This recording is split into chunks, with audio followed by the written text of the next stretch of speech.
Good morning and a very warm welcome from Clifton Park, York, where we have the latest Metro Bank One Day Cup match 3 as it is for Yorkshire. The Yorkshire Vikings taking on the Sussex Sharks. The news from the toss is that Sussex won it and have chosen to bowl first. And Will Luxton and Finlay Bean making their way out to the middle for Yorkshire. Finlay Bean, of course, on his home patch here. He's a player for York Cricket Club when not involved in Yorkshire action. Adrian Harms of BBC Sussex, myself, Jonathan Doidge, and our guest Kevin Sharp today for the vast majority of our ball-by-ball coverage. We're also going to get a visit, I'm pleased to say, by Yorkshire's Jonathan Tattersall for half an hour or so during this first half of the contest. Beautiful sunny day, largely to capacity as well as far as the crowd goes here. That's a temporary stand that we get used to seeing now year on year. At the opposite side of the ground, the city end of the ground is pretty much packed to capacity, and looking forward, Harmsy, to some good cricket after a challenging start for both these sides. Yeah, Sussex have lost both of their games. Can I just say, Georgie, first of all, great to see you again, but how lovely to see a cricket ground really packed, a lovely sunny day. I mean, well done to Yorkshire. I mean, it's not easy bringing cricket to out grounds, and it does bring with it various broadcast difficulties, but you know what? It's all worthwhile from where we're sitting on the balcony, overlooking the ground, lots and lots of people in. And what a terrific venue. Really, really good. So the first over. It's going to be Ari Carvelos. The ball from the rugby ground end. Right arm over the wicket. First ball to Luxton, who's on strike. He's just dropped out into the offside. And there is no run. Pleased to say that, I mean, this time last year when we came, there was a parasol up between some of us in the commentary seats up here on the balcony in front of the clubhouse at first floor level, and the wind actually whipped it out of its stand and blew it over the roof.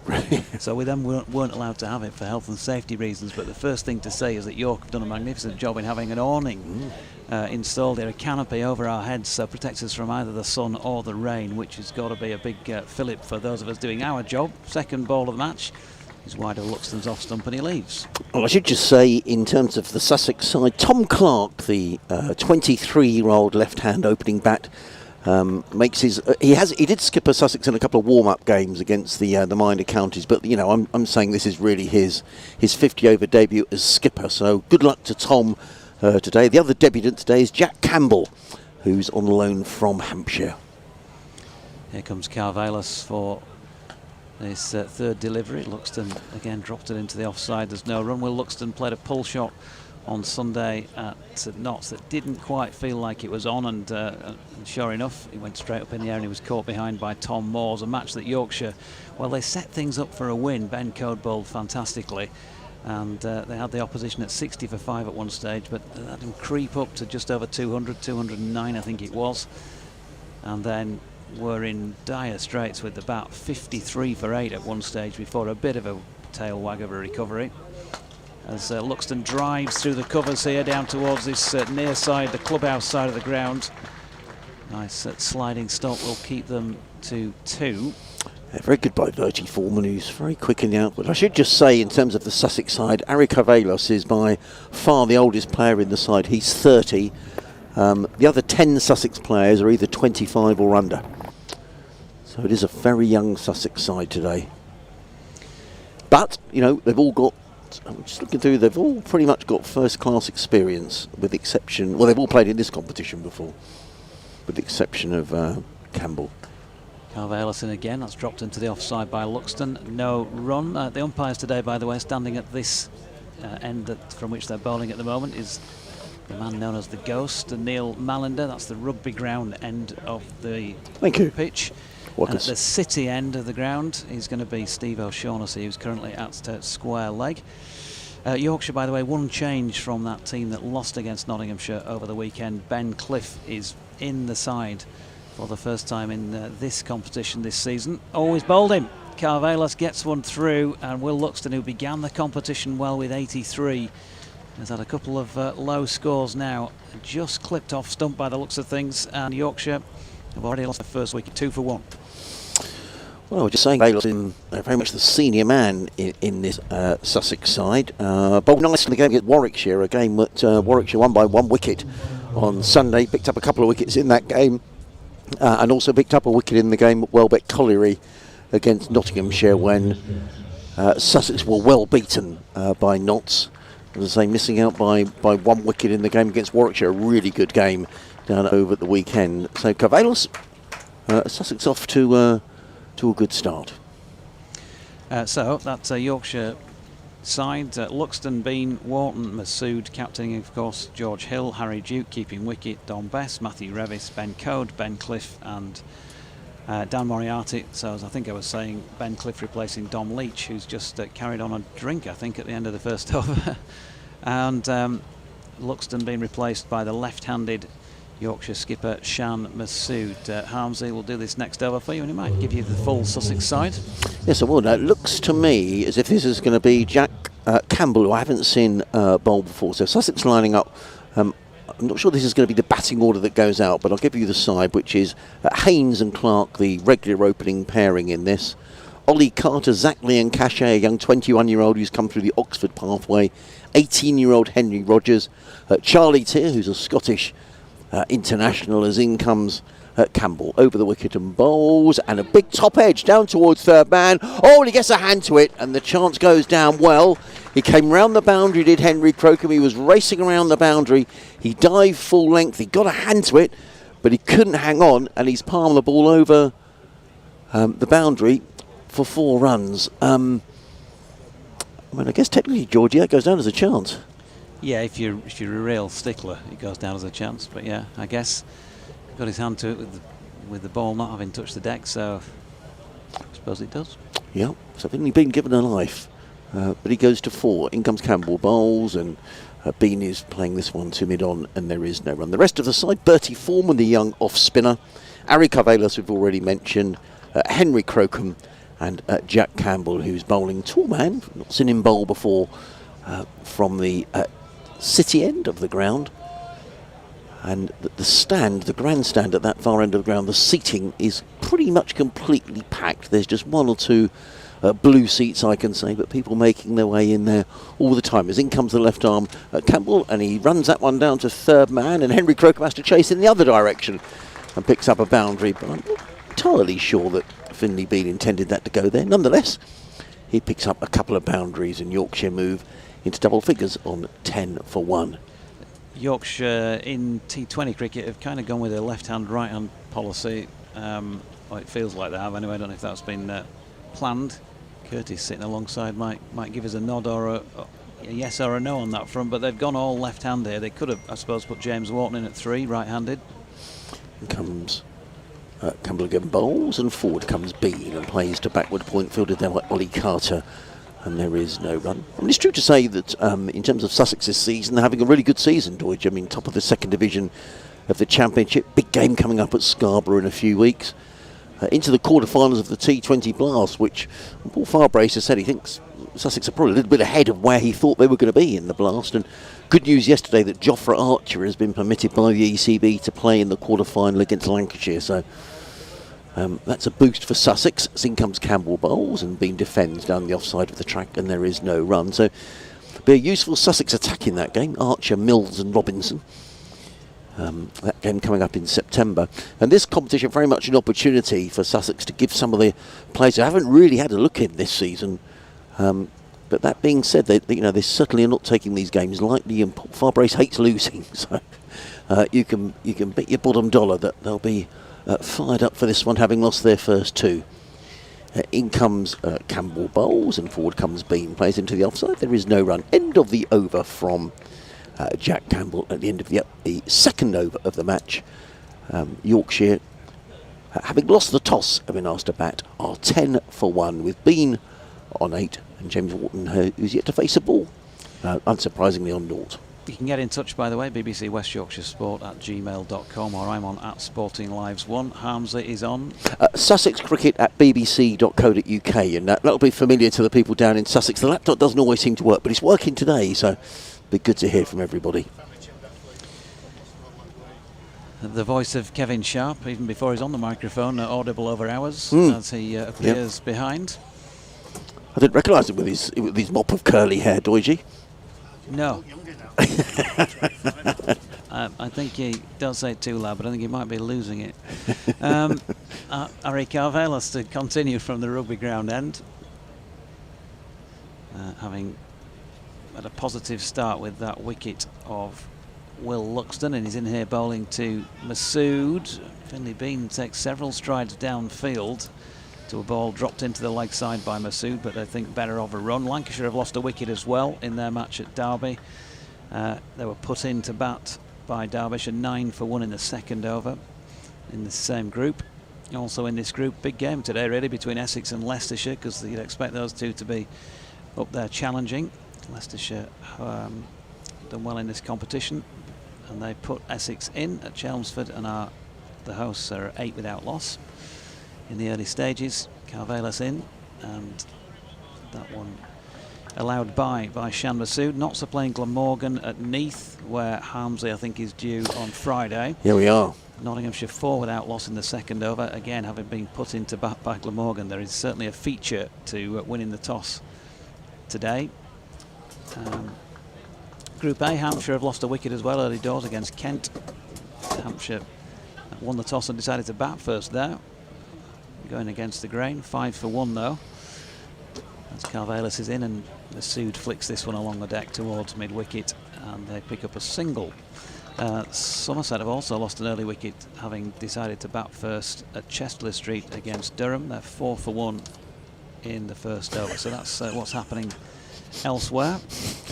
I'm really laughing. In fact, this bloke next to me along, he's looking at my phone. He picked up the wrong phone. He's reading my messages. Good job I didn't say who's that Kevin Sharp bloke who's on commentary. I did that this morning. I sat in the wrong seat, and I'm looking at Curtis's laptop, which looks exactly the same as mine, and thinking, this is not mine, what's going on? Who's been using my laptop? Carvelos in again, it's wide of Bean's off stump, and he leaves. Exalted company as well on the balcony here today, because the man in the purple hat is alongside the golden voice of Howard Ferguson. We only get special treatment and get to sit next to or near Howard when we come to York. He's always a floor above and a cut above when we're at Headingley.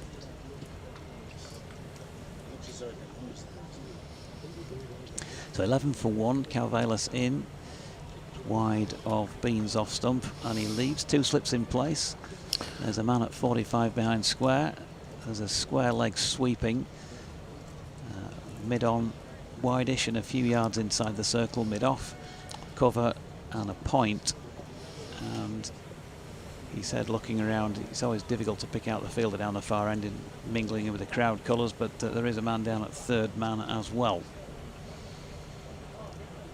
The tall figure of Ari Carvelos in past umpire Mallender, driven by Bean. That's going to be 4. Lovely shot. Got it wide of mid-off, right over the top of it, and a lovely off drive for 4 runs to complete over number 3, with Yorkshire on 15 for 1. Looks like a good track, doesn't it? Plenty of bounce, plenty of carry through to the Sussex wicketkeeper Charlie Tier, who's a Scottish international. Went over to the World Cup back in June or whenever it was.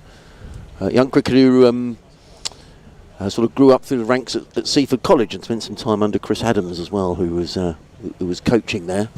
So an opportunity for him to have the gloves today. John Simpson has been rested for this game, as has Finn Hudson-Prentice and Jack Carson. Sussex have got a schedule. I mean, they say they're leaving here tonight, down to Birmingham overnight, then down to Swansea for the game on Friday, then back to Hove on Sunday. So there's a lot of travelling around at the minute, but really good to come to these outgrounds, and what a terrific turnout it is today. Really, say the stand at the far end of the ground, absolutely packed.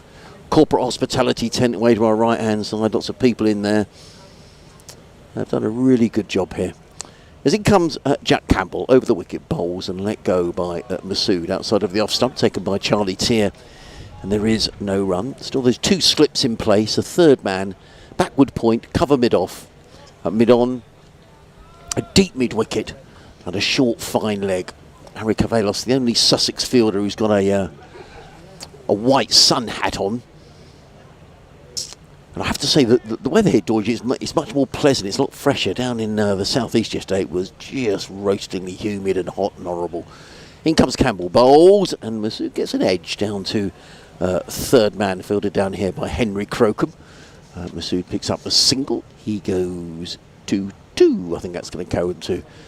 And Yorkshire, having been asked about this morning, are 16 for 1. There's some sort of high-level cotton wool clouds around.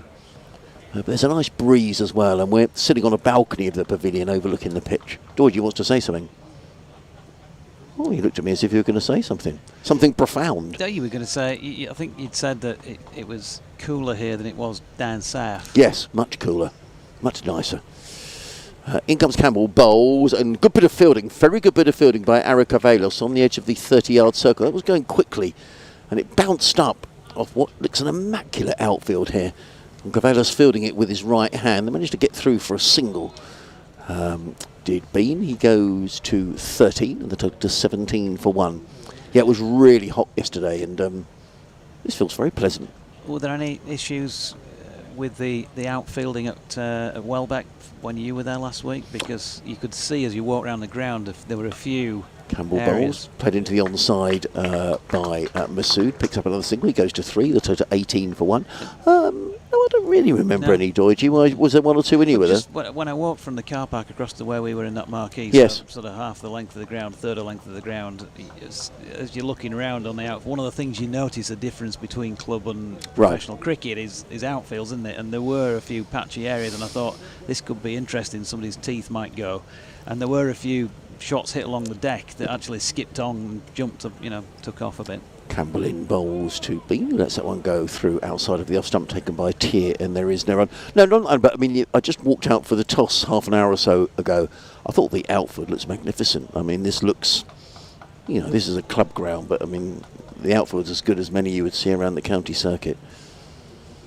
Excellent outfield.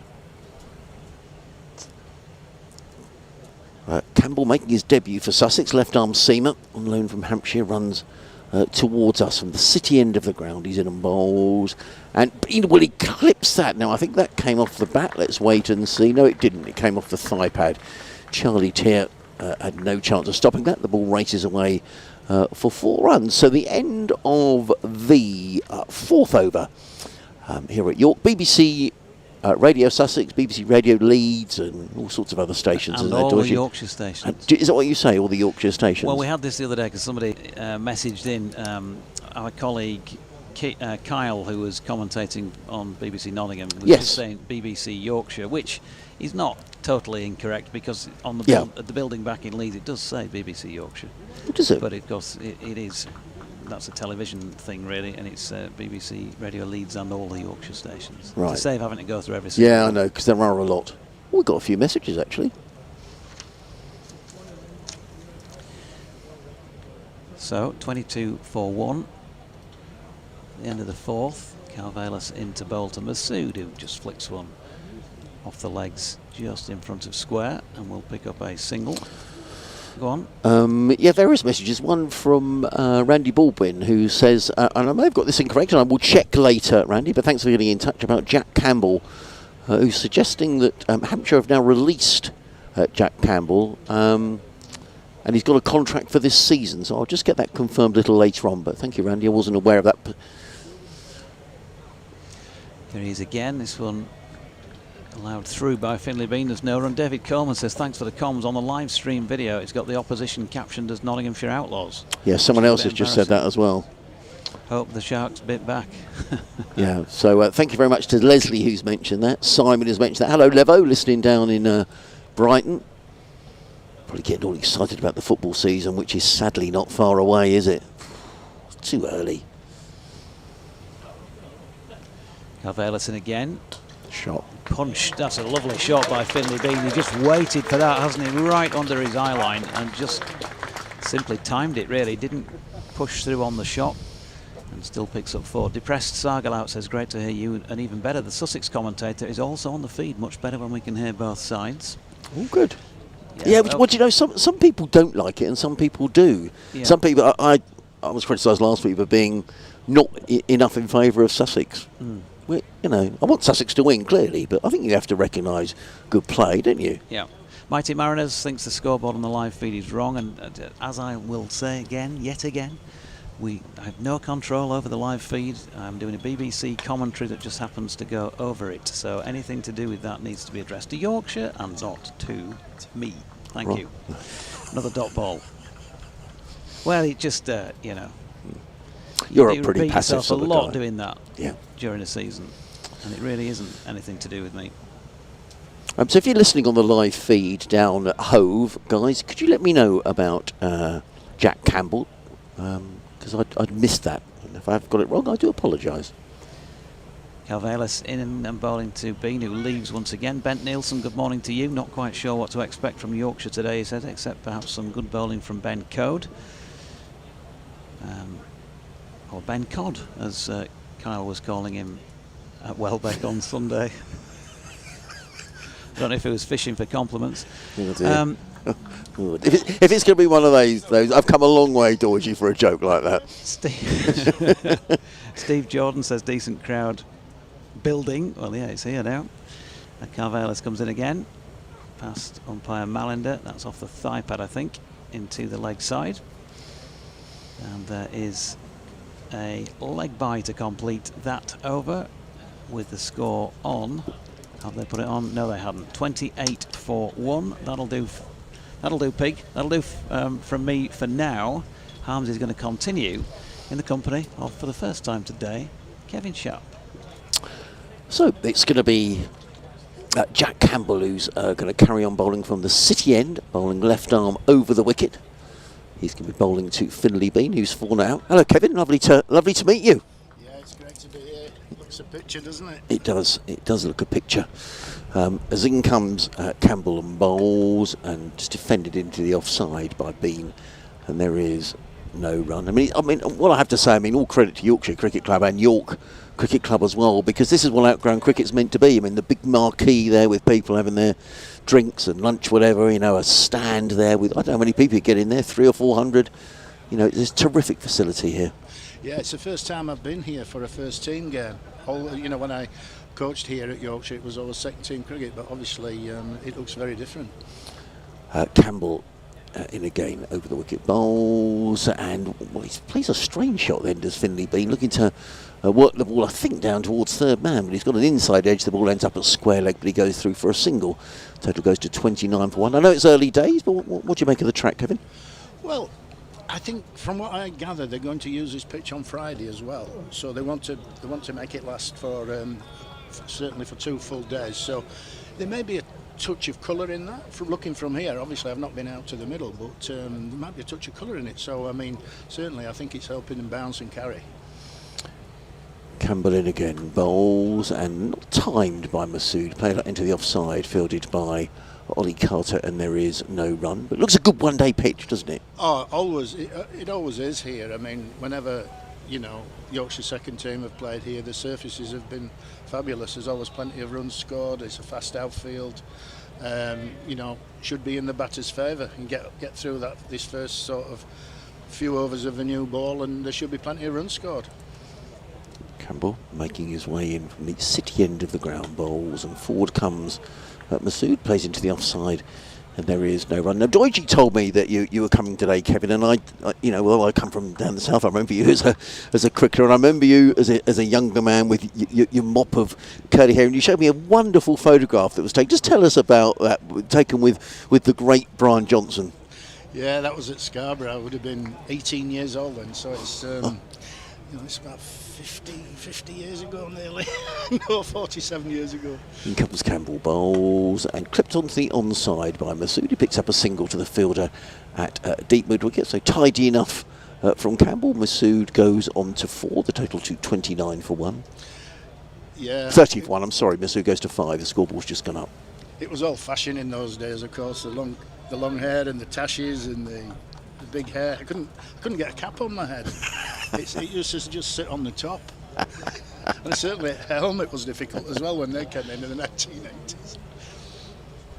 Comes Campbell, bowls, and plays in the air. There was just a hint of Charlie Tier, the wicketkeeper's hands just went up in the air, but he picks up another single, does Finley Bean. He goes to 19 at the end of the 6th over. Yorkshire are 31 for 1. Just a comment on Harry Carvelis. He trialled at Worcester. Okay. When you were down there, yeah. He did, and I was quite actually. I was quite keen on signing him, Right. but it didn't happen. You know, it had to be an agreement throughout the club. But he did quite well in second team cricket, and we're going back 6-7 years now. Okay. And but I always thought that he'd got loads of promise, and he's such a strong, fit lad, and a really top guy actually. Lovely fella. Yes, he really is. He's a lovely guy. He's running away from us now. Comes in and bowls short down the leg side. It's pulled away for 4 runs down to fine leg by Is that Shamsu? No, it's Finley Bean, who goes to 23. That's a 25 one. He's a lovely guy. He's a dad now as well. Yeah. Kevin, and he's sort of been in and out the side a little bit of the championship side. Has played in all. This will be the 3rd match of the 50 over campaign, and he's played in all 3 matches so far. He's got sort of like a high stepping action as he makes his way in and bowls, and Bean defends to mid-on, and there is no run. So just very quickly going back to that photograph, do you remember it? I mean, do you remember talking to Brian Johnson? And yeah, absolutely. It would have been Fenner Trophy. It was at the time when we used to go to Scarborough for a week, 10 days for the festival. Everybody took the holidays in Yorkshire to go to Scarborough for a week, and there were some fantastic days cricket, and the Fenner Trophy was over 4 teams, 2 semis and a final, if you like. Carvelas making his way in from the rugby end of the ground, bowls to Bean, hits him round about the thigh pad, bounces down in front of him. There is no run. Yeah, and I won man of the match that day, believe it or not. Against? What did my better do? Can't remember. It is a long time ago, but I do recall being on the balcony for the presentation, and Mr. Johnson gave me my little envelope. I can't even remember what was in it. Wonderful. Well, you've still got the picture, and it's a great photograph as in comes Harry Carvelas over the wicket, bowls, and forward comes Finley Bean plays down the offside of the track, and there is no run. Nice and tidy from Harry Carvelas. So I was saying off air, we were talking, although I come from the south of England, when I grew up, everyone was either Surrey or Sussex supporters. For some reason, I know why I supported Yorkshire, because of Geoffrey Boycott, and I had a bat with all the names of the players on. It was a little bit before your time, and I was just sort of running through some of the names that I wrote down on my bat as Carvelas is in again, bowls, and I think that came off the thigh pad of Finley Bean. Just wait for umpire O'Shaughnessy's signal. No, came off with a bat. He goes to 24, the total of 36 for 1. So it was something like Kevin, Boycott, Lum, Sharp, Paget, Ledbetter. I'm not sure if it was Binks or Bairstow. John Hampshire would have been in there. Chris Old, Tony Nicholson, Don Wilson. Yeah, Jeff Cope. Yeah. Jeff Cope, yeah. I loved it, yeah. So, but all the lads used to rip it out of me because I was a Yorkshire supporter. So anyway, well, there's plenty of those around, you know. Yeah, I know, but not where I lived. In Carvelas, over good bowls. Well, he's lucky to get away with that. Is Shan Masood is a big, thick under edge, and the ball very nearly hits his stumps and races away down to the boundary for 4 runs. So a fortunate boundary as far as Yorkshire are concerned, and at the end of the 7th over, 40 for 1. Didn't really get in the right position to play that shot. No, it's a difficult one to defend from a field inside as well, isn't it? That inside edge past leg stump. Yeah. It's hard to Can't set a field for that. I can remember once in a game where it happened to me. I got an inside edge past leg stump, and the bowler had a little bit of a dabble at me, said a few choice words, and I walked down the pitch and I said, well, I've been practicing that for years. What's the matter with you? And what did he say? Not happy. Not a lot. No. I always like to ask players from some loads to call it older players, but in comes Campbell Bowles, pulled away, and had the fine leg been back, that would have probably been a catch. I think he was completely in control of that shot, was Bean. It was pulled away and it sailed over fine leg. Harry Carvelas was inside the 30-yard circle and it sailed away for 4 runs, but he didn't look to be completely in control of that shot. No, it looks as though there's a bit of bounce in the pitch to me, a little bit. I think the Yorkshire batsmen have been surprised with 2 or 3 deliveries that have bounced a bit more than they've anticipated. So obviously, if that's the case, it's always going to be a bit more difficult to control the shot. In comes Campbell and bowls, and he beats him outside the off stump. Good delivery by Jack Campbell. Thumps into the gloves of Charlie Tier, and there is no run. Still those 2 slips in place. There's a third man and a deep mid wicket as well. So around 1980, Kevin, I'm thinking back to a game I went to watch at the Oval between Surrey and Yorkshire. It was a Gillette Cup. I can't remember if it was a quarter-final or a semi-final, but certainly Sylvester Clarke was bowling for Surrey. Would you have played in that game? No, I didn't play in it. I was there. I was not in the team. Here comes Campbell bowls and driven beauty. That's a lovely shot. Now that is a quality shot by Finley Bean. Just over pitching a bit there, Jack Campbell. Driven away through extra cover for 4 runs. Lovely shot. He goes to 32 and Yorkshire to 48 for 1. But I can remember sat watching the game and thinking, glad he not playing. Looks a bit quick today. Sylvester, better off sat on the balcony. I remember that I was sitting there watching that game thinking I think I didn't see anybody bowl as fast. He really was quick.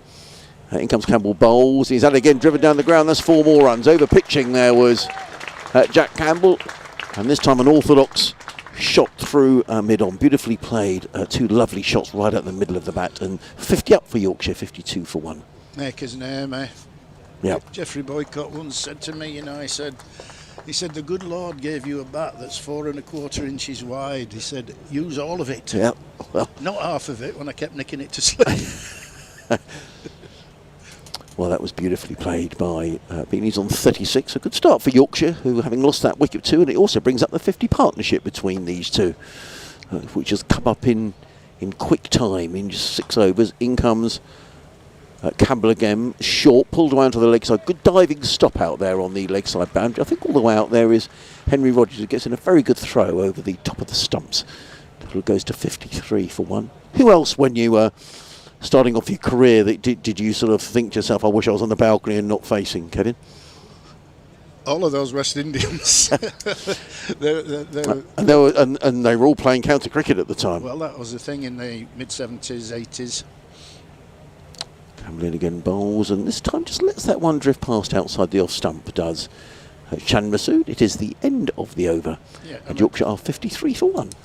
Yeah, when you look back on that, I mean, obviously in the 60s, before overseas players came, Yorkshire and Surrey were probably the 2 strongest sides. They won the competitions, and then in the sort of 70s, that's when all the overseas players started to arrive, and sides got so much stronger. I mean, when you think of the names that played, I mean, you're thinking of Somerset, Viv Richards and Joe Garner, and you've got Hampshire, you've got Malcolm Marshall and Barry Richards and Gordon Greenidge. You've got Lancashire, Clive Lloyd and Colin Croft, Michael Holding at Derbyshire.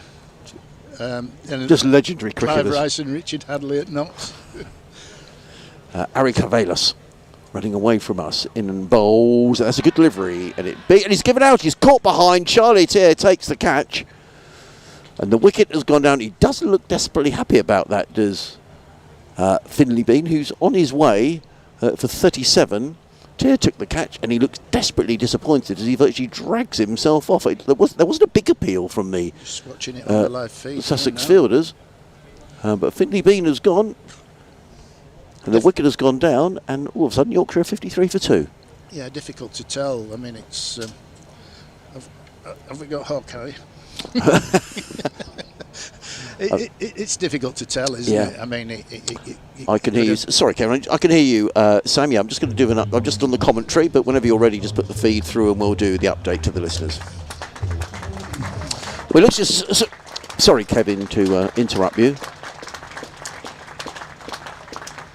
He looks as he's coming off shaking his head. He clearly thinks he didn't nick that. Yeah, I mean, looking at the action replay, I mean, it's difficult to tell, isn't it? It could have been a fine inside edge, it could have been off the hip. We can't tell from here. But obviously, Finley's disappointed with that.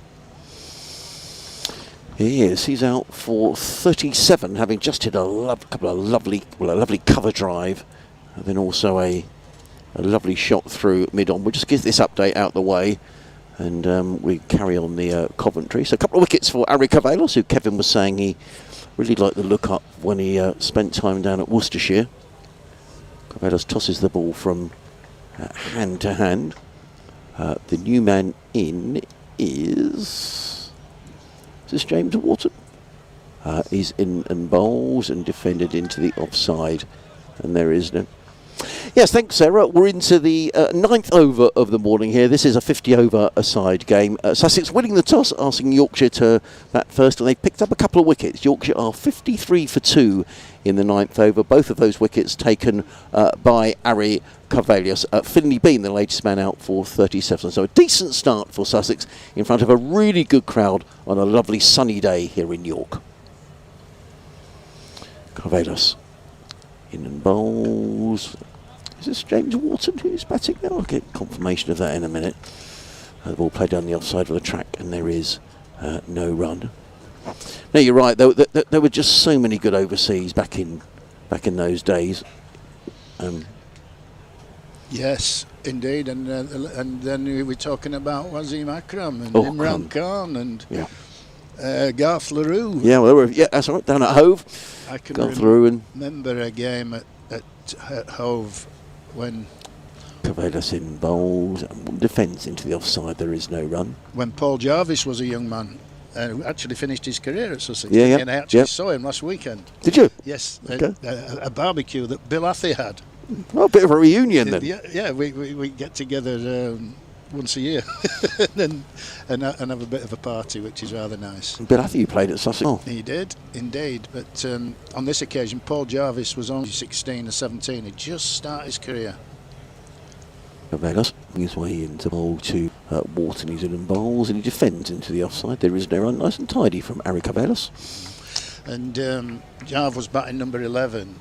And he was walking out to bat, would you believe, without a helmet on.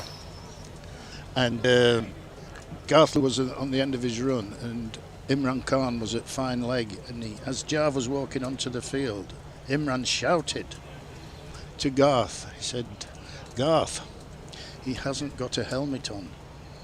Kill him." Carvalhos and bowls and driven nicely down the ground by Wharton. That's a lovely shot, quality shot, drilled down the ground. Kevin was talking about showing the makers, and that's exactly what he did. Lovely shot to get on the way. And at the end of the over, Yorkshire are 57-2. And did he bowl a short one? One of our lads ran out with a helmet and planted it firmly on his head and said, "Stop being so stupid." What year did helmets? Were they in throughout career, or did you wear a cap? From what I recall, no. I mean, my debut was in '76. It was just caps. But in 1980, I think I'm right in thinking the first helmet was worn, and I can remember. Was it Dennis Amiss wore something? Right. Yes. With sort of yes. But the first helmet I saw worn was by Mike Smith, who played for Middlesex at Abbeydale Park, Sheffield. And it was like a motorbike helmet. It wasn't what we know now, of course. Yeah. And that's what they were like in the early days. And the first Yorkshire cricketer to wear a helmet was John Hampshire in a Roses match at Headingley against Colin Croft. And it was, again, like a heavy motorbike helmet. And people hit a bit in the early days because they were heavy. 57 for 2, change of bowling. Henry Croker comes in and bowls to Sham Massoud, who plays on the leg side. Well, he's had a good career. Yes, he has. Henry. This is Henry Crocombe. I think because back in the day, if you say you need a helmet, was there any of that? I mean, you should be wearing a helmet. A little bit. Crocombe bowls, a nice clip to away by Massoud down. Picked single. He goes to double figures to 10. And Yorkshire to 58 for 2. I think that from what I recall, the time I won was a year after against Lancashire in the Roses match against Colin Croft, and I can remember feeling safe. Right. Okay. That's the feeling. I thought, well, if I get it on the head, I'm not going to, I'm not going to be in that much trouble. And that's what I recall from it, from my personal feelings. And then, of course, initially there was no grill. It was just side flaps. Crocombe is in bowls to Wharton, who defends onto the onside. There is no run. Yeah, there was no grill initially. I mean, I think initially what happened was that Mike Brearley and Alan Knott put some plastic. Yes, I remember Mike Brearley. Yeah. Now that might have been in the late 70s, and they put some plastic pieces in a cap like side flaps and things like that, and just in an ordinary cap. So I think that's where it all began. And then, of course, 1980 was probably the first time, I believe, when somebody put something like a motorbike helmet on the head. Crocombe In again, bowls to Wharton, who defends, punches that to mid-on again. There is no run. Nice and tidy from Crocombe. Yeah, and then, of course, there was no grill initially, and that took a couple of years for a grill to come in, and then the first grills were actually plastic. But I hated those because when you were breathing, they'd mist up. And I can remember batting in a game at Harrogate once, and all I could think about was I hate this grill because it's misting up.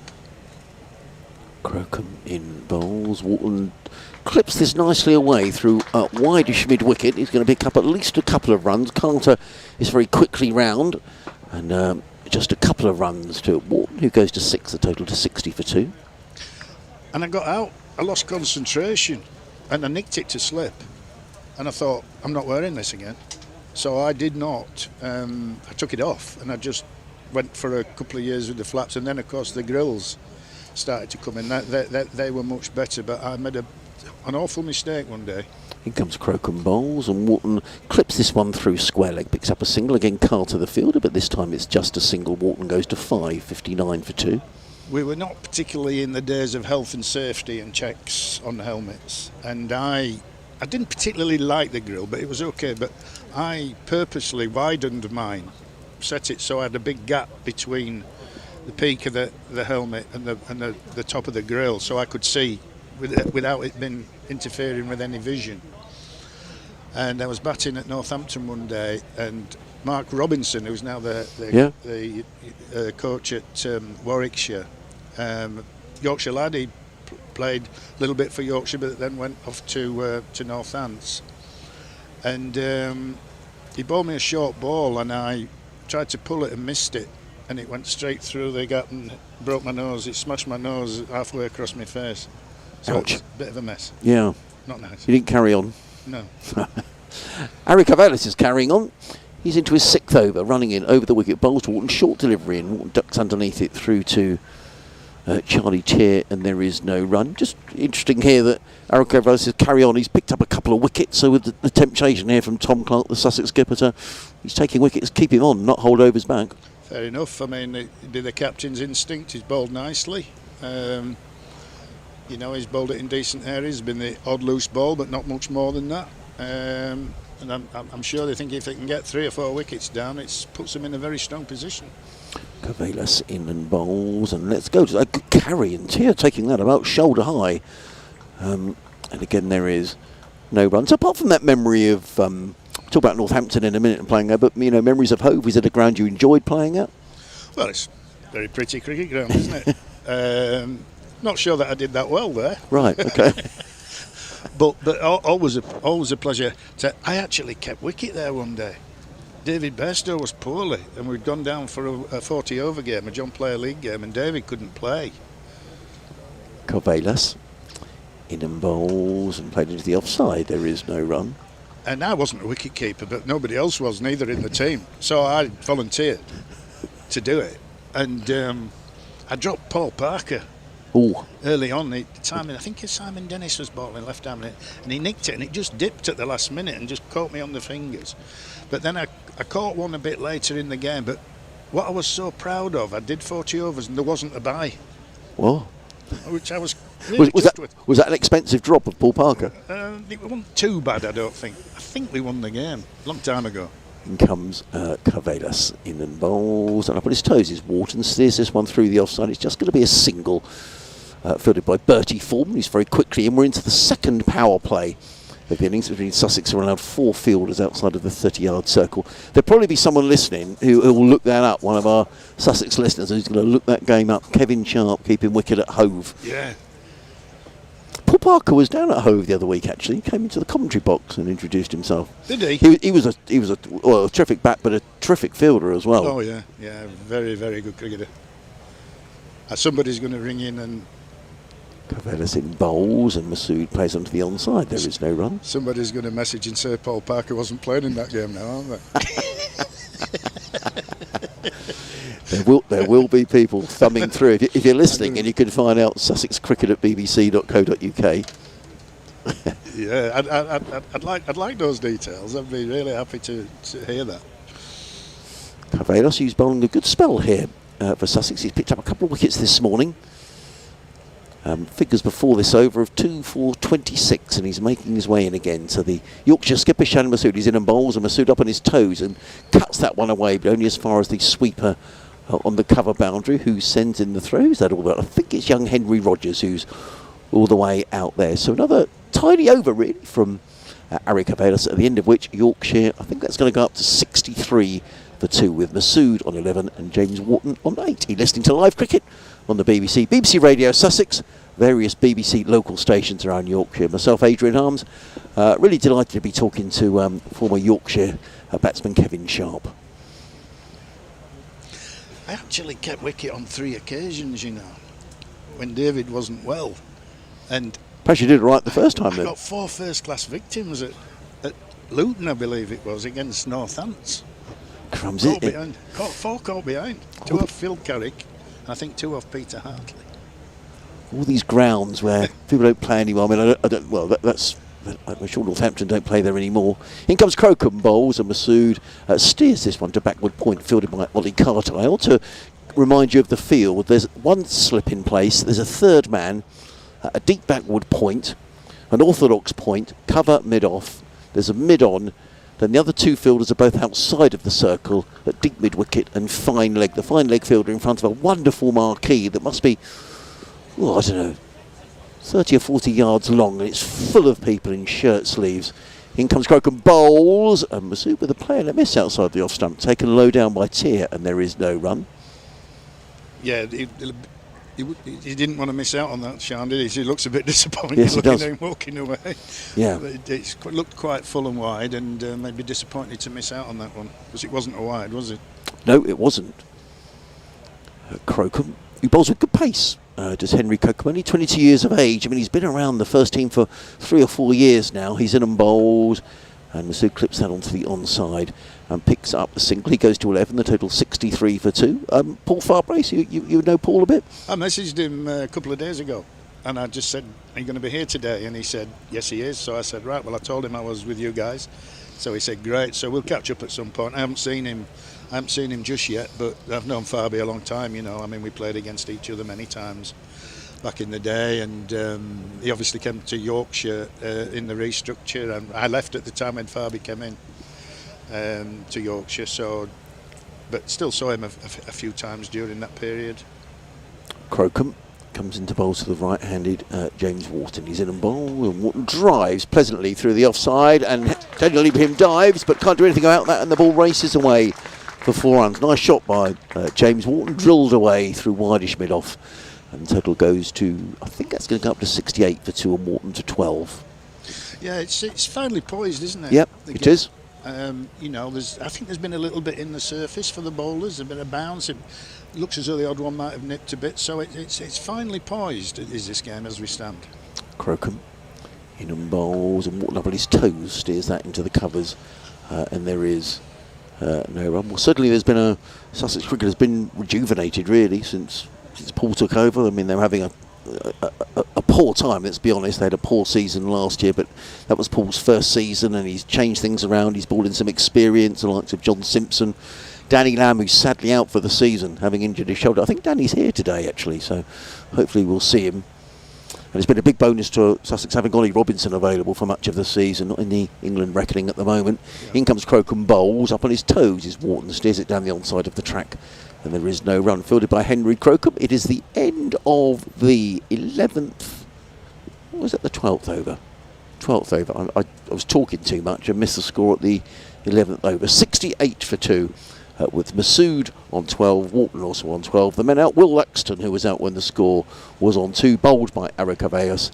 And then Finlay Bean, having added 51 for the second wicket with Shan Masood, was caught behind by Charlie Tier, a decision that I'm not sure he was too happy about.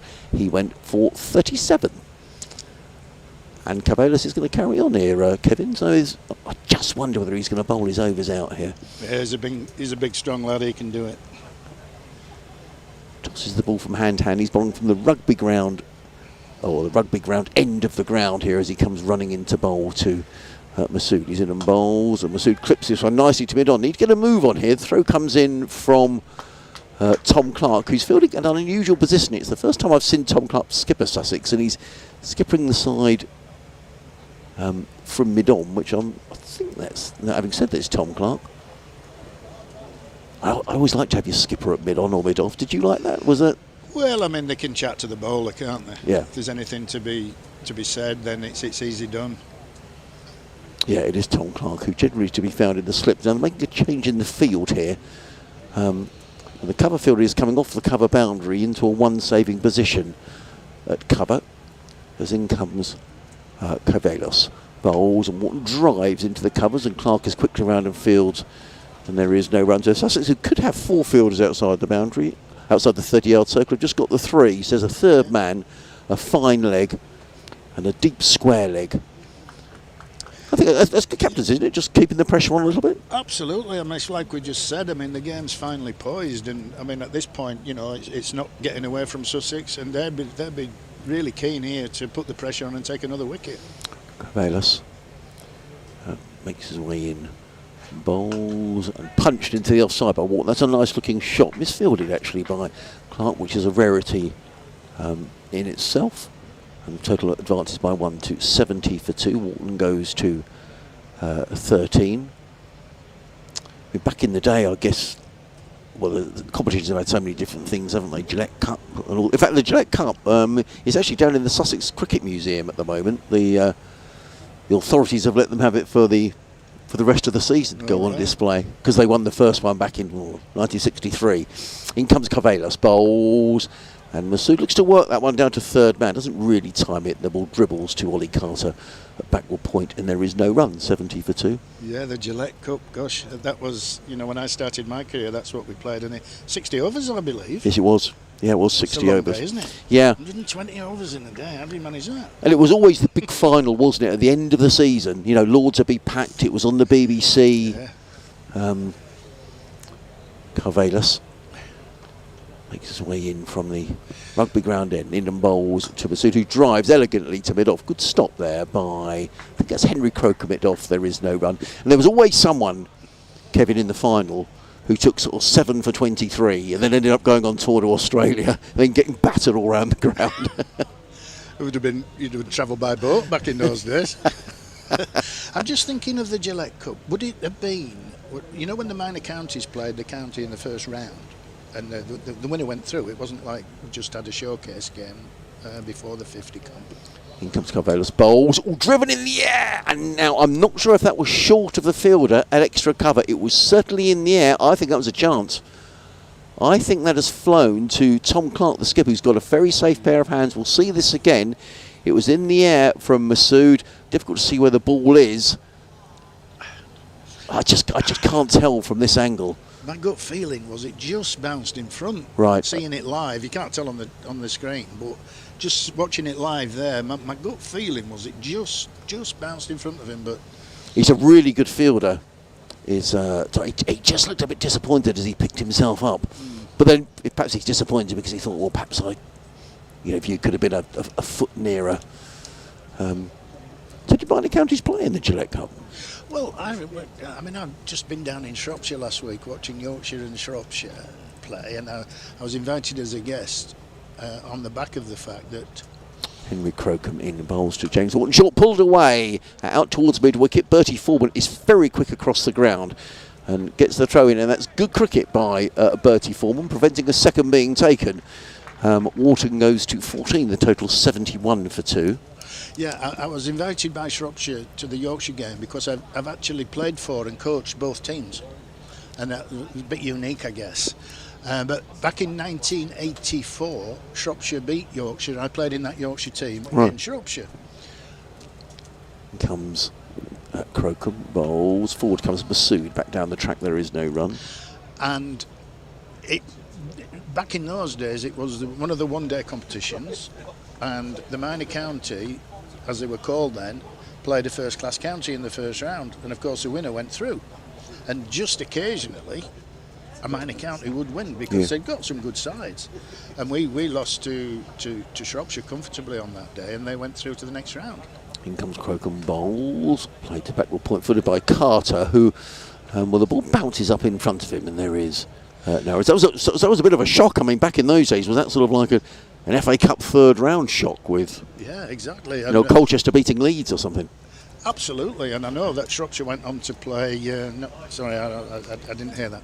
And, I was trying to wind Deutsche up, but he's got his headphones in, and he completely ignored me as well.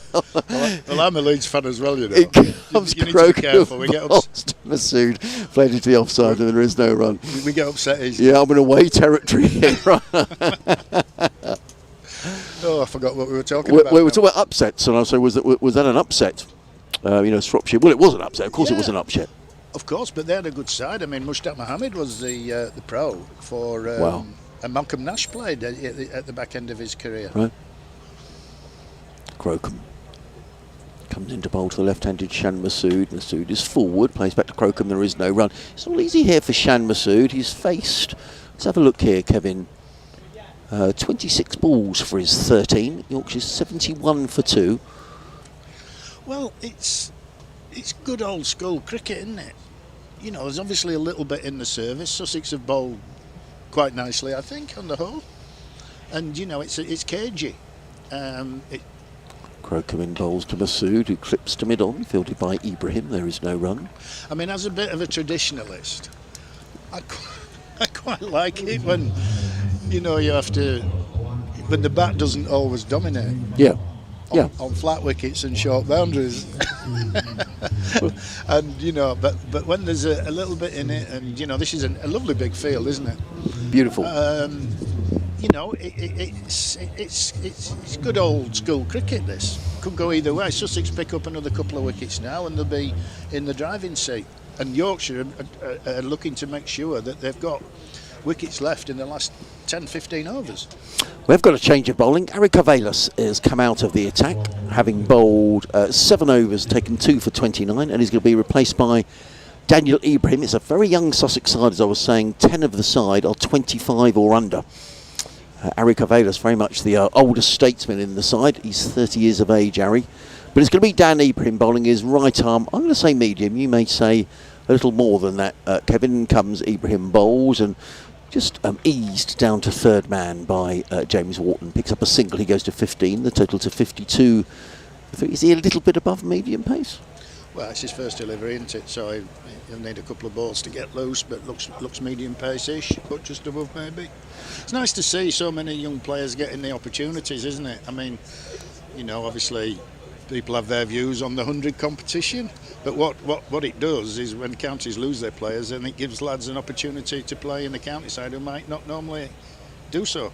Ibrahim bowls to Masood, who drills this to mid-on. There's a good bit of fielding in there at mid-on by... There's Tom Clark in there, and there is no run. I mean, a lot of these Sussex players last year, when Paul Farbrace arrived at the club, the likes of Henry Crocombe, Dan Ibrahim, were previously sort of in the first team getting a lot of first 11 experience, but they just weren't winning any games. And what Paul Farbrace did was to change it around, bringing some experienced heads. So a lot of these players are used to playing first team cricket, but just have had a lack of opportunity. Ibrahim in bowls to Bean, plays onto the onside, and there is no run. And I think it's a really important competition for some of these lads, Kevin, because I'm sure Paul Farbrace will be looking at them and saying, well, you know, structuring the side over the next couple of years. Well, Farbrace's a wise old owl, isn't he? You know, he's good at his job. Yep. And he's clearly got a vision of the future, and fantastic. Ibrahim in round the wicket bowls to Masood, who drives handsomely to mid-off. There is no run. Good tight start by Daniel Ibrahim. Yorkshire 72 for 2. We're in the 15th over. Yorkshire asked to bat here this morning. Shan Masood, he's setting his stall out, isn't he? He's 13 off 31 balls. Well, he's an experienced player, isn't he? You know, I mean, I've actually got to know Sean quite well over the last 2 or 3 years. Ibrahim is in again. Balls driven down the ground. And that's a good stop by Ibrahim. I didn't quite see whether he got his hand to that, whether it hit his leg, but either way, he prevented a single being taken. In fact, Dan Ibrahim made his debut for Sussex at Headingley 3 years ago, where he made a half century. When from memory he was only 16. He's now 19 years of age, 20 in a couple of weeks' time as he runs away from us. In and bowls and clipped away by Masood down towards fine leg. They'll pick up a single footed way down in the distance by Jack Campbell. One more to the total. Masood goes to 14. And Yorkshire to 73 for 2. At the end of a tidy over from Daniel Ibram, an over that just cost a couple of runs. 15 overs gone, and I think Sussex will be quite pleased with this. I mean, Yorkshire going along at what, just over 4 overs, so it's pretty much even Stevens at the minute. Enjoying it. I mean, we've said it that, you know, that it looks as though there's just a little bit of movement and bounce in the surface, and if you bowl the ball in good areas, you're going to challenge the batsman. But Yorkshire have played sensibly as well. Crocombe over the wicket, in and bowls, and driven by Masood. Without timing to mid-off, fielded there by Dan Ibrahim, and there is no run. 73 for 2. So we've spoken about the great quick bowlers that you faced. What about the spinners? Who did you face and you thought, oh crumbs, I'm not sure what way he's turning it or whatever? Well, I made my debut against Bisham Beatty on And comes Crocombe over the wicket, bowls, and Masood. Good bit of fielding by Ollie Carter at Backwell Point. That's very good indeed, and probably prevented at least a couple of runs. 73 for 2. And it was in the days of uncovered wickets as well, and we had a very flat wicket. It's my debut in 1976. I was 17 years old, and the game was even Stevens at the end of the second day, and it rained on the surface. And Bisham bowled us out in no time. He spun it, turned it square. It was class. Crocombe in bowls and cut away by Masood. It's just a single though, fielded by the very eager Bertie Foreman, who gets in the throw very quickly. One more to the total, 74 for 2. Masood goes to 15. But he had it. He's like he had it on a piece of string. He'd throw it up there, and you'd think you could get to the pitch of it, and then suddenly it seemed to dip at the last minute, and then he did you for length. Very class. But there is the Englishman that immediately comes to mind is the great Derek Underwood. Right. Where Crocombe makes his way in, bowls to Wharton. Short, pulled away, and that's not a great delivery by Henry Crocombe, and it got the treatment it deserved. It was short, and Wharton inside the line and pulled the ball away through wideish fine leg for 4 runs. Good shot. He goes to 19, and Yorkshire to 78 for 2. It's quite a good story, this one, because it was one of my early games for Yorkshire, and it was an uncovered pitch again at Folkestone against Kent. And Deadly was bowling, and Geoffrey Boycott made a magnificent 100. Crocombe in bowls to Wharton, who punches this to extra cover. There is no run. Boyce played unbelievably well. I mean, he was leaving balls that were pitching on the stumps and turning and leaving them, and Alan Knott was keeping wicket. So, and then I went out to bat on this, and I didn't hit one for 3 overs. I kept lunging forward, and it kept bouncing and turning, and it hit me in the stomach. Crocombe running in towards us. Bowls, and Wharton defends out into the offside. There is no run. End of another over slips by. 78 for 2 are Yorkshire at the end of the 16th here on BBC Radio Sussex, BBC Radio Yorkshire, various stations around Yorkshire. Myself, Adrian Harms, alongside Kevin Sharp. We're talking about spin bowlers, and the great Derek Underwood, sadly no longer with us. Yeah, well, on that day, you'll not believe what I'm going to tell you next. Go on.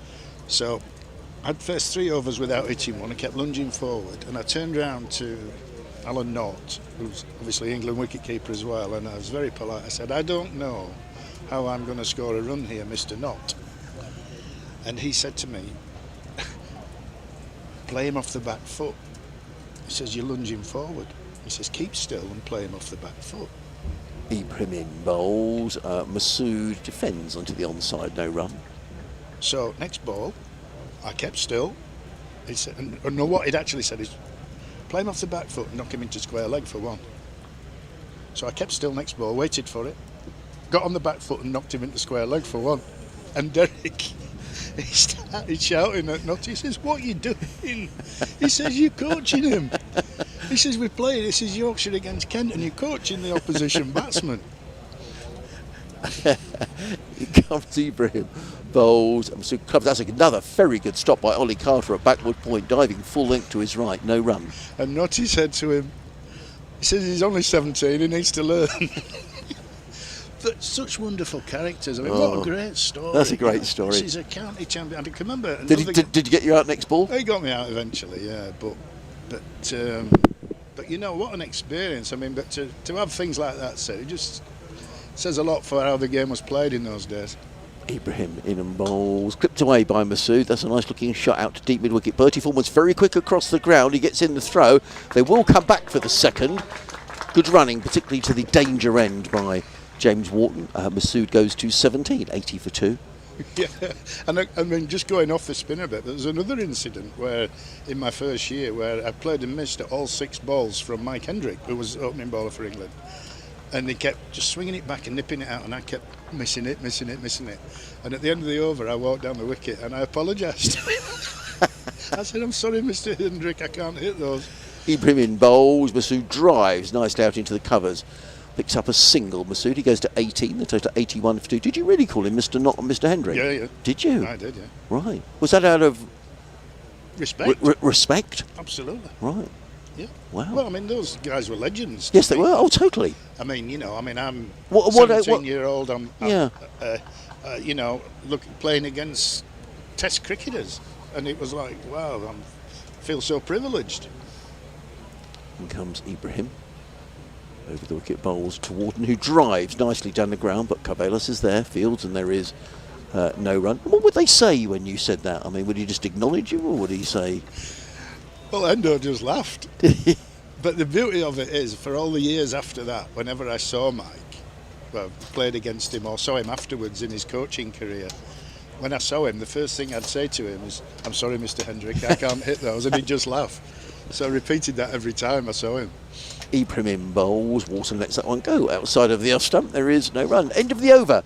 And I mean, the game was played... 81 for 2. Sorry, Kevin. Sorry, that's me. That's all right. No. It's me jumping in. No. Getting too excited. No, go on. No, I'm loving your stories. I think it's great. We could sit here all day and talk.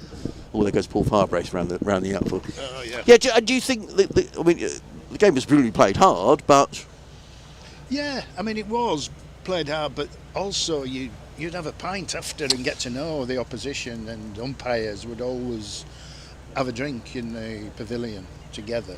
And so it's like, even now, I mean, there's Paul Firebrace, we're both in our 60s, but I've known this fella a long time. I've played against him, but I've also had a beer with him. So you get to know people. So wherever you go in the game. Crocombe in, the bowls to Masood, who plays down the track to mid on. There is no run. So wherever I've gone, still, even today, I'm bumping into guys that I know, and you can have a chat with them because you've socialised with them as well as played against them. And that, for me, I've always treasured that. Yeah. I've absolutely always treasured that. And I think, to be honest, I mean, I was a terrible village cricketer, Kevin, but in comes Crocombe, bowls to Masood. He plays it onto the onside and picks up a single through square leg. He goes to 19, the total 82 for 2. Even the level of cricket that I played, I used to love year on year going back to the clubs, and you'd meet people and you'd have a beer, and it's just great that it's that sort of a game. You must have some stories though of someone when you've had a beer after a game, or someone's had a couple too many and is playing the next day. I mean, you don't need to give names, but there must be the odd tale of someone who's done that. Crocombe runs in towards us, bowls to James Wharton, who drives elegantly down the ground to mid on, can't pierce the field, and Sussex keeping it tight.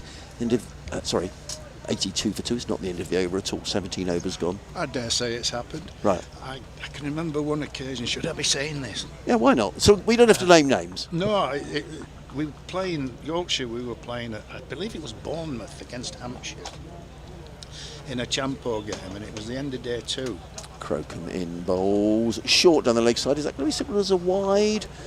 No, it's not. Good discipline bowling this one. I can't think they bowled a wide or a no ball yet, and there is no run. Would have been mid-80s, and it was the end of day 2, 1 day to go, and the forecast was horrific. There were these storms coming in from the southwest.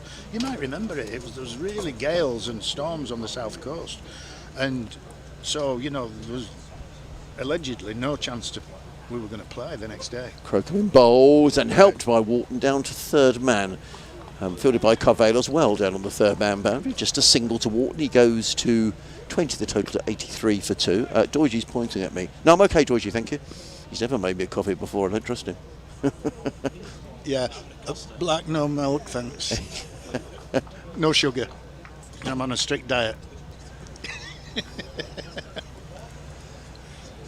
Crocombe running towards us. 82 for 2. He's in and bowls to Masood, who's forward. Plays this to mid-off. Takes a single. I think slightly on his heels there was Jack Campbell. Masood goes to 20. 84 for 2. So storms will come in. Yeah, and we played the rain card a bit. A few of us thought, well, we're not going to play tomorrow, so let's have a couple more than we normally might do. And woke up next morning, it wasn't raining. It had rained overnight, but it had stopped, and we're like, oh no, you're joking. Anyway, we got to the ground a bit on edge really, because there's a chap called Malcolm Marshall who would have been bowling that day. And we got and thinking, oh please no. And 84 for 2. Ibrahim comes in first ball of the 19th over, bowls to Masood. He clips this one down to fine leg and picks up a single. Total goes to 85 for 2. And we got to the ground, I'm thinking, oh God, what's it going to be like? And it was wet. It was very wet. And but they didn't call it off. So we had to wait till mid-afternoon on the last day till they actually, and you were on edge all morning thinking, oh please don't do this to me. Ibrahim in bowls, let go by Wharton outside of the off stump. There is no run. So anyway, so you didn't play? No, that was good. We were able to go home. Tim Warwick has been in touch. Sussex Cricket at bbc.co.uk. Thank you for getting in touch, Tim. He says, morning Adrian, there was a game at Hove, a John Player Special League in 1986 when Kevin Sharp kept wicket. Paul Parker made 69 not out and Sussex won by 7 wickets. In comes Ibrahim, bowls, played into the offside by Wharton, very well fielded by Leon Cachet, who's very quickly round from cover to field. He says Kevin was run out for 23. Really? Wow, thanks for this information. And I thought we'd won that game, so I was telling a little poker game. Well, perhaps there was another one. Perhaps there was another occasion. No, there wasn't. That was the only occasion. Kept wicket at Hove. 1986. Apparently, yeah. Wow. Yeah. A John Player League game. Yeah. John Player Special. In comes Ibrahim, bowls, played into the offside, fielded by Carter. He's very quickly in. Sends in. Oh, that's careless. That's real. That's just sloppy cricket. And Sussex have been very good in their out cricket so far. And Carter has made a couple of very good stops. He fielded the ball at cover. He threw the ball at the stumps. It wasn't a great throw. Harry Carvelos was backing up, but the ball eluded him. And never good to concede. Always annoying for the bowler when it's a couple of unnecessary runs. Well, it could have been worse. Yes, it could have been. It could have rolled away for 4. The throw was quite wide of the stumps, I think. So they were backing up the stumps, and that's why I finished up diving for it, and you got a hand on it to save a boundary anyway.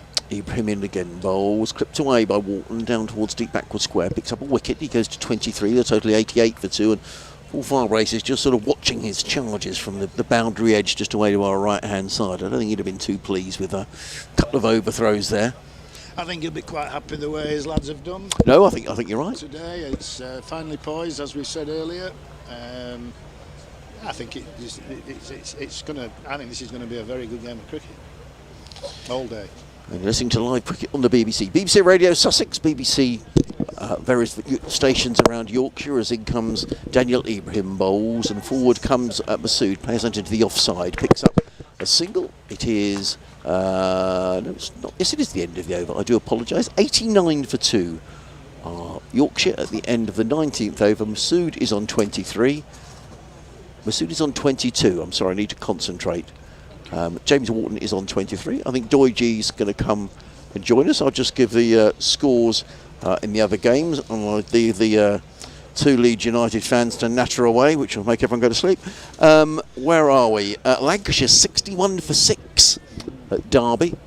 Hampshire 53 for 4 at Canterbury against Kent. Somerset 74 for 1 against Durham. And in this group, which we're interested in, Essex 79 for 2 at home to Leicestershire, and Notts 51 for 2 down at Neath against Glamorgan, where I'm heading on Thursday. So I'm going to take a breather. I'm going to leave you with Kevin and with Doigee.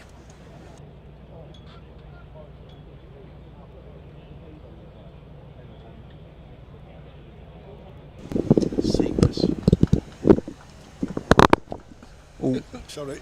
Sorry, folks, if you've got a headache now. You keep talking to me about learning about commentary, so that's the next lesson. Always turn your microphone off before you adjust it. Point taken. Point taken. Good, good. I'm glad that's we've got that one on board. By the way, which one's mine? Which one's yours? Now. Yeah, Bertie Foreman from the City end. Now then, we've just been informed by the man on the mic here alongside that actually we've been calling the rugby ground end the wrong end for the last 6 years. As Shan Masood steps back and cuts one square on the offside and will pick up 1 run. So I can't remember now who told us to refer to it as the rugby ground end when we came in 2019 for that 4-day match against Warwickshire, but apparently it is the Rawcliffe end of the ground. Oh. The end to our right at the clubhouse end. Did you not know that? Didn't know that, no. I've been faithfully referring to it as the rugby ground end because that's what we were informed way back then for all those matches that have taken place here and to start today's match as well, but it's just been changed during the match to the Rawcliffe end. But at the moment, Rawcliffe, Rawcliffe, Rawcliffe, which is a part of York. That end of the ground, I think. Another dot ball there from the City end of the ground here. Bertie Foreman and James Wharton gets over the top of that and sweeps to Campbell just down beneath our commentary position. Picks up another run. 25 and 24 respectively for this pair. Masood with just the higher of the 2 scores. And drops that into the offside for Campbell, who'd moved inside the circle to come round and field. It looked as though it might have turned that one a bit. Interesting to see how it goes for the spinner.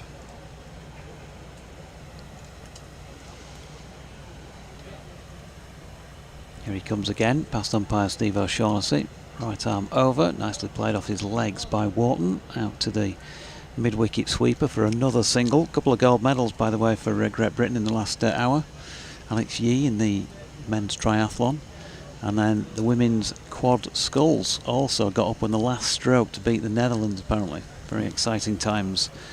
Wonderful Wednesday, they'll be calling it, or something like that, won't they? They've got to have it. Loads of sport on, isn't there? I bet people are watching the Olympics as well as watching this game and all the other games around the country. I suspect this will be taking priority. And rightly so. Absolutely.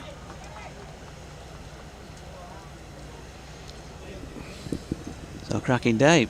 Meanwhile, at the Rawcliffe end of the ground, Dan Ibrahim is coming in to bowl to Wharton, who flicks positively off his legs down to fine leg and picks up 1. Sussex in there. Well, we were just trying to decide what colour it was. Is it cerise? It's pink anyway, isn't it? It's a shade of pink out there. What's yours? Takes a man to wear pink. It does, doesn't it? Yeah. Have you seen my shirt? What colour would you say that was? Yeah, it's a dusky sort of pink, your shirt, isn't it? I would have said. Not quite as bright as the Sussex Sharks, as Masood punches one to mid-on, and there is no run. Yeah, I think Jeff Cope had a good stare at me when he arrived, because I think he thought I needed to have a shirt and tie on today. You can't upset Copey. Oh, I've known Jeff a long time. He's brilliant. I love him. Absolutely love him. But of course, those were the days where you wore a shirt and tie every day. Oh, Masood advancing down the track to this Ibrahim delivery, looking to turn it into the leg side. It balloons up into the offside off his pad. Surprised at that? It looked like it was premeditated. It was on his way down, didn't it, before the ball was let go? Yeah, I think that there'll probably come a point where the Yorkshire batsmen might feel as though they need to pick up the tempo a little bit, but there's still a long way to go. Yeah, Masood waits this time, and he's got one away out towards the cover sweeper. Wharton, who's quick, thinks about a second, but Masood not quite as interested. 1 run takes them to 97 for 2. You see, when you've played the T20 competition, when everything happens so quickly, the 50 over comp seems to last forever. The day does. And if you think about, there's only 20 overs gone. Yeah. Ibrahim again, nicely played by Wharton, but straight to short extra cover, no run. Yeah, I was saying this the other day at Nottinghamshire. I was talking actually to Finlay Bean about it last week, because he doesn't play the T20s. He tends to come back and play a bit of club cricket. He might play in the twos, and he's back in the side opening the batting in this, and he can almost approach it really like a red ball knock. Absolutely. Building innings. Ibrahim in again, Wharton solidly behind it into the offside, and there's no run. I mean, Yorkshire's record, I was saying, in the power play last season was they didn't cover themselves in glory on several occasions, and I think young players maybe losing a wicket or two and then feeling like they still have to chase it because it's in the power play and they've got to come up with something before the field changes. And yeah, I'm not sure that that's I think the right way to go. For me, the 50 over comp is a cross between a T20 and a county championship game. There's a bit of everything that comes into it. You don't have to be 70 off the first 10 overs or 80. Maybe 40 is enough, depending on conditions and circumstances. And what we've got, it's a cut shot from Sean. Yep. Down to the sweeper on our left. They pick up one. And what we've got with Sean out there is experience, and he'll be able to help his younger players with this, because he might be saying we don't need to be. They've got 100 off 20 overs nearly. That's decent. Yep, no panic. And he comes again, and nicely played by Wharton. Used his feet well, hit it into the turf. It bounced up and obviously got good contact on it because it raced away past the left hand of short extra cover and picked up 4. It's a lovely shot. It's nice to see these young lads. I was down in Shropshire the other day watching the game and managed to catch up with a few Yorkshire lads that I don't know particularly well. Just played and missed. Tried to just dab that down to the backward point area, but just misjudged it. Probably a bit too full for cutting, maybe.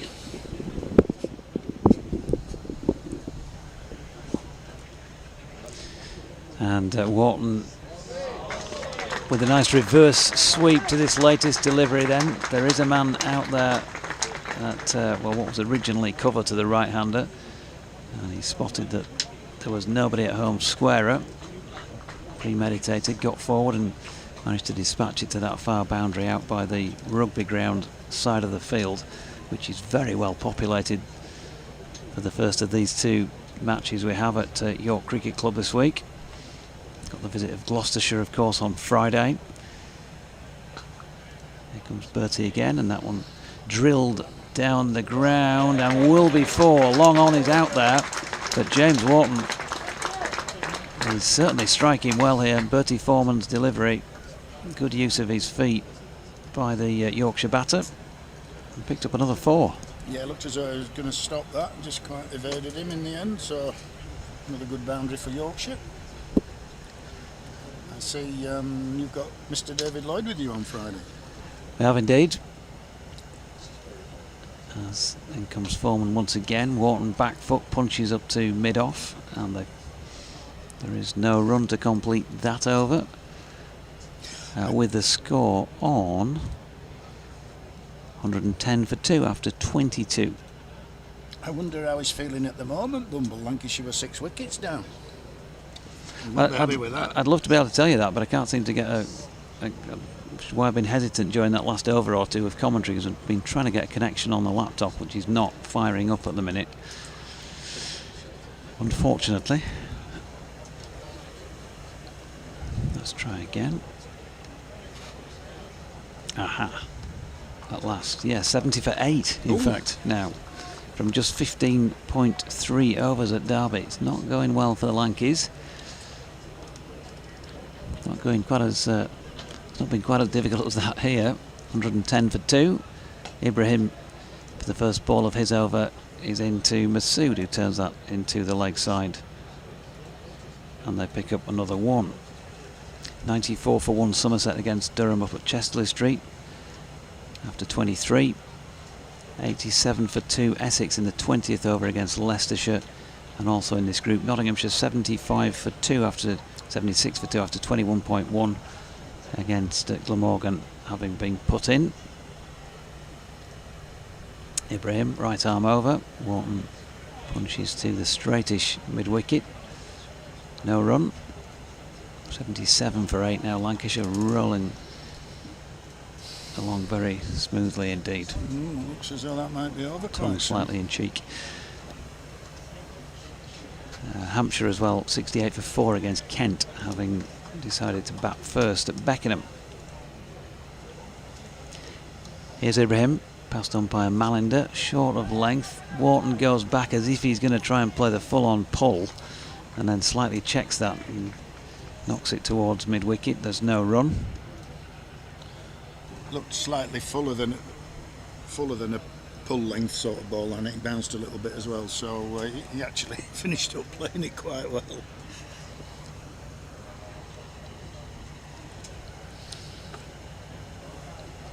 Here's Ibrahim again. This time to Wharton with a high elbow, punched up to mid-off, and there is no run. I think we'll try and adjust that microphone of yours again. Let me see if I can. I think it might need to be a bit more there. Let's try that. We've also got a not very good at this. Some background noise going on. Not quite sure what it is.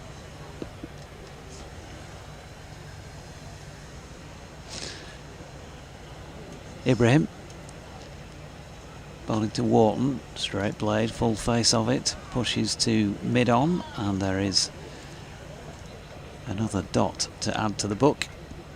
Or the computer it is these days. You were a book in your day, weren't it? Oh, yeah, pen and paper. Ted Lester. Yeah, Ted, bless him. Yeah, great character.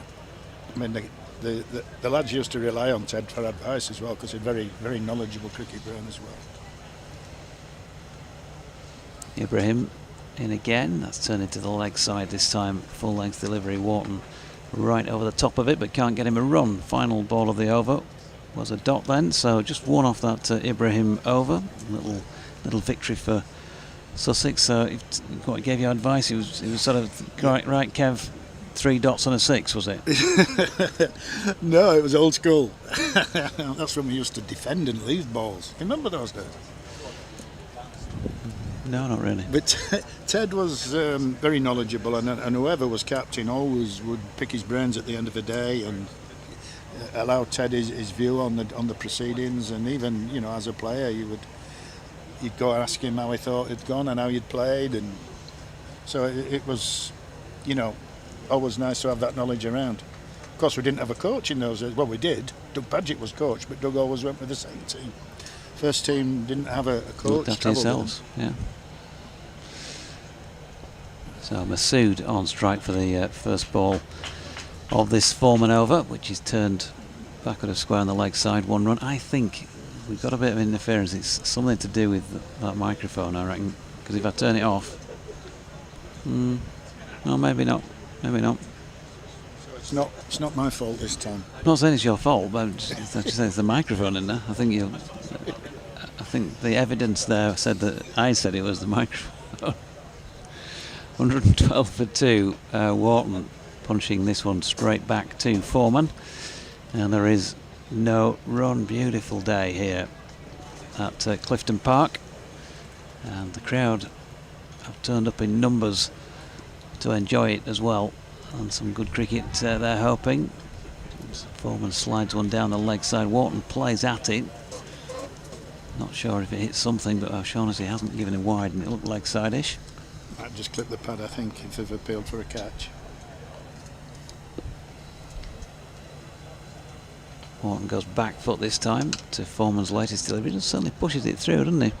That's punched to mid-on, and again there's a dot.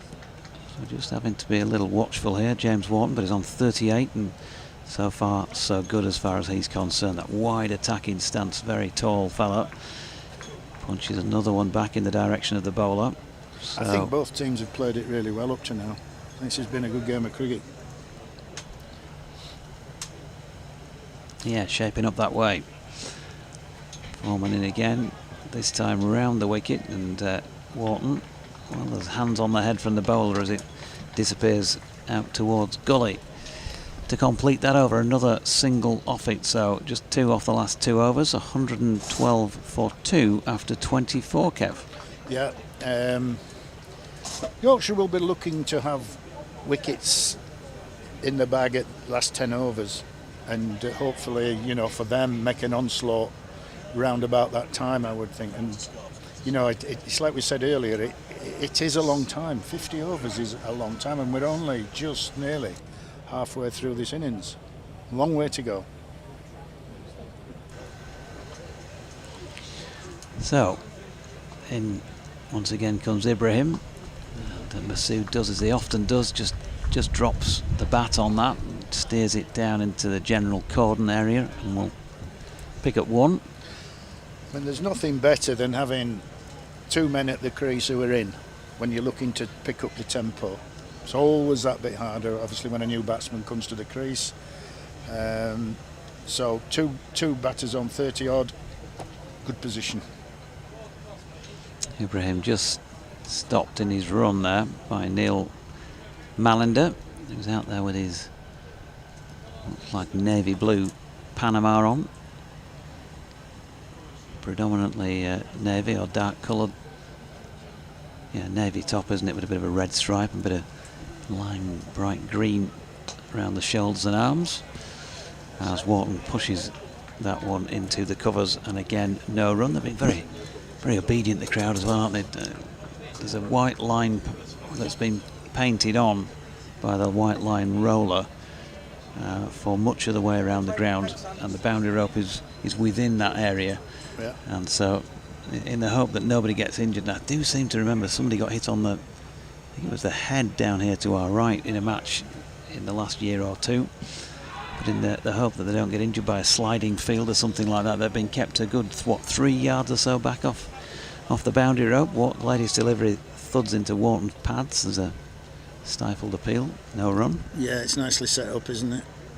I think that, of course, what the crowd need to be aware of is when it hits the rope and bobbles, then jumps over the fence into the crowd. Yeah, very well organised here by York CC as Ibrahim's in again, and Wharton punches once more into the covers. Well, that is fielded by Zach Lion Cachet. I do recall many years ago fielding at deep mid wicket at Scarborough to Brian Rose batting for Somerset, and where the marquee normally is, as the kids were playing with families down that bottom end, and a lady got hit on the head from a 6 from Brian Rose. It was awful. Ibrahim again, face opened by Wharton, who punches it to point, but there's no run. It did once happen to me. Really? Yep, as a nipper just playing around at the side of the pitch at Horsforth Hall Park CC. Somebody at a 6, and it bounced just over the, on the grass or the path at the side of their thing, and took it in the mouth. Yeah. Did you? Yeah, something like the lip. Yeah, wasn't a pleasant experience. Here comes Wharton with a shot that goes straight to mid-off and proves the end of him. So the wicket goes to Dan Ibrahim. Tom Haynes it was taking the catch, and he really did cloth that. And you were talking about 2 players being in when you want to up the ante. Not what was required at that moment. Well, I mean, he's both mid-on and mid-off are up. He's looked to hit it straight. He's looked to hit it over the top. There's probably not much wrong with the shot selection, whether he's come across that slightly, and it's just got the outside part of the bat. Could have done, but he's certainly not got hold of it, and it's gone lobbed up a simple catch to mid-off really. But Yorkshire still now. I mean, they've set this up for the last 20-25 overs or so to just slowly gain momentum. Is that the final ball then of the 25th? Wharton gone for 38 off 58, including 6 fours. So decent effort, but he would have loved to have seen that through into a significant score. Yeah, I mean, it's one-day cricket. I mean, we did say that it can be a bit of a cross between the very short form and the longer form, but when you do play one-day cricket, there's always an element of taking a higher risk now and again, and that's the way to put decent scores on the board. So we're human beings, and sometimes you just don't get it quite right. No, a few drinks being taken on board by Sussex at the moment, and it's going to be George Hill who's going in at 5 then for Yorkshire. Ample time for him, 25 overs to give himself a good sighter of this and build towards the end, and that's what they need. One of these players now to go to the end or take it as deep as they possibly can. Yeah, I mean, there's an experienced player out there. I mean, Yorkshire's a young side, isn't it? I mean, it's there's lads who are still young in age but have had some experience now, and from what I've seen, having been a little bit more involved this year and coming to Headingley a couple of times with the Players Association stuff, watching on the live stream, I've watched quite a lot, and it's a pleasure to see how they're developing. There's some talent, some real serious talent. Yeah, although you can't keep going back to this is a young, inexperienced side. This is now the 4th season that most of these lads have been getting a good old go in this competition. Not all of them, but there's a nucleus there. The likes of George, who's just gone in. James Wharton's had a bit of time out in the middle playing in this form of the game. Harry Duke still to come. At some point you've got to kind of say, yeah, that there's a responsibility to take out there as a Yorkshire player. You are getting a go. You've played this format now quite a bit, and I think I'm right in saying that they'd accept that, and they're trying to play it that way anyway.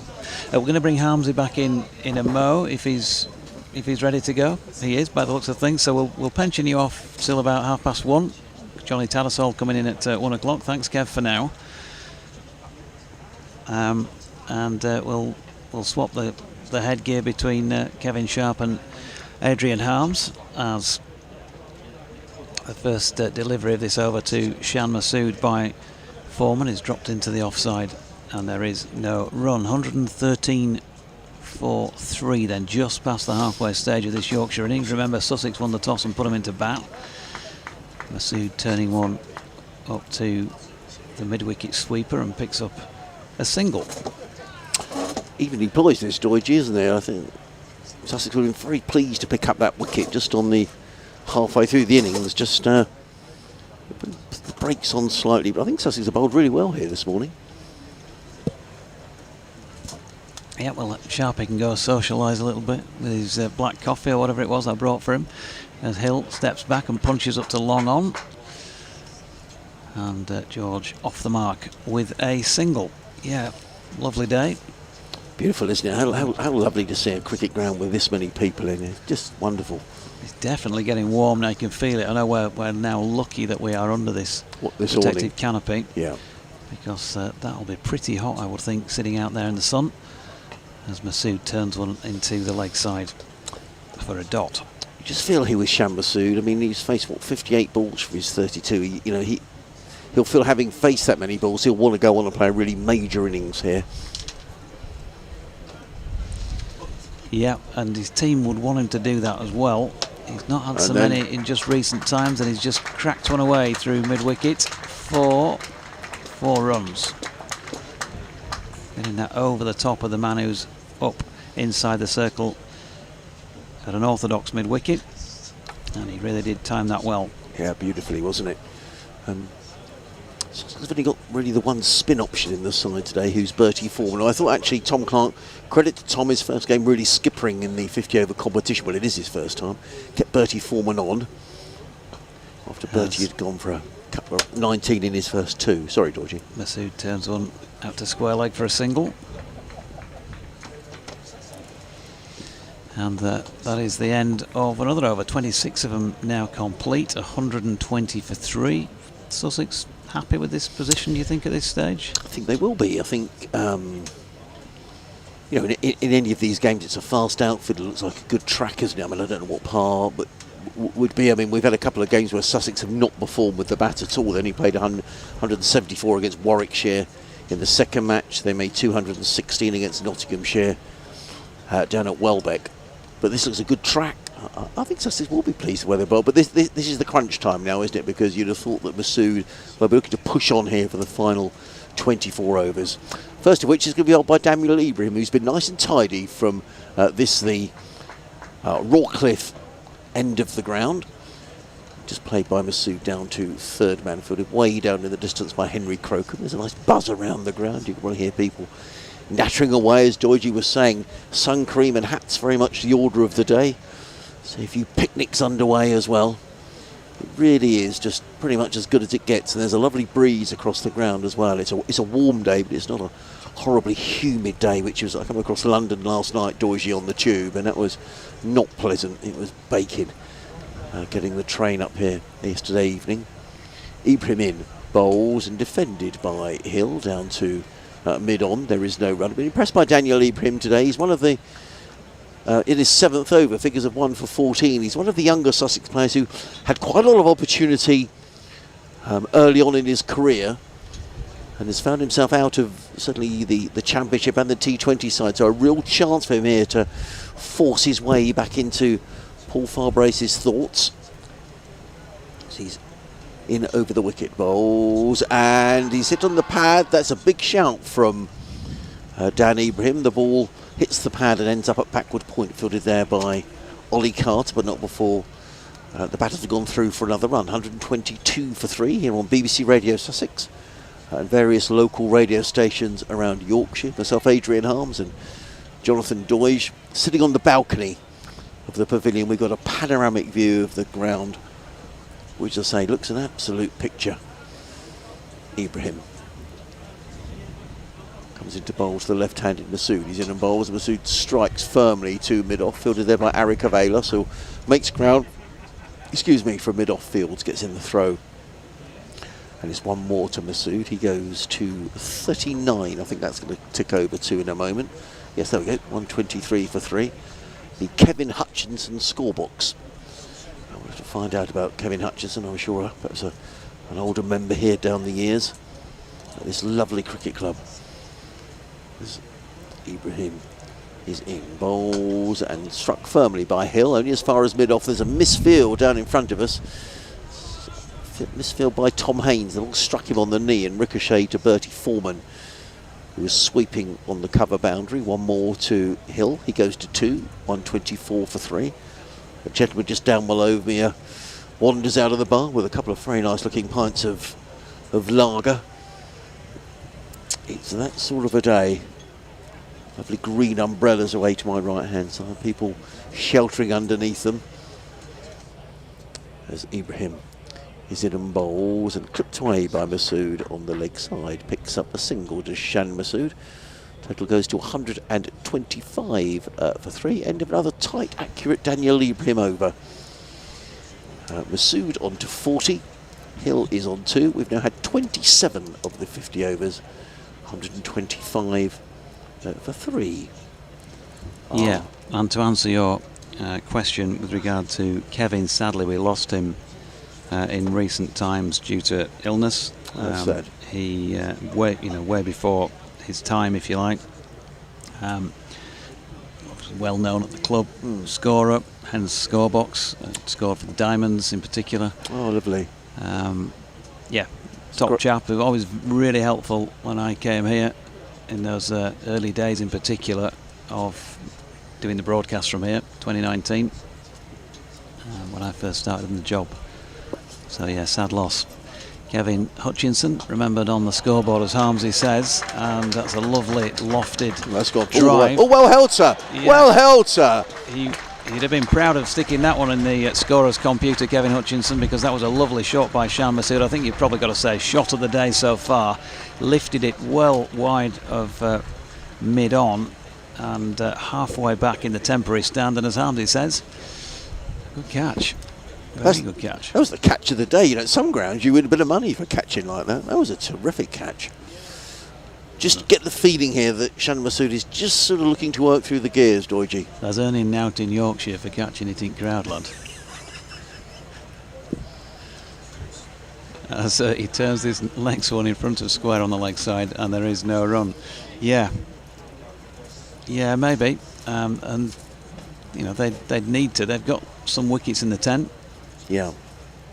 Still got some firepower, of course. Harry Duke, Matthew Revis, Don Bess among them. As Masood rocks back and cuts firmly, there's a chase on for the cover sweeper, who is round to do the fielding there in Lion Cachet.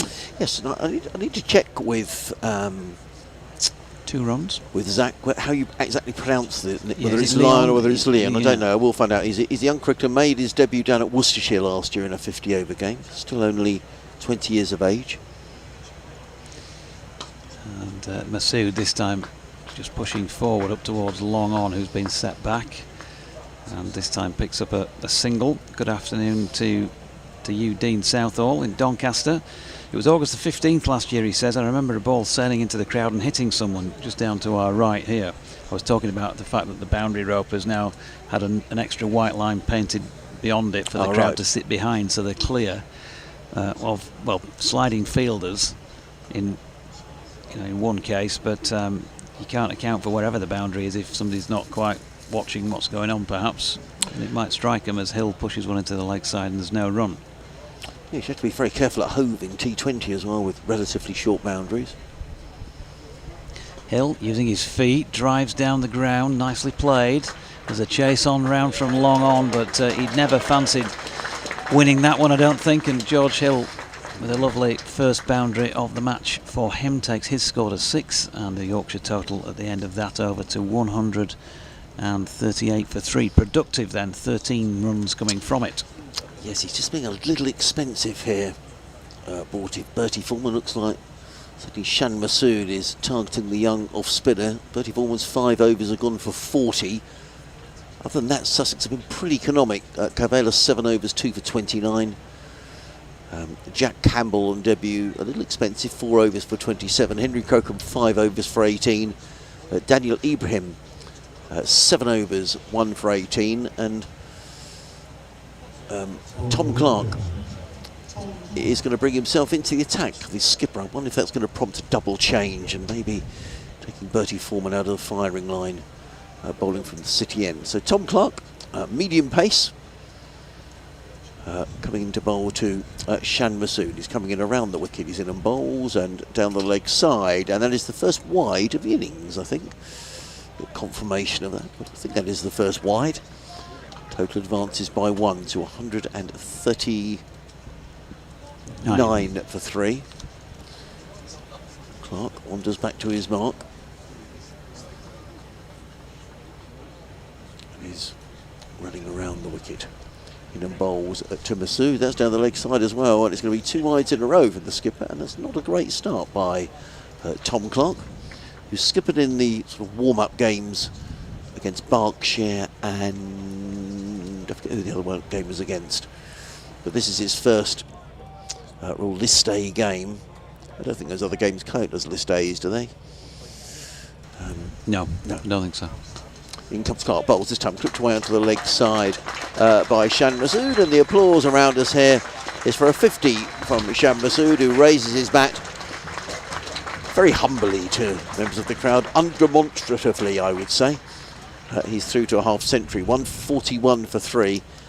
So you really get the feeling here that Masood is setting his stall out. I think the feeling often is in these games that when you get to 30 overs, you look to double that score in the final 20, in which case Yorkshire on case. In comes Clark, bowls to Hill, who plays and misses outside the off stump, no run. And if that is the case, you'd have to say that Yorkshire are looking at sort of 300-ish here.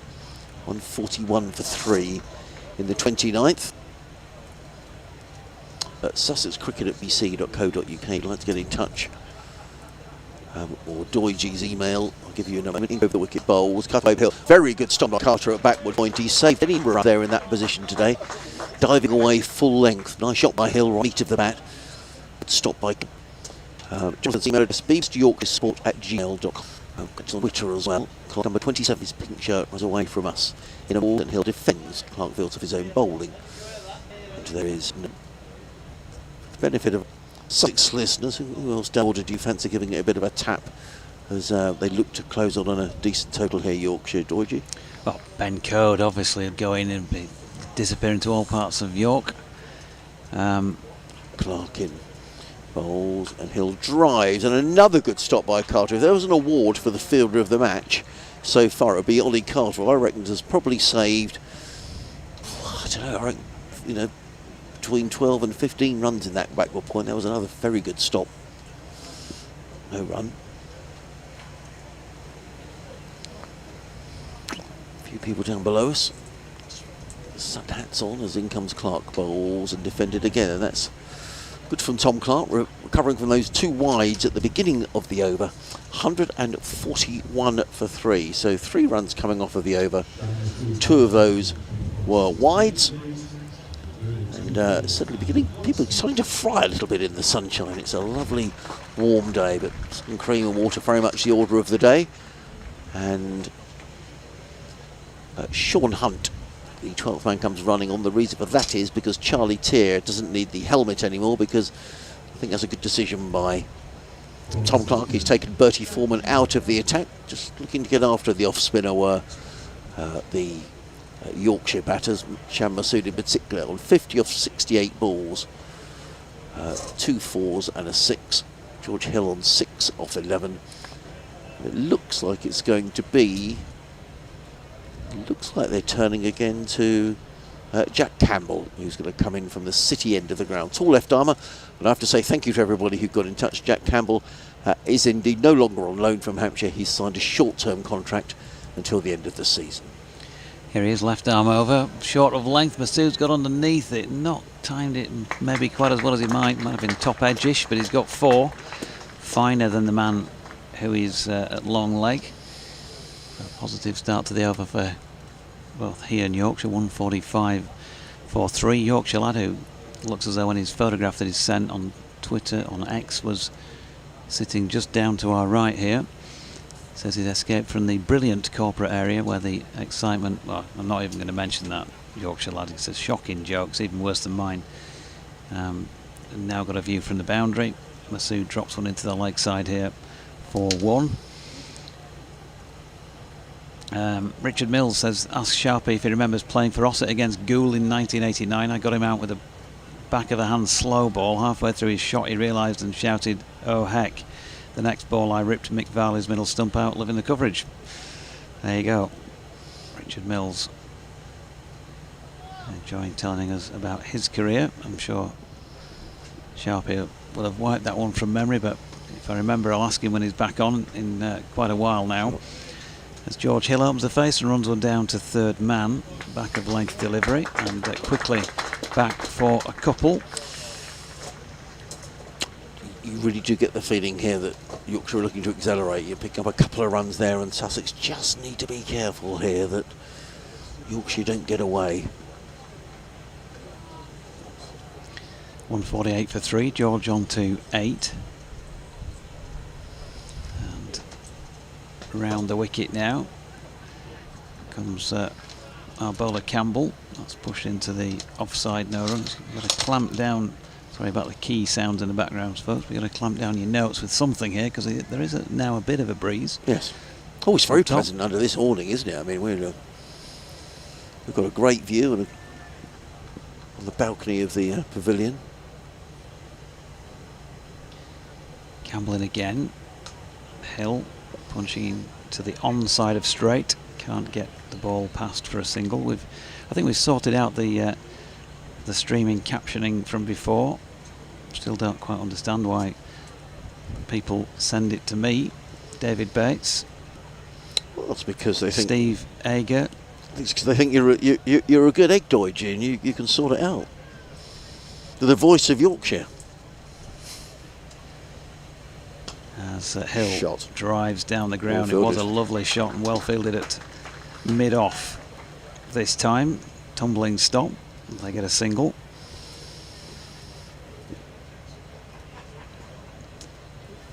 And that will complete over number 30. So 20 to go. They used to say you'd want to double your score in the last 20 from the 30 over point, didn't you, in an ideal world? But that might have changed now in these days of T20 cricket. You might want more than double in the last 20. Well, without sort of taking really any undue risks there, there was 8 off the over. So they certainly are looking to push the score along here as in comes Clark, bowls to Hill outside the off stump. There's a little fish at that one, taken by Charlie Tier behind the stumps. The field, we're still in the second power play, meaning that Sussex must have 5 fielders inside the 30-yard circle. What's interesting, Doige, we talk about the 30-yard circle, not metre. In comes Clark, bowls up on his toes as Hill plays it into the offside. They take a quick singles. That Leon Cachet trying to get the throw in, slightly misfields, but it was always going to be a single there. And Hill goes to 10. So for the left-handed Masood, there's a deep mid-wicket. The only fielder out on, no, sorry, there's a deep mid-wicket and a fine leg. A third man and a sweeper on the cover boundary. They're the 4 men outside the circle.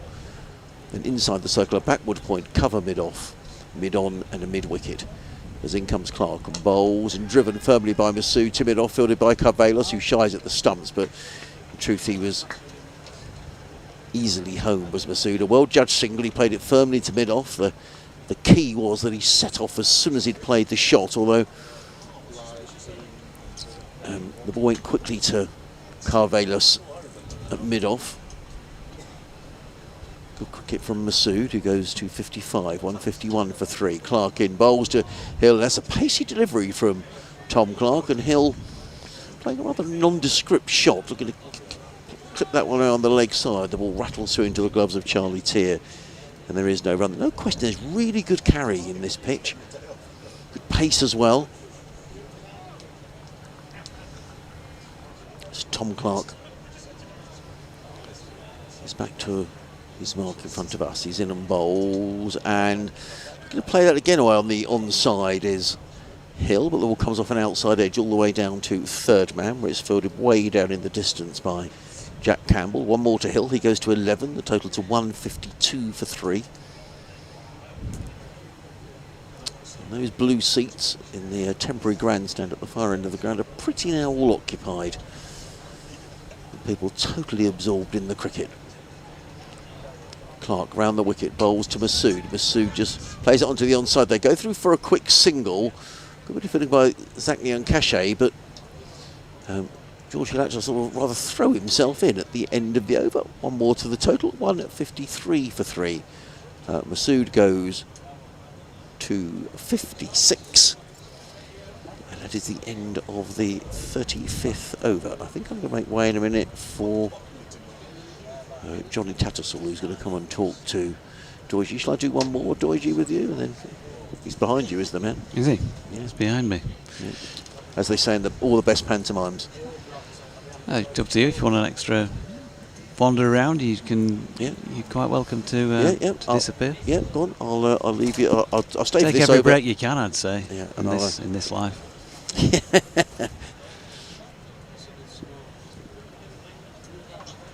So here's Campbell, left arm over the wicket, and Masood drops that one backward of square on the leg side, and we'll pick up a single.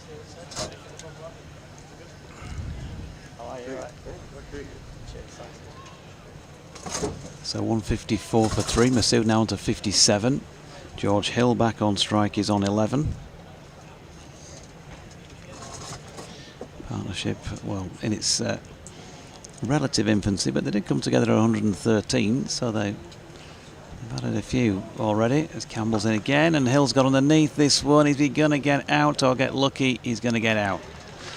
Caught by Henry Crocombe, back-pedalling away at deepish mid-on. George just getting underneath one, and slightly more power behind it, but not dissimilar to sort of James Wharton's dismissal, really. It felt like he was closing the face on it slightly. He's gone for 11, 154 for 4.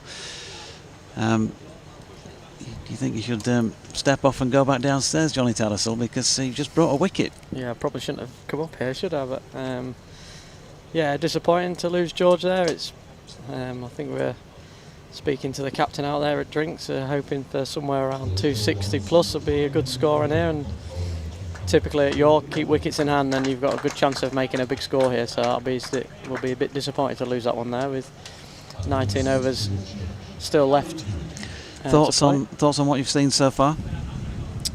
Yeah, I think we've done pretty well. So Beanie obviously played a lovely little knock there at the start, and disappointing to get out. I think he was felt a little bit aggrieved with that one. I think it might have just come off his thigh pad, but you know, the umpire's the one who makes the decisions, and he had to walk back. But he played really well here on his home ground, and you know, rebuild from Shan and Waltz was really good, and just something that we'd obviously spoken about, of keeping wickets in hand. And then obviously for Waltz to get out just before the drinks break was obviously very disappointing, especially in the manner he got out, and he knows it himself. He could tell when he came off he was bitterly disappointed with himself. But I think that was just credit to Wade Abraham as well, and he bowled brilliantly, bowled really tidy. He's not gone for many runs, and it was really applying the pressure, and he doesn't always look the most attractive type of bowler, 6 foot and running in and banging it in, but he was doing a great job on this wicket, and I think that's been the key. I think on this wicket is just put it in the right areas and be patient and wait for the batters to make the mistakes. 154 for 4 then. Harry Duke, the new man in for Yorkshire, plays and misses that first delivery from Campbell. Harry's had a good comp, particularly a couple of seasons ago, but of course we remember his 91, I think it was, not out here in that win against Surrey last year, that last gasp win. Yeah, I'm sure that'll give him a lot of confidence going out there, knowing that he's done it on this ground before. Here's Campbell round the wicket. Duke goes back foot and opens the face, pushes it into the offside no run. He'll want some runs here as well, Johnny, because I know he's obviously your rival for the keeping gloves and that spot, but the competition hasn't started the way he wanted, has it? For a start, he's not batting where he really wants to bat, and he's not had much in the way of runs on the board in those first couple of knocks. Well, in fact, he missed, didn't he, in the first match? I think I'm right in saying not required. And then second ball duck, I think it was the other day. He's off the mark this time, pushing one out to the square cover sweeper for 1. Yeah, I think it's obviously a different role for him this year, and obviously we've got a lot of younger lads who are capable of batting in a lot of different positions, and I think it'll do him a lot of good for his career and his development. Batting in the middle order, obviously batting up top is probably the easiest place to go. I mean, obviously in this competition there's been a little bit of seam movement and pitches not always been the best, so it can be challenging. Campbell back over the wicket to the left-handed Masood, who punches firmly to mid-on. Now then, when these two are together, you do brace yourself that there could be run-out opportunities for the opposition, because they both have their own ideas about that aspect of the game. It was a dot in the end, 155 for 4 at the end of the 31st. Yeah, I think just going back to my point of, when you go to open the bat and you've got a lot of time, you've obviously got 50 overs, it's a long time to bat, so you can really sort of get nestled in with predominantly sort of your red ball skills and just bat and take your time and just accumulate through the innings. And it's something that he's done so well for us in the last couple of years since this competition's been going, since it's changed with the 100. Full credit to him with that, and he's been obviously very good behind the stumps as well. So it's a different role for him, but I think it'll enhance his game and his development if he can pull it off. But yeah, I'm sure he'd love to get some runs on the board for himself, and obviously for the team, get us up to that position, maybe in 10 overs where we can stop the overs go and really let loose back in. So continuing, Tom Clark from the Rawcliffe end of the ground. Duke turns into the leg side, no runner. I mean, that, from going up front, power play and trying to make the most of that, to then going in with basically 20 overs left, completely different feel. Is he now seen as, is this one of those finishing positions? Have you got to take it right to the end if you can, take it as deep as you can? Clark in again, and nicely played off his legs this time to straight mid-wicket though, no run. Yeah, I think it's obviously it's something that I've done in my career as sort of a limited overs player, and I've batted pretty much my whole career at number 6, and I sort of see it as a position of, if you can come in and keep the scoreboard moving even when you've lost a wicket, you know, if you don't take up many dots, then you're just giving the opposition something to think about. Here's Clark again, this time back foot. Duke plays it out to point. No run. He's always been pretty strong, square both sides of the wicket, hasn't he, in particular? You don't see him playing down the ground too often. No, I you know, it's something that we're, you know, as individuals you're always looking to improve, and it's something that in my game I'm always looking to try and improve. We're sort of similar players in that play very well square of the wicket, and it's just being able to try and open up those different scoring areas to make it easier for yourself. He's in again, Clark. He's got a leading edge on this one, Harry Duke. Certainly looking to turn that into the leg side. Yorkshire would love Harry Brook to have walked in at 6. He got away with that one. Yeah, I think sometimes you can almost want to hit boundaries in this format, but I think the singles are very much underrated as well, especially when you've got an in-batsman, obviously keeping Shan on strike as much as he can here. And he comes again, that's once more turned to straight mid-wicket. So bowling well to his field, because everything has hit one of those off each delivery in the over so far. Yeah, it's just looked like that kind of a pitch, really. I mean, there was obviously Will Luxton looked like he got a nice ball from the sidelines, but apart from that, it's been very much, can you just hit a length, hit the right areas, be patient, gather those dots and try and force a mistake. Clark in again, and Duke has to be solid in defence. So maiden over from Tom Clark, just what the doctor ordered for the visitors here. 155 for 4 after 33. Clark with 3 overs, 1 maiden, none for 7 so far. And the other Sussex bowling figures, Carvelis bowled well up top, 2 for 29 off 7. Campbell with 1 for 36 off 6. Crocombe 5 overs for 18. Ibrahim 7 overs, 1 for 18. And Foreman 5 overs for 40 has just probably been the one weak link so far. Yeah, I think, yeah, I guess you can say that with the stats there, but I think, in my opinion, I think just maybe the field settings were maybe just slightly wrong for him when he was bowling. Interesting, as Campbell continues, and it's driven by Masood straight to mid-off. They take 1, taking him to 58, the score to 156 for 4. Yeah, I think he had a slip for a long time, and I mean, looking at it from where we are, it didn't look like there was much spin, and whether he was actually going to get a wicket there, and whether he could have utilised the fielder there, you know, in a different position to maybe try and force a mistake. But I think full credit to the lads as well. They played it really well and managed to pick up some good runs, handy runs off him. And he comes again, Duke, and can't get it away for runs, dropping into the offside. No run. So you were talking about keeping that board ticking and, you know, not playing out so many dots. I think that's 10 so far that Harry's faced for his single. Yeah, I think the important thing is here is not to get too worried about that as well. If you start slow, you can always catch up at the end. The last thing we want now is another wicket, another 2 wickets, and that puts us right behind the 8 ball going into the last 10. Campbell round the wicket. Duke drives quite nicely, but straight to cover. And again, another dot will go in the book. Still to come, Don Best, Matthew Revis, not quite sure which order, Ben Code, who had a bit of fun the other day, both with bat and ball, down at Welbeck. Not that many other batters did. Ben Cliff and Dan Moriarty will follow. Yeah, it was definitely a tough result to take for the lads on Sunday, but hopefully can bounce back today with a win. And Duke this time has deflected that one nicely. He does play well using the pace of the ball, doesn't he? And he's deflected that one away just wide of gully and picked up 4 through third man. Yeah, cracking shot there from Dukey. Just missing backward point to his left hand. Carter's been excellent at backward point. Made some really good stops so far. He just couldn't quite get across to that one. Really well placed. Hopefully that'll just settle his nerves down a bit.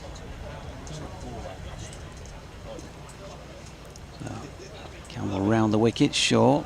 Duke misses an attempted pull, which presumably must have gone over the top of the stumps. Shaughnessy hasn't signalled that as a wide. He did step quite a long way across. And for you, just got to be patient and hope for an opportunity during the next what's left, 5 matches of the group games after this. Yeah, I'm sure I'm going to get an opportunity at some point. It's obviously disappointing not to be playing. You know, as a professional sportsman, you want to be playing all the time, but you know, you don't always get that chance. And you know, I'm just trying to do as best I can for the team at the minute. Campbell in again. Duke drops and looks to go, but couldn't get it away from Clark, who was fielding at mid-wicket. So dot to complete that over 5 off the 34th, and 160 for 4 at the end of it. 16 left, and you know, run a ball gets us close to that 260 mark that was discussed at drinks. So I think that, again, the wickets in hand are really key. So even if we don't get 6 and over for the next 6 or 7 overs, I don't think that matters too much. As long as we can have a good flurry at the end, York can be a very quick scoring ground and difficult to defend. It's not the biggest of grounds. Yeah, here's Tom Clark continuing. Right arm round the wicket to Masood, who's got an inside edge on that, I think, down towards third man. And he's going to get back for a second. 60 to him now, 162 for 4. Any insight as to the sole change today, Ben Clifton, for Dom Leach? I think it's just trying to keep everyone involved, and we've got some 4-day cricket coming up towards the end of August, obviously, to finish off the season. So I don't think Ben Code will be playing all these matches. Yep, as Masood drives powerfully into the offside, that bounces up, and it's a good effort by Ibrahim to get a hand on it at cover. Probably saved 4, and they got just a single. I don't think it'll be the last time we see Dom Leach in this competition. I'm sure he'll be back again. We've got the luxury, I guess, of I said to the lads when we were down at Shropshire that we've got 13 lads who deserve to play in this competition, but unfortunately 2 people are going to be missing out. Yeah, here's Clark again on Duke a little quickly, that, by the looks of things. He's got it away to backwards square leg, or to square leg, but they get a single. Felt like it almost ran up the splice of his bat before he got the pull shot away. So I mean, I've no idea what the plans are when I say this, but you're thinking club ground here. Cody probably plays both these. You'd think probably Scarborough, place that he bowls well at. And then you've got 2 left away from home at Rugby School and at Cardiff. I don't know, we'll see. But Masood pushing 1. Yeah, I'm not too sure how they're going to do it. Obviously, we've got a couple of games at Scarborough next week, so who knows? Ben might miss out on Friday here, we don't know. But we've got that option. I think we've got that luxury in the squad of being able to change people when we want. As Harry Duke gets underneath this one bounce and 4 out towards the suits in the marquee. Just a little short of length from Tom Clark, and Harry Duke was onto that quickly. Yeah, really nice shot that from Dukey. Like you say, sitting deep in the crease there, just waited. Just swung through the line. I think it obviously shows you how good the pitch is. Just get a little bit short, just sits up a little bit to be hit, and he put that away beautifully. What has Clark got in response? Well, it's a delivery around about off stump this time, pushed into the offside for another dot end of the over. And so 9 runs coming from that 35th. 62 for Masood, 10 now for Harry Duke, 169 for 4 with 15 to go. And that gradual wind-up is just beginning. Yeah, I think you could just see from those 2 deliveries there, that one that was just a bit short, just sat in, it was easy to hit, and then that one that was just slightly, last ball of the over, slightly fuller, difficult to really hit through the line of that. It won't be the quickest pitch out there, but it looks like a really good surface, and it looks like produce a really good cricket wicket here at York. As Masood works one backward of square leg. Fine leg round to field. He wants a second. He's going to be in trouble here. Yep, he is in trouble because he's gone. Neil Mallender raises a finger. Well, don't say you weren't warned. About 10 minutes ago, I think I said these 2, it can be interesting when they're out there in the middle, and it never felt like there was a second run on there, to be fair. And not only has he put himself in trouble, he's got himself out. 62 and gone for the Yorkshire skipper, 169 for 5.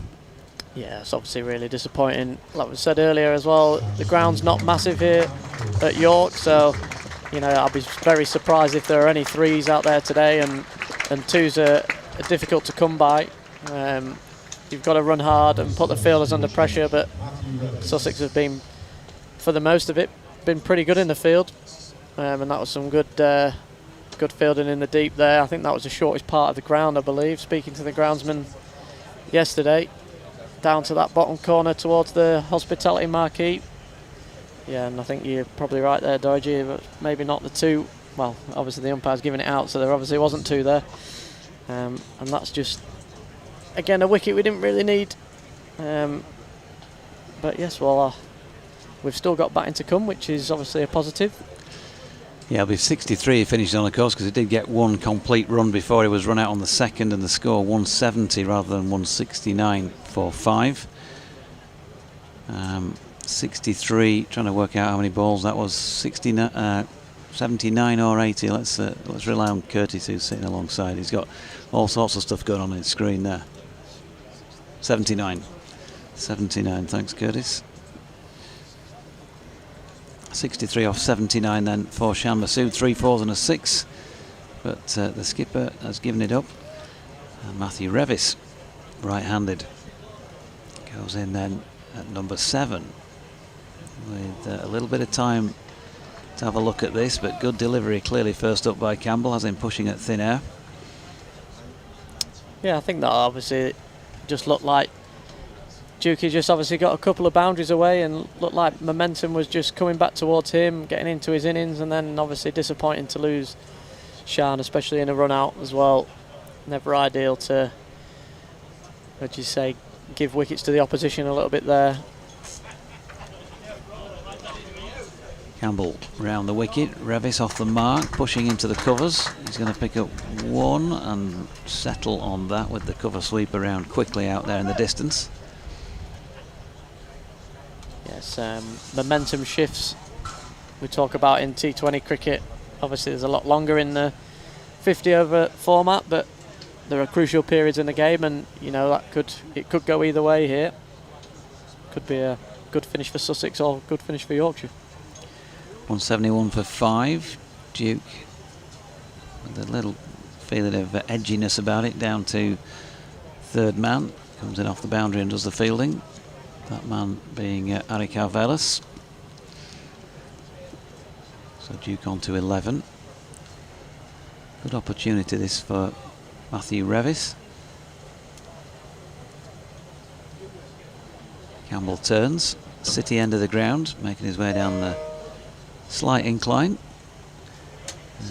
Coming number 3 as Revis gets his shot away down to third man and picks up another single. I was saying the other day at Welbeck, Matthew Revis, he doesn't feel like he's that modern day player of improvised shots. He doesn't play many of those. He's a very orthodox sort of player, isn't he? Innings builder. Yeah, he's very much a strong cricket shots, straight batted kind of player. As Duke goes back and into this shot, dropping it into the leg side, and there's no run to complete the 36th at 173 for 5. Yeah, he's obviously a tall man, strong young lad. His rev doesn't necessarily need all the trick shots. He can hit the ball a long way when he gets going and hit the ball hard. But yeah, I think it's something that I'm sure he'll be looking to add to his game over the years. And if he can do that, then there'll be little bowlers who can bowl at him, I think. Can change, another change in the bowling. Yeah, Dan Ibrahim back on at this Rawcliffe end of the ground. Rawcliffe, and who knew? We were saying earlier, it's the first time we've called it that in all the years we've been broadcasting there, because we were told it was the rugby ground end in our first visit back in 2019. Wow. Yeah, I mean, they're always looking to improve things, and if that's the way they can improve this experience at York. Ibrahim in, Revis turns it into the leg side. No run across your association here. How long have you been turning out as a York player now? Yeah, well, I remember it quite clearly because it was I turned out the year 2018, and I moved from Harrogate to York because I was hoping to get a bit more bowling, and then I took up wicket-keeping that winter. So it was a bit pointless. Yeah, just as you do in that front.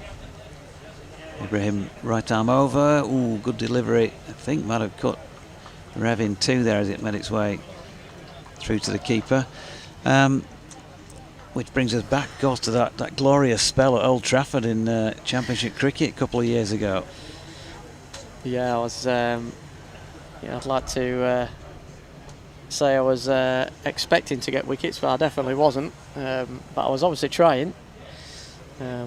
Always bowled as a junior leg spin, so I've always kept in touch with it. Ibrahim to Revis, who has flat batted this one into the covers for one. Was it two for? Yeah, two for. Yeah, who did you get out? Somebody like Liam, Keaton Jennings. Yeah, not a bad player of spin either, actually. He's got a Test 100 in the subcontinent in India, so yeah, I was very pleased with that one. I thought that was a genuine dismissal as well. After he'd reverse swept me for 4, I went with a bit more overspin, a bit more topspin on it. It caught the top edge, and thankfully Ben Code caught it. The rest is history. Ibrahim to Duke, who flicks nicely off his legs, but again, he's really finding the field today so far, Harry Duke. Different day, he might have been in the 20s now, but he's found the man at straight mid-wicket. He was wringing his hands. That clearly tells you he timed that nicely. Yeah, it looks like he's timing the ball really well now, just after those first few string of dots he had. Looks like he's getting into his work nicely. Let's just hope he can continue this for another 6 overs with Rev. Here's Ibrahim again. Revis, Duke this time drops it out squarish on the offside. The sweeper's into field, and they will add 1 to the total. So 12 to Duke, 175 for 5. Yeah, I remember Keaton Jennings was threatening to retire after that one, after that dismissal. Yeah, I mean, I think he was. Hopefully, he didn't see me bowl the week after down at the Oval. Trying to drag the over rate back again with the new ball when they were chasing about 50 for the championship and started with a beamer. Here's Ibrahim. Nicely played by Revis. That's a beautiful shot for 4. Now, if Harry Duke's been finding the field, Matthew Revis, no problem there. And there wasn't that much of a gap for him to thread the needle through there, but he did it really nicely through the offside for 4. Yeah, terrific shot. I'd say classic Matthew Revis, that. Just what we talked about. Nice vertical bat, strong shots, getting through the ball. Dissected the field there between extra cover and mid-off beautifully. And you're not stopping that. Fielders had the dive, no point chasing. Outfield's a little bit slower than it has been here at York. Just with some irrigation work they put in that I've been told over the last year or so. Just slowed up the outfield, but it's definitely quicker than it has been when I played earlier here this year for York on the Saturday, so it's good signs, and ground's looking spectacular today. Yeah, it is. Super job being done. Got a money spider, which is always good news. Hopefully I'll come into some as Henry Crocombe comes back on from the City end of the ground. First ball there to Harry Duke, just defended.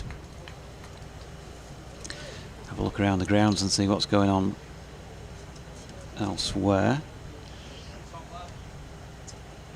Lancashire 99 all out, routed by Derbyshire, who are 1 without loss already in reply.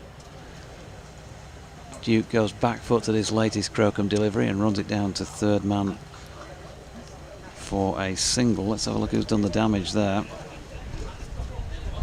5 for 37 for Pat Brown, 2 for 19 Zach Chappell, 1 for 19 Sam Connors, and 2 for 23 for Harry Moore. And Lancs suffering at Derby. Always a disappointment. Yeah, I think they're 2 from 2 losses, I think. George Bell top scoring at the top of the order with 18. 3 men in double figures, that was it, as Revis picks up a single square on the leg side. So it looks as though Derbyshire heading for victory, but this is cricket, so you never say that with total confidence. Hampshire 125 for 8 themselves against Kent in Division A at Beckenham, having chosen to bat. And in that division, Somerset 169 for 3 against Durham up at Chesterley Street, having chosen to go in first. Harry Duke turning a single into the leg side off Crocombe. In this Group B, Essex 160 for 3 in the 36th against Leicestershire, who stuck them in. Notts 153 for 4 against Glamorgan, who usually are fairly strong in this comp. Glamorgan stuck them in down at Neath. And yeah, that's your lot from around the grounds elsewhere. And Yorkshire 182 for 5 here. Make that 186 because Matthew Revis has just played a lovely little flick off his legs. Henry Crocombe just straying a little bit too straight for him. And a nicely played boundary 4. Yeah, lovely little clip off the legs there from Rev. It's not the place you want to get to in a one-day game, drifting too straight on the pads. And he's picked up nice boundary there. Just keeps the momentum going for Rev. Moves on to 12. Playing nicely, made a good start. Crocombe in again, short this time, and a bit of limbo from Matthew Revis. It makes its way through to the gloves. And that is that for the 38th over. 7 runs coming from it, 186 for the loss of 5. Yeah, I think it all hangs in the balance. I think this game coming up to the halfway point. Again, a good finish, good strong finish from either side here. You would think would put them in the ascendancy in this game. So obviously, for, as I've said, 260 was what was called at drinks. You know, with 12 overs left, if they keep wickets in hand, you'd hope they'd probably get above that. But you know, Sussex could restrict to it less than that with wickets. As Duke turns one into the leg side, Ibrahim continuing from the Rawcliffe end of the ground. Referee and says down to Harry to be the Duke of York. I feel we're running a bit light at the minute. Yeah, well, like I said, it might look that way with the 5 wickets down, but if these guys can get us through another 5 overs, 5-6 overs, and give us a platform to attack for the last 6 overs, 7 overs. Yeah, Ibrahim to Duke, who's again looking positive, but can't get it away from the infield. Just needs to try and get that a little square up. Things change quickly in cricket, don't they? They do. The monitor we've got with the stream on, it looks as though if you look at that, you feel like you need to go to Specsavers and get an eye test, don't you? There's black spots on it. That's Ibrahim. He's in and bowling, and Duke turns that one in front of square leg side. He did manage to get it squarer this time and picks up 1. Yeah, it's been a terrific spell from Ibrahim here. How many overs has he bowled now? Getting in close to his allotted overs, I think. But he's not gone for many runs at all. Yeah, into his 9th. Less than 3 an over. It's a really good effort on here. I think we may have lost you folks for a moment there. Hopefully, BBC Audio, you are back with us. As Revis turns one square on the leg side and picks up 1.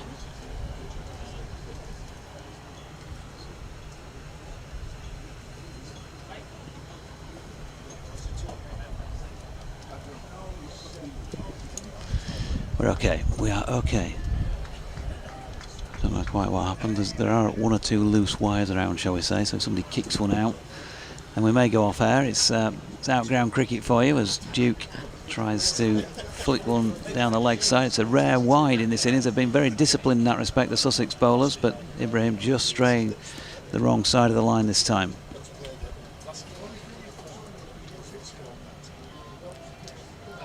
Partnership's growing nicely, 19. Could do with this getting close to a 50 partnership if we're going to make some big score here. Here he is again. And once again, Duke using the pace of the ball. He's starting to get a little frustrated there as he couldn't get it past point once again. Yeah, hopefully he doesn't get too frustrated. He can catch up quickly in this format towards the end. Setting up the platform nicely. And doing a good job for the team in a minute. And then hopefully he can cash in for himself later on towards the back end, last few overs. Beaten by this delivery. There's a stifled appeal. Never felt like Neil Mallender was about to raise his finger, and that remains the case at the end of the 39th over then. So 11 remaining here, 189 for the loss of 5. They're keeping some wickets in hand. They've had a succession of players who've got themselves in. As Johnny said, Finlay Bean, I think, felt he might have been a bit unlucky. He's gone for 37 earlier in the piece. Shamus, who certainly gave his wicket away, really, 63 off 79, but run out going for a second that never really looked on. James Wharton, 38 from 58, including 6 fours earlier in the piece. Lobbed one up to Tom Haynes at mid-off. George Hill caught a little bit deeper than mid-on by Henry Crocombe. Good catch back pedalling off Campbell for 11 from 20. So players have got starts, all with the exception really of Will Luxton. They really need somebody, one of these pairs certainly, to try and see this right through until the end, preferably both of them, as first ball of Crocombe's over is pushed back by Revis. Yeah, I think it's that classic cricket chat of, you put 2 on the scoreboard, 2 wickets on here, and it looks massively in Sussex's favour. So I think we've just got to bear that in mind. Just a little bit more caution. Keep ticking over at 5 and over if we can with the singles. Short ball pulled by Revis. There is a man out there to take the catch though, and he has now gone as well. A simple enough catch really, running round, made his ground at mid-wicket. And Bertie Foreman it was who did the grabbing, and Yorkshire have lost a 6th with 189 on the board. And it just sort of feels like any time there's much of a shot played in anger, you are taking a bit of a risk. Yeah, and I think that's, it's one of those, isn't it? A pull shot. It's very instinctive to play, and it's just whether you can maybe pull out of that or try and keep it on the floor. I'm sure he'll have seen that and tried to hit that over the ropes for 6. But that's the risk reward. It's not paid off, and like I said, 2 on the scoreboard, and it looks good in Sussex's favour, and that's exactly what they've done. They've picked up wickets the majority of this innings. Picked up wickets. Well, that'll help 50 overs if you keep picking up wickets.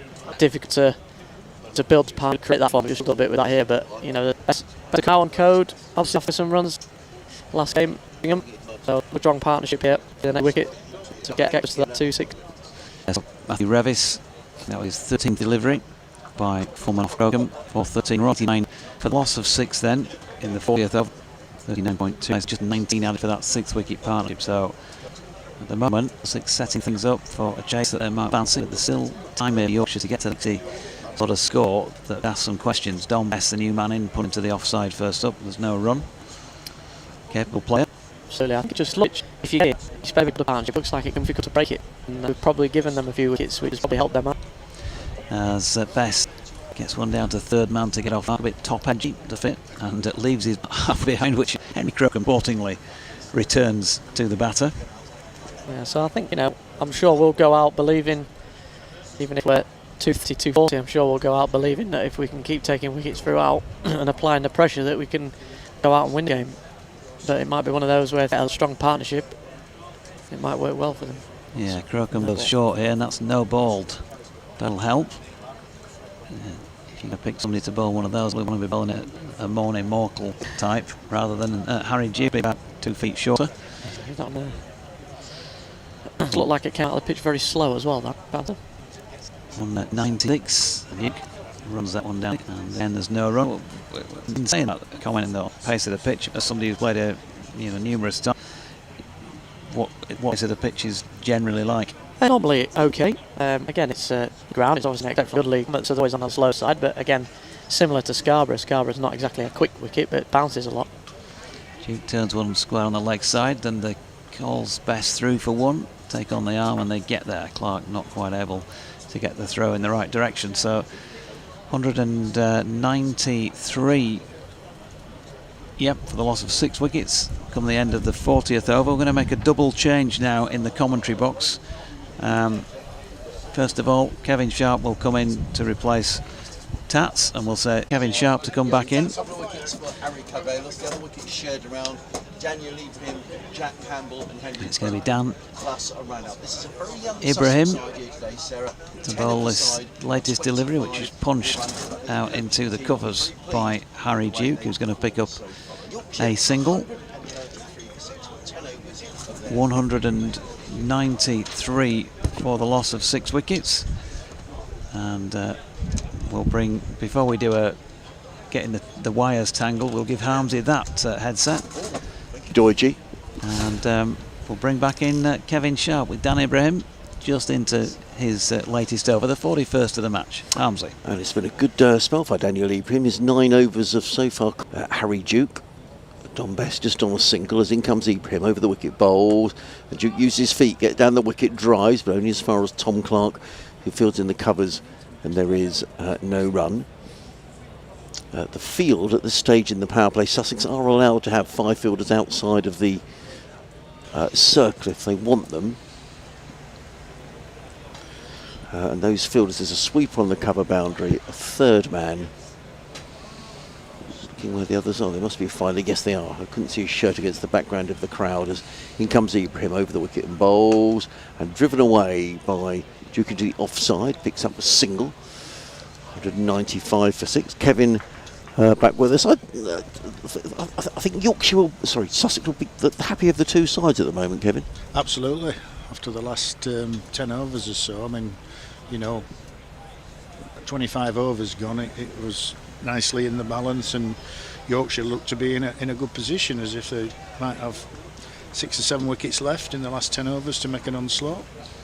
Ibrahim over the wicket, bowls, and defensively played up the track by Bess, and there is no. He's bowled well here, Daniel Ibrahim. He's in his final over. Figures before this of 1 for 27. He's one of the younger players who, in fact, he made the youngest half century in the history of the county championship when he made that 100 at Headingley. Oh no. So perhaps hasn't quite gone on from that. He's had a couple of injuries, but he certainly bowled well today, trying to force his way back into Paul Farbrace's thought. In comes Ibrahim, clipped away down the leg side. They've taken 1. They'll think about 2. They need to get this throw in quickly. Henry Crocombe comes in from the fine leg boundary, gets the throw into Charlie Tier. 1 more to the total. 197 for... Crumbs, I need to take my sunglasses off, I think. 196 for 6. In fact, I'd forgot I got the sunglasses on, to be honest. I mean, he's still young. He's 19. Yeah, he is. Yeah, that, absolutely. It take years to learn your trade. Yeah. Ibrahim.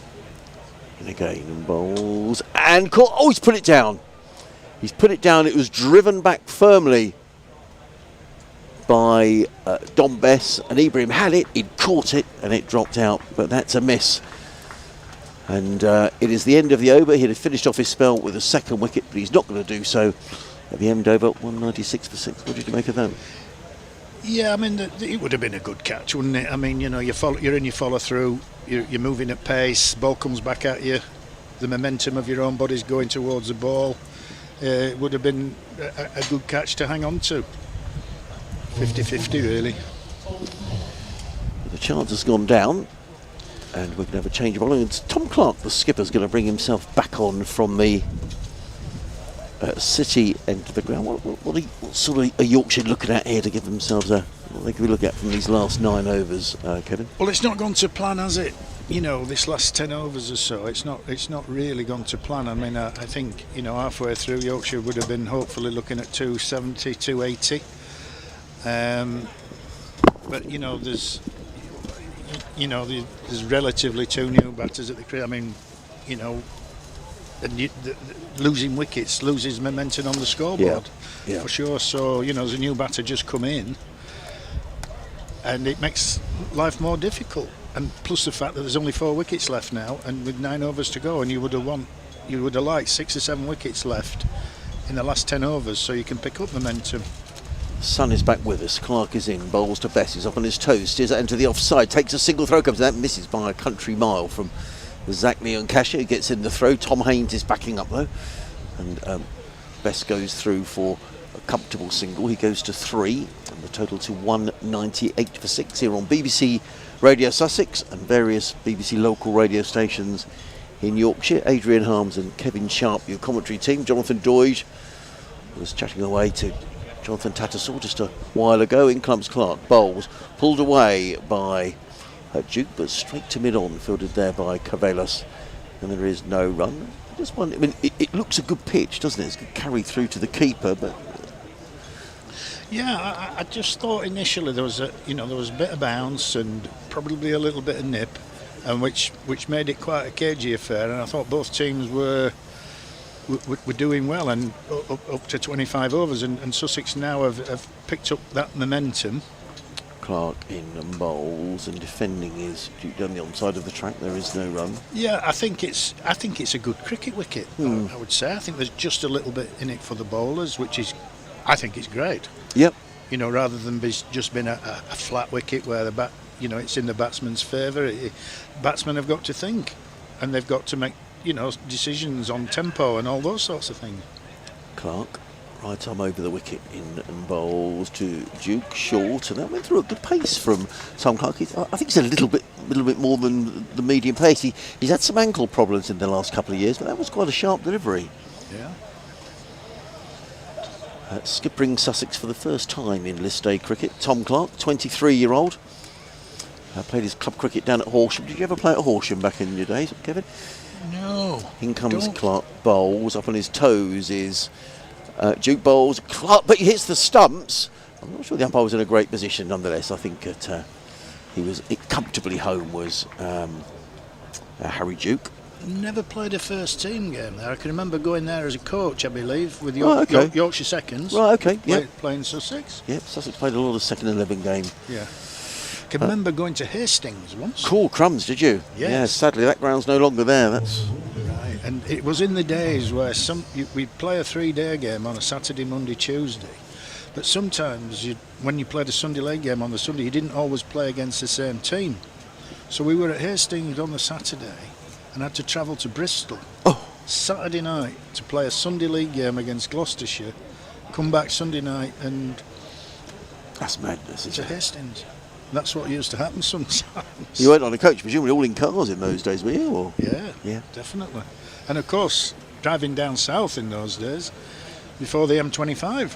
Well, it's probably go through middle of London. Well, it's probably better then. It's probably less congestion, to be honest. The Blackwall Tunnel used to get Oh, yeah, happy days. That's still there. Ari Cavalos is back into the attack. 7 overs, 2 for 29. He's in and bowls. Up on his toes is Duke. Steers that back to the square on the leg side and picks up a single. He goes to 20. 200 up for Yorkshire. A ripple of applause. In fact, a little bit more than a ripple of applause around the ground. 200 for 6. Duke goes to 20. Is he the key man here, Harry Duke? Yeah, he's a busy player, isn't he? He got a big score there. I watched him play in the game against the National County, Shropshire. He got a big score. He played beautifully. Carvelas in bowls to Bess, who is beaten. And there's a pacey delivery and again good carry through to Charlie Tier. I mean, he's taking that round about shoulder high. And it's another dot ball. Yeah, I'll catch up with Harry later on. Oh, I'm sure he'll be pleased to see you. I think so. I did message him as well this week, and I said I was going to be here, so he said no, he'd definitely come. He might even come up here and say hello. Yeah, he's a lovely fella. Senior member of this Sussex side, 30 years of age, is Harry, and he's running away from us, coming into bowl to Bess, and Bess eases that one down towards fine leg. They've taken one. They'll think about coming back for 2, but I think the Sussex ground fielding's actually been very good, and fielded very quickly round at fine leg. It was Henry Crocombe prevented the second being taken. 201 for 6. I just wonder as well, Kevin, in this situation, I guess you don't want to suddenly lose a couple of wickets now because you want to leave yourself some in the bank for a bit of a thrash in the final 5 overs. Yeah, I mean, just going back to what you said, I mean, Sussex have been great. I think they've bowled and fielded well. They deserve to be just in front of this game as we stand. Carvelas in and bowls, pulled away, and is that going to be caught? No, he's not. He didn't get all of that, but it's run away for 4 runs out towards the corporate hospitality area. Short from Harry Carvelas. He didn't quite get it all, did he, Harry Duke? But it was enough. All sailed away over mid-wicket. And a welcome boundary for Yorkshire. Duke goes to 24 and the total 205 for 6. It's a tricky situation now for Yorkshire because there's still 8 overs to go, but yet there's only 4 wickets left. And what you don't want is your lower order in with 6 or 7 overs to go. So, you know, there has to be an element of safety still within their play. Carvelas bowls to Duke and flicks this one down to fine leg. Henry Crocombe is very quickly in. Prevents anything more than a single being taken. Duke goes on to 25. 200. It's a bit of no interest at all, so I'm sure your Yorkshire supporters will know the answer to this. Coming from the south, I mean, you spoke about the Roses matches earlier on. Were they needle matches, or were they good fun matches, or give you time to think about that? In comes Carvelas over the wicket, bowls. Up on his toes is Bess, and he just steers that into the onside. They've taken one, they'll think about two, but Ibrahim very quickly in from mid-on to mid-wicket to field. End of the over, 207 for 6, with Duke on 25 and Bess on 5. Rose's match is always competitive. Not the hatred that people might think. Well, I was going to ask you that, yeah. No, I think a lot of respect for each other, but played harder in front of big crowds as well. I mean, the county champ, when it used to start on a Saturday morning at Headingley or Old Trafford, the massive crowds. I mean, I can remember one occasion where I was batting with Bill Athy, my mate Bill Athy, who I saw last Saturday, and I did a silly thing, really. Break off, in comes Tom Clark coming into bowl to Dom Bess, and Bess pulls that away, but there's a sweep on that deep mid-wicket boundary. It's just a single to Bess. He goes to 6, 208 for 6. So it's about 20 past 11 the first morning of a game at Headingley, big crowd, and I did a daft thing. I pulled Colin Croft for 4. Ooh. He didn't like it, so he shouted at the top of his voice, "Round the wicket, man." Clark in and bowls to Duke, who pulls away onto the leg side. They've taken one, but Bertie Form's a good fielder, but he almost misfields the ball, but he gets in the throw. One more to the total, 209 for 6. So he came round the wicket, and when he let the ball go, I didn't see it. I thought he hadn't let it go when it was a beamer. Ooh. And I just managed, I saw it at the last second. Clark in again, bowls to Bess, who steers this one into the covers. There is no run. And I managed to get my hands up and in front of my face because there wasn't a visor, it was only the side flaps. And I just managed to get my hands up, and it clipped the corner of the handle and flew down to fine leg the ball, and I cartwheeled over the stumps and finished up on my back, face up, staring at the sky with my heart beating. Clark in bowls to Bess, who are playing a miss outside the off stump. Take a bite here, no run. Heart beating very fast, and the next thing I knew, umpire Don Oslier was running down the wicket. He passed me, and he flew straight to Clive Lloyd, who was the Lancashire captain at third slip, and he basically said, I'm not having this sort of behaviour on this cricket field. And Clive saying to him, Clark in bowls. Bess eases that one. In fact, he's going to get 4 runs. It's more than an ease. A little bit too much width from Tom Clark. And Bess waited and played it nicely through backward point for a boundary that takes him to double figures. He goes to 10. The total 213 for 6. Yeah, and so Clive Lloyd, I think, was saying to the umpire, I don't really think he did it on purpose. But anyway, it took a while for there was some discussion, and it took a while for the next delivery to be bowled. Clark in again, bowls to Bess, is up on his toes, steers that one through square leg. They've taken one, they'll think about 2. They're taking on Bertie Foreman, who's got a good arm, who didn't get in the throw, and I think Crocombe and Foreman rather got in each other's way then, and in the end it was good running by Dom Bess. He came back for a second. He goes to 12, and the total at the end of the over to 215 for 6 at the end of the 44th over. Yeah, so the next delivery was the shortest bouncer I've ever faced. So it went from a beamer to a bounce, and it went. I think the wicketkeeper that day was John Lyon, who was quite a small guy. And what I remember is the ball sailing over my head, and I was watching it go up and up over the keeper. All the slips were looking up, and it bounced about twice for 4 byes. So not great, not pleasant experiences. No, I have to say. Well, Bill Athy, I remember many years ago. I'm sure he'd remember this. In comes Harry Carvelas. Running in over the wicket, bowls and clipped to mid-on. They've taken one. Harry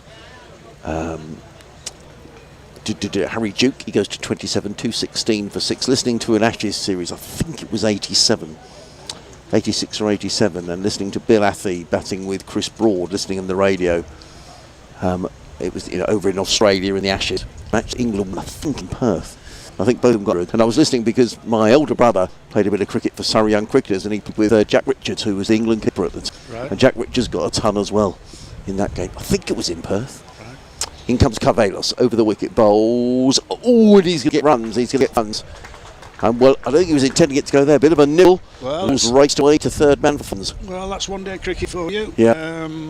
Yorkshire will take that. They've just picked up a little bit of momentum here in the last couple of boundaries, and I think, I think whatever score they finish up with now, it will be competitive. Yeah.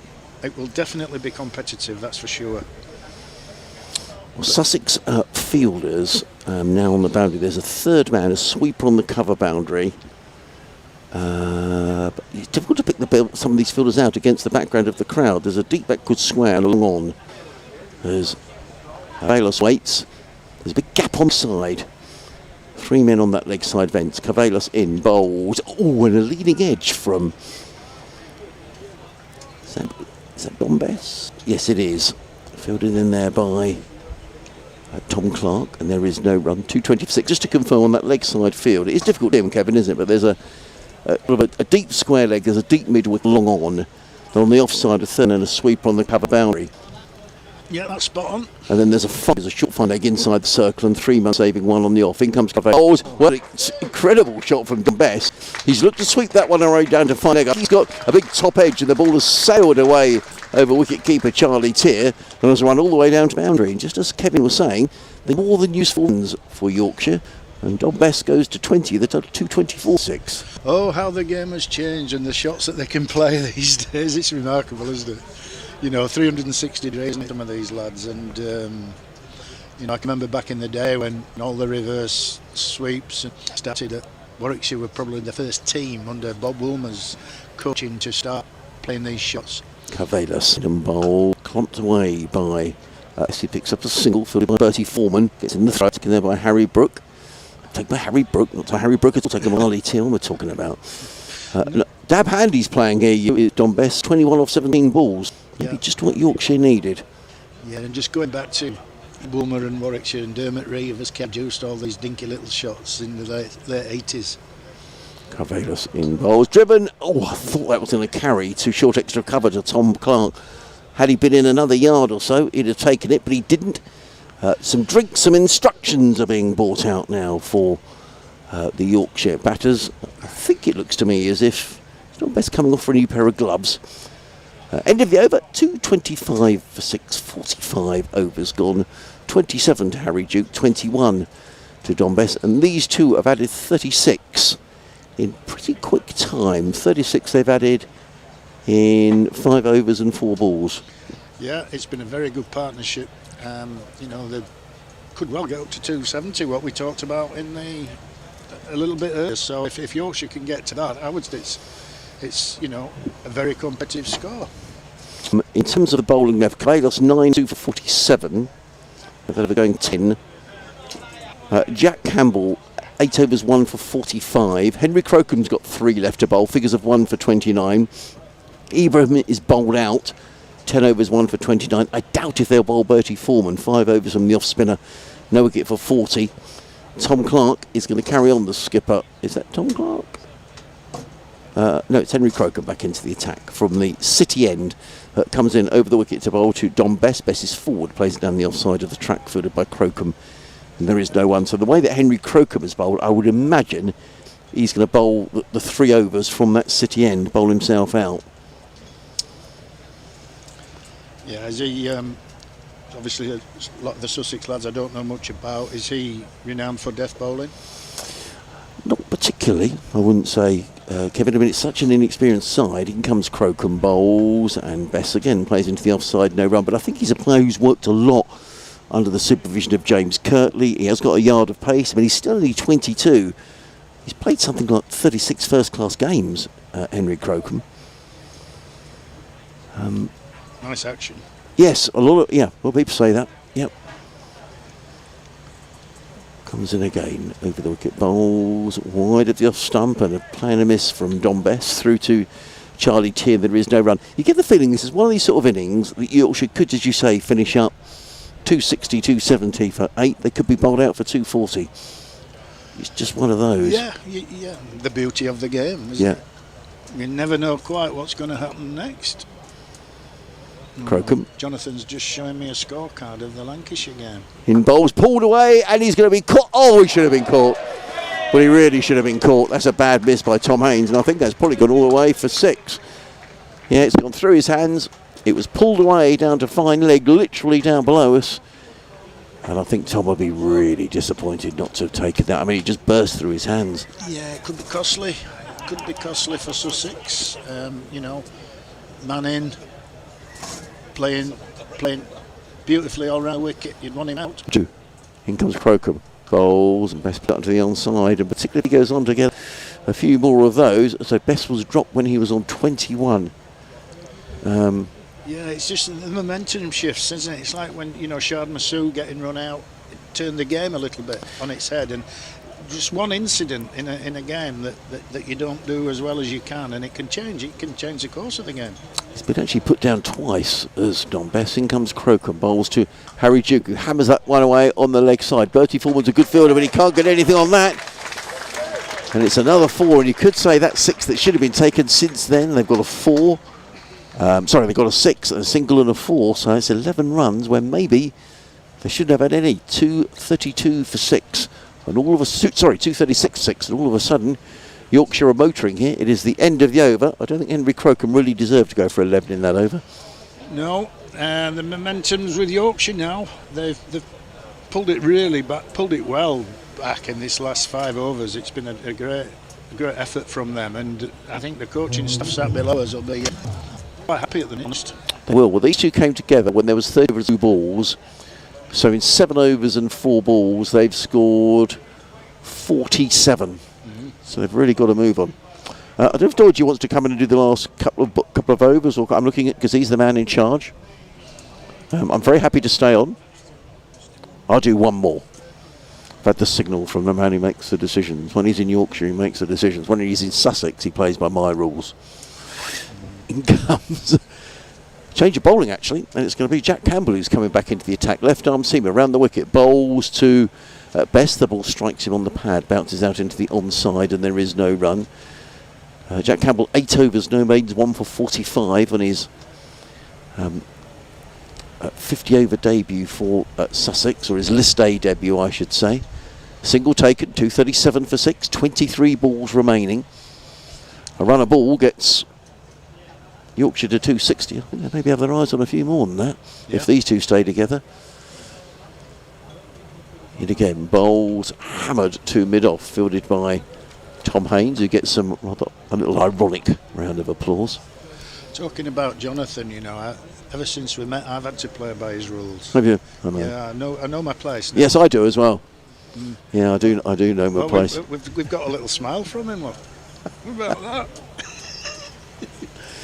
In comes Campbell, round the wicket, in and bowls, and clipped away through square leg. They've taken 1, and that's all they'll take. 239 for 6. I don't like to talk about football in the commentaries, but when Jonathan came down to Hove in the spring, we went and had a bite to eat and a beer in the local pub, and the playoff game between Southampton and I forget who they were playing was on the telly. And there were a couple of Southampton lads in the bar, and they were getting very excited because Southampton won, and then they were due to play Leeds in the final. Indeed.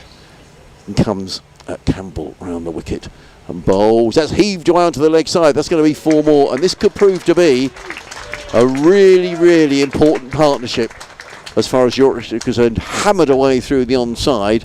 243 for 6, and the 50 partnership between these two. Yeah, just quickly, you know, you said you had a beer with Jonathan. Did he buy you one? I think he did, actually. Yeah. Well, is he not renowned for that? That's amazing. Yorkshireman, you know, short arms and deep pockets. In comes Campbell again, round the wicket. Bowls, belted around to the leg side. Sussex just need to keep their composure here because this is an onslaught from these two. 244 for 6. Now, what's happened there? He's got a bit of cramp, Don Bess. He's just lying down on the floor. Or maybe he was avoiding the throw. Either way, Duke goes to 37, 244 for 6.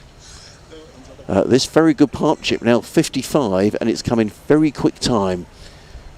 Campbell is in again, around the wicket, bowls down the leg side, and that's going to be signalled wide. And it's just important here that Sussex, from a Sussex point of view, of course, don't lose their discipline. They don't want 244 to suddenly end up being 280, 290 in these last 3 overs, but certainly Bess and Duke are getting tucked in.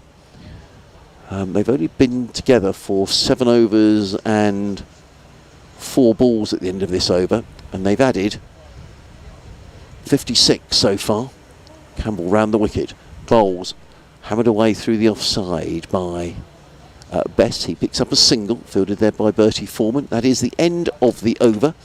2:46 for 6 at the end of the over. So an over that cost 10 runs.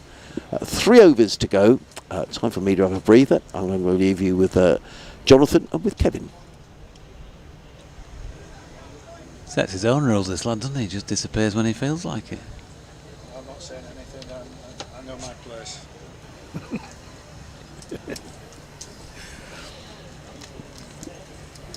These Southerners, they moan about how far they've got to travel, kit they've got to bring with them, and then they want to take 2 hours off during each innings. Don Bess is on strike facing Henry Crocombe, who's bowled him one wide of off stump, but he's just pushed it to extra cover for a single. Do you think Adrian will be wanting a free lunch as well? Well, can't possibly pay is above all that. Chelsea supporter, you know, Chelsea man. Crocombe in. Ooh, now then, Harry Duke. I think he Q-ended that one into the onside. He's going to get a run for it, nonetheless. Yeah, I was in the. I can corroborate what he was just saying about being in the pub and having some tea, as we call it, of course, dinner, as they say down in that part of the world. And I think I did say to the 2 Southampton supporters who were celebrating quite enthusiastically after their victory that they wouldn't be going into the Premier League the following week because Leeds had beat them. I did get some derogatory comments back in response as a dot ball there. So you slightly misjudged that prediction then? Yeah, I was a little out, but you know, got to back your team, haven't you?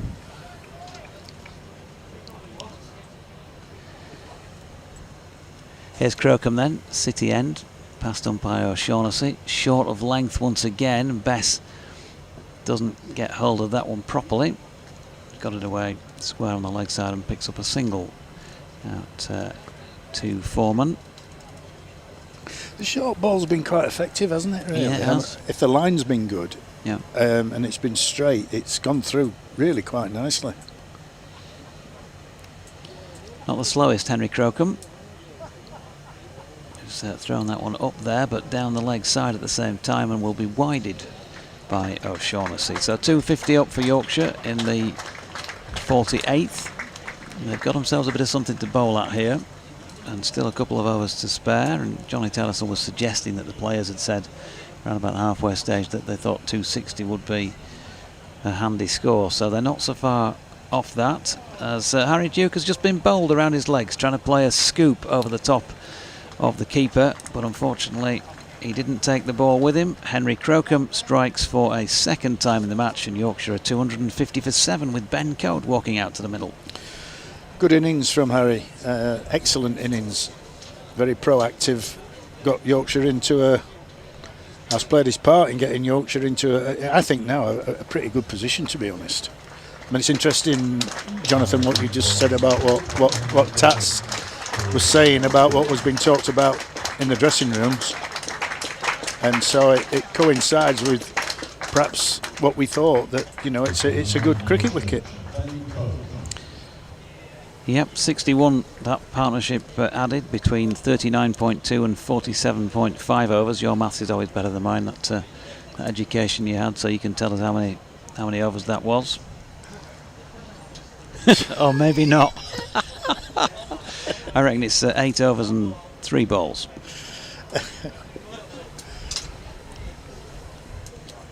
Abbey Grange was the place for me. Brilliant school in Leeds there.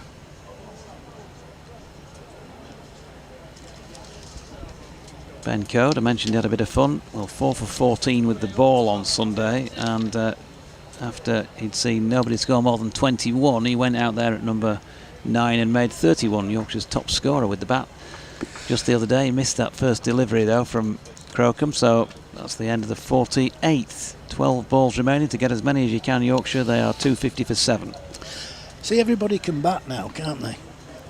You've got your 9, 10 and 11 are in any team are all capable of making a few runs and contributing, and that's one part of the game that has evolved brilliantly over the years. I mean, I can remember back in the day when I started, your lower order never got a chance to practice or bat at all, and then they'd go out into the middle and are expected to do something. But nowadays the bowlers will spend a lot of time improving their batting.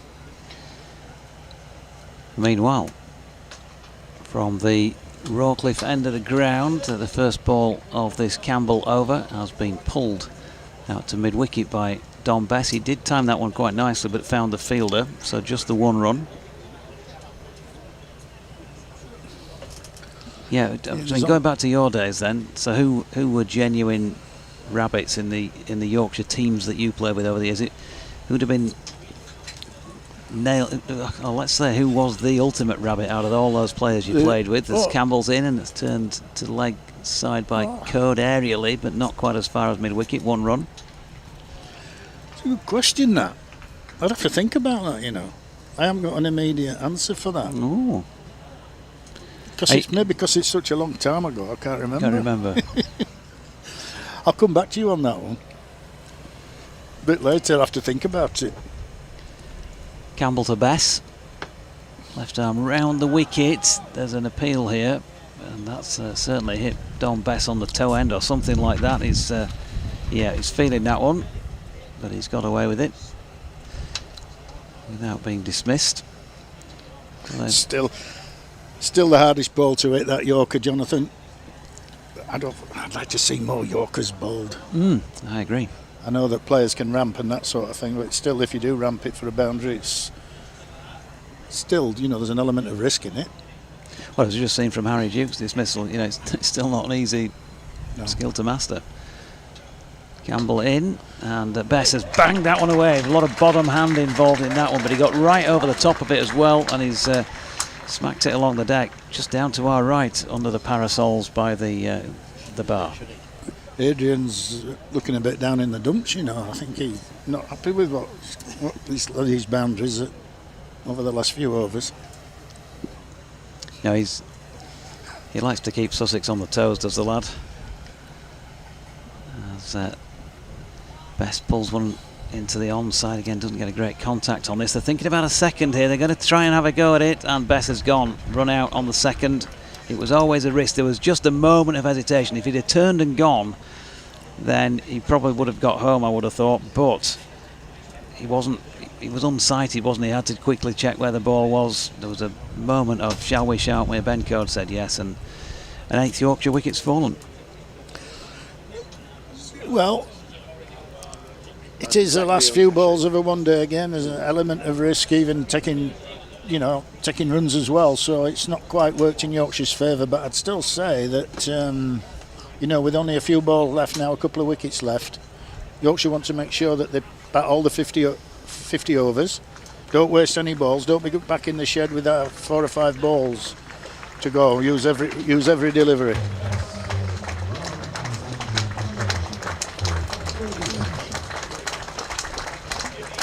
Yeah, 37. Oh, did he have 38? Because they did run one. It was the final ball of the 49th. We'll wait and see what the scorers decide there. I think that 270, could be nearly spot on here. Yeah, they've given him 37 and they've gone 257 for 8. So who are we to argue? 7 runs for that 8th wicket partnership, and for the final over of the day, of the first innings of the day, I should say. It is going to be, well, we'll find out in a moment. Campbell's last ball of that over was played into the leg side by Moriarty, and he picked up 1. So 2-5-8 for the loss of 8, with the pair of them on 1 not out apiece. Yeah. Well, we thought it might look like 270, then we thought it might look like 240. It's gone to 265 now. Yeah, so I think they've come out reasonably well here, and You've got the experience of Ben Code at the top of the order, who proved difficult to get away in this competition as he generally does if there's a little bit of assistance in the pitch. He bowled absolutely superbly the other day, 4 for 14. Jack Campbell, by the way, finished with 10 overs, no maidens, 1 for 61 there. And I was saying to bowl the final over of the innings, Henry Crocombe from the City end has just been turned into the leg side by the left-handed Moriarty, and they're going to race back for 2. Yeah, you could almost, if you can just get it into that gap there, you're going to get 2 a ball really, and 2 a ball, you know, in 6 balls is 12. You didn't miss a trick, did you? Or a math lesson at Abbey Grange School.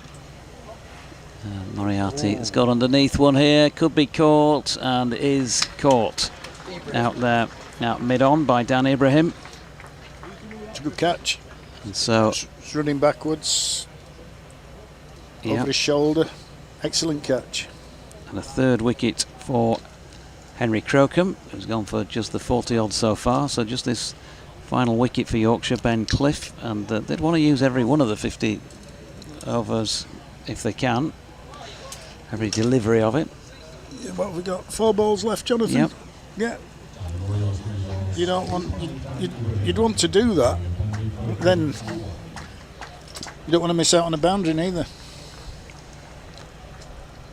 Dan Moriarty on the board as 1. And on other scoring systems as 7.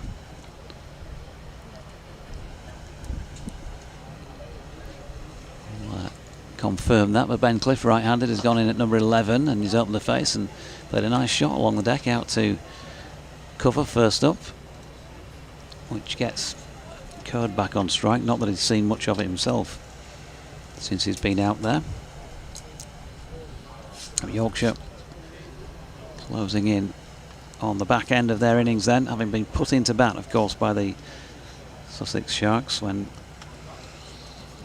the toss was won by Tom Clark this morning. And Coe's got underneath one here. He might go. He has. And they haven't managed to use up all of those 50 overs, and they've got to that 260 mark. 261 all out it's going to be come the end of their innings. Not quite 50 overs seen out, but they'll still feel like they've got an opportunity here. Well, they've got what Tats wanted, haven't they? You know, that was the chat in the dressing room. The 260 they think will be very competitive, so the game's set up for a brilliant second half now. Yeah, confirmation. Moriarty finished with 3 off his 2. I thought he ran 2 just before he was out, but they were giving him as 1 or 7. 3 off 2. Yorkshire complete with Ben Code not out on 1. Ben Cliff Ben Cliff not out on 1, I should say. Ben Code was the last man out. And I'll bring you those Henry Crocombe bowling figures in a moment. I can give you the other ones. Harry Carvelis, 9 overs, no maidens, 2 for 47. Jack Campbell, 10 overs, no maidens, 1 for 61. Bertie Foreman finished with 5 overs, no maidens, none for 40. Tom Clark, 6 overs, 1 maiden, none for 27. And Henry Crocombe, we have got through now at 9.4 overs, no maidens, and a very good 4 for 47. It was Tia doing the catching with that final wicket, and Henry Crocombe, promising young player. We've said that for a few years now, but he's picked up a deserved 4 today. Yeah, he's done well.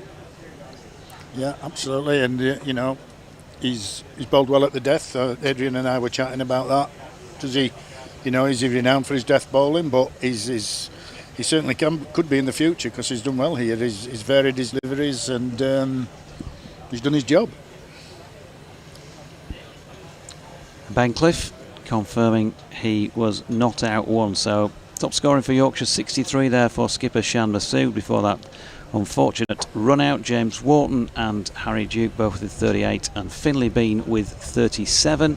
Yorkshire will need to try and defend 261, 262 to win then for the Sussex Sharks. We'll take a breather while the players do. You might hear me do an update for BBC Radio Leeds around about the 2:30 mark, but otherwise we'll pick up the microphones once again when the players return for the second half of this one.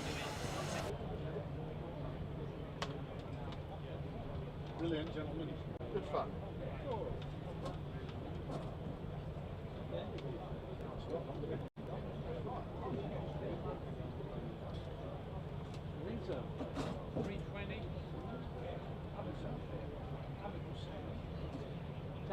Taps came on commentary and said 260.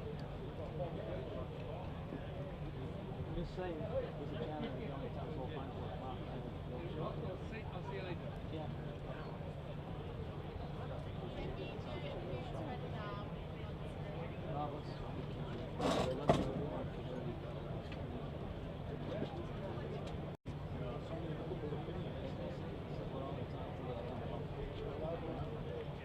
That was good fun, that. So to do a little tweet.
Hello.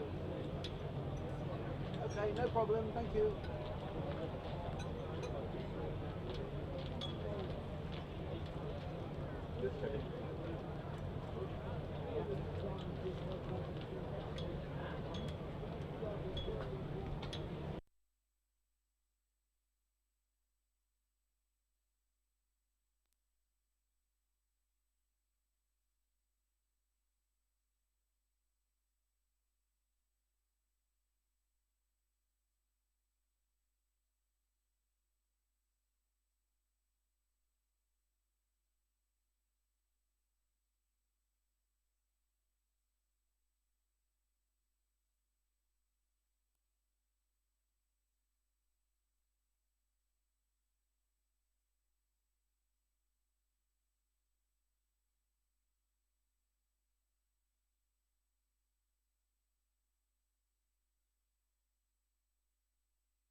Welcome back from Clifton Park, York, for part 2 of the Yorkshire Vikings against the Sussex Sharks, with the visiting side needing 262 to win this match after, a first innings that offered, I think, a bit for both sides. Yorkshire have picked up that score that they were talking about targeting around about the halfway stage on a pitch with, without exaggerating this, a little bit of assistance in it for the bowlers, and some good bowling as well by some of the Sussex contingent. 4 wickets in particular for 47 for Henry Crocombe from just shy of his 10 overs. And here's the main man in that respect for Yorkshire to open the bowling from the city end of the ground, Ben Code. Adrian Harms and myself, Jonathan Doidge, with you for this first spell.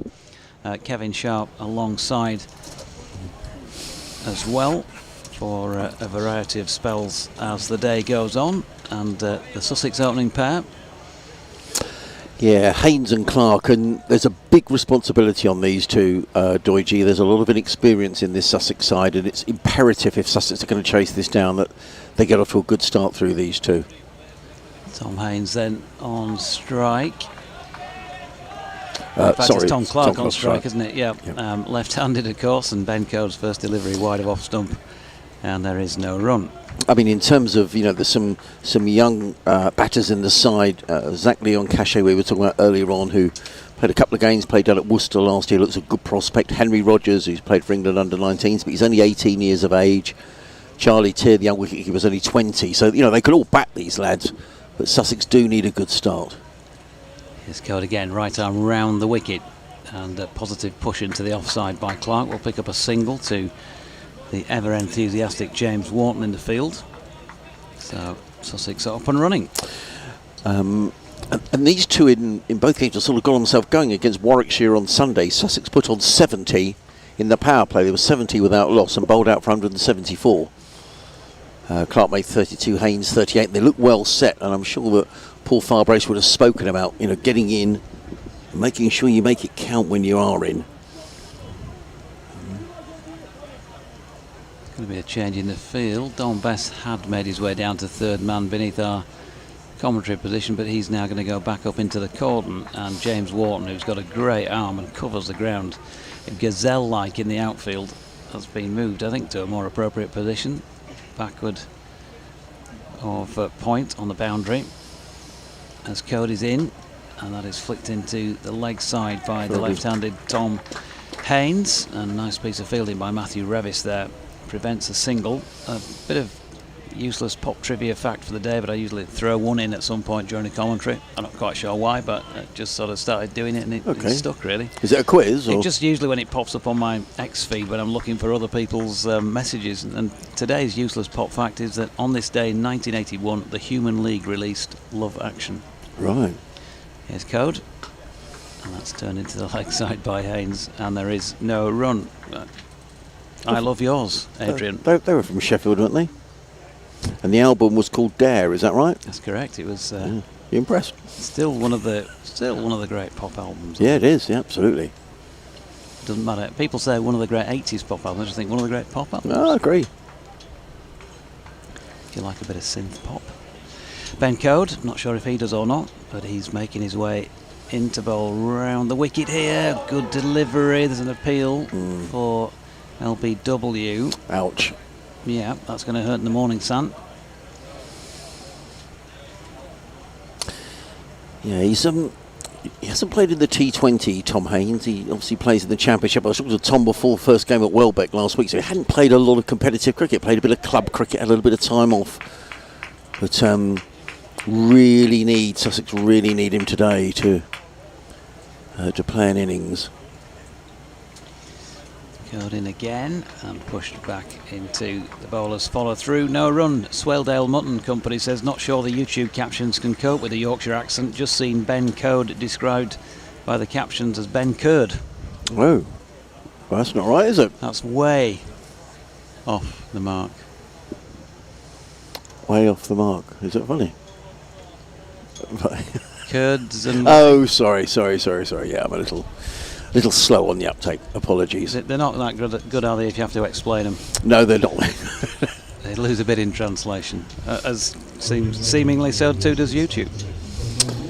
So, Sussex needing another 261 if they're going to win this game, as shown on the scoreboard. Their first win of the competition. I think in this competition, you need to win at least 5, really, if you're going to have a chance of finishing in the top 3, which is what it is.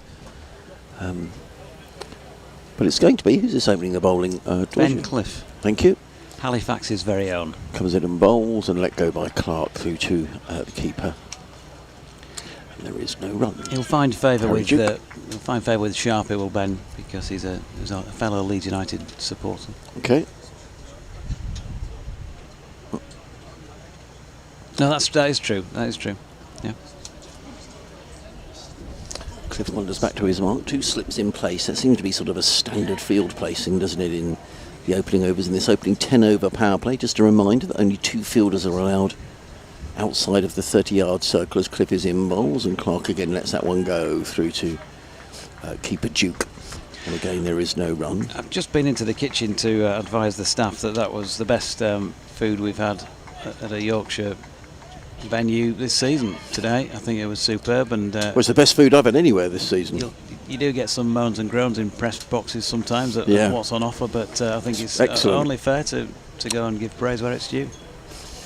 I remember back in the day you were lucky to get a cup of tea, Doidgy, some places, but that was really, really nice, so thank you. I've been made very welcome here, so it's been an excellent day, whatever happens in the game. Cliff in and bowls to Clark, who, well, I guess that's one of those shots, Doidgy, if it goes to extra cover and thumps into the boundary, you think great shot, and when it doesn't, you think, Tom Clark goes and does some gardening. I just feel it's really important for Sussex that these two get through this opening spell, particularly against Ben Code. Sussex don't want to find themselves sort of 19 for 2 or something here. No. Ben Cliff playing his first match of this comp this year. Did play a bit in it last year. Runs away from us in and bowls, and Clark defends out into the offside. There is no run. But yeah, you talk about Ben Code. He bowled 10 overs, 4 for 14. He's got 5 for 39 before we started play from 17 overs in the 2 matches so far. 7.8 is average. Clearly that's going to suffer a bit at some point, you would have thought, but being the miser that he is, who knows, he might be able to keep it under control. Over in that big marquee, is that sort of lunch being served over there, or is it just very nice too? Yeah. But it's warm in there, the marquee. In comes Cliff over the wicket bowls, and Clark is beaten outside the offside. There's been a bit of pace in this train, and Harry Duke took that round about sort of, just above waist high. Yeah, I'm going to say, Ben Cliff so far in his relatively short Yorkshire career, he certainly wouldn't look the quickest sort of thing, but he certainly feels like he's getting to skip through today, and I don't know if it's the angle we're sitting at that exaggerates that a little bit more maybe, but that does feel a bit quicker than we normally see. Sun's been baking down on the pitch pretty much throughout the contest today. There's a bit of grass on it as well. All helps. Comes running in, got a nice smooth approach to the wicket. He's in and bowls, and Clark is put down. I'm not sure if that was short of the fielder at first up. The reaction was that maybe it was just short, but Tom Clark had absolutely no idea where that had gone. The ball flew to first slip and maybe just bounced in front. We'll have to wait and see and get a review of that. I think it did. Yeah, maiden from Ben Cliff, and it was a good delivery. Was. And you're right, I think it did bounce short because...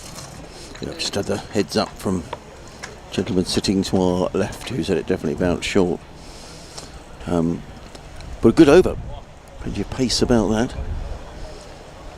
Yep, so Code looking to try and do a bit of early damage, just moves James Wharton a bit squarer. He was sort of a deep backward point come wide third man really. He's gone a bit squarer than that, and Code comes in, and that is dropped into the offside by Haynes, the shorter of the 2 Toms.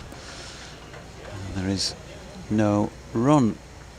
It is it's absolutely glorious. I would probably go as far as saying that we haven't had a better day in terms of conditions at York since we've been covering cricket from here over the last few seasons.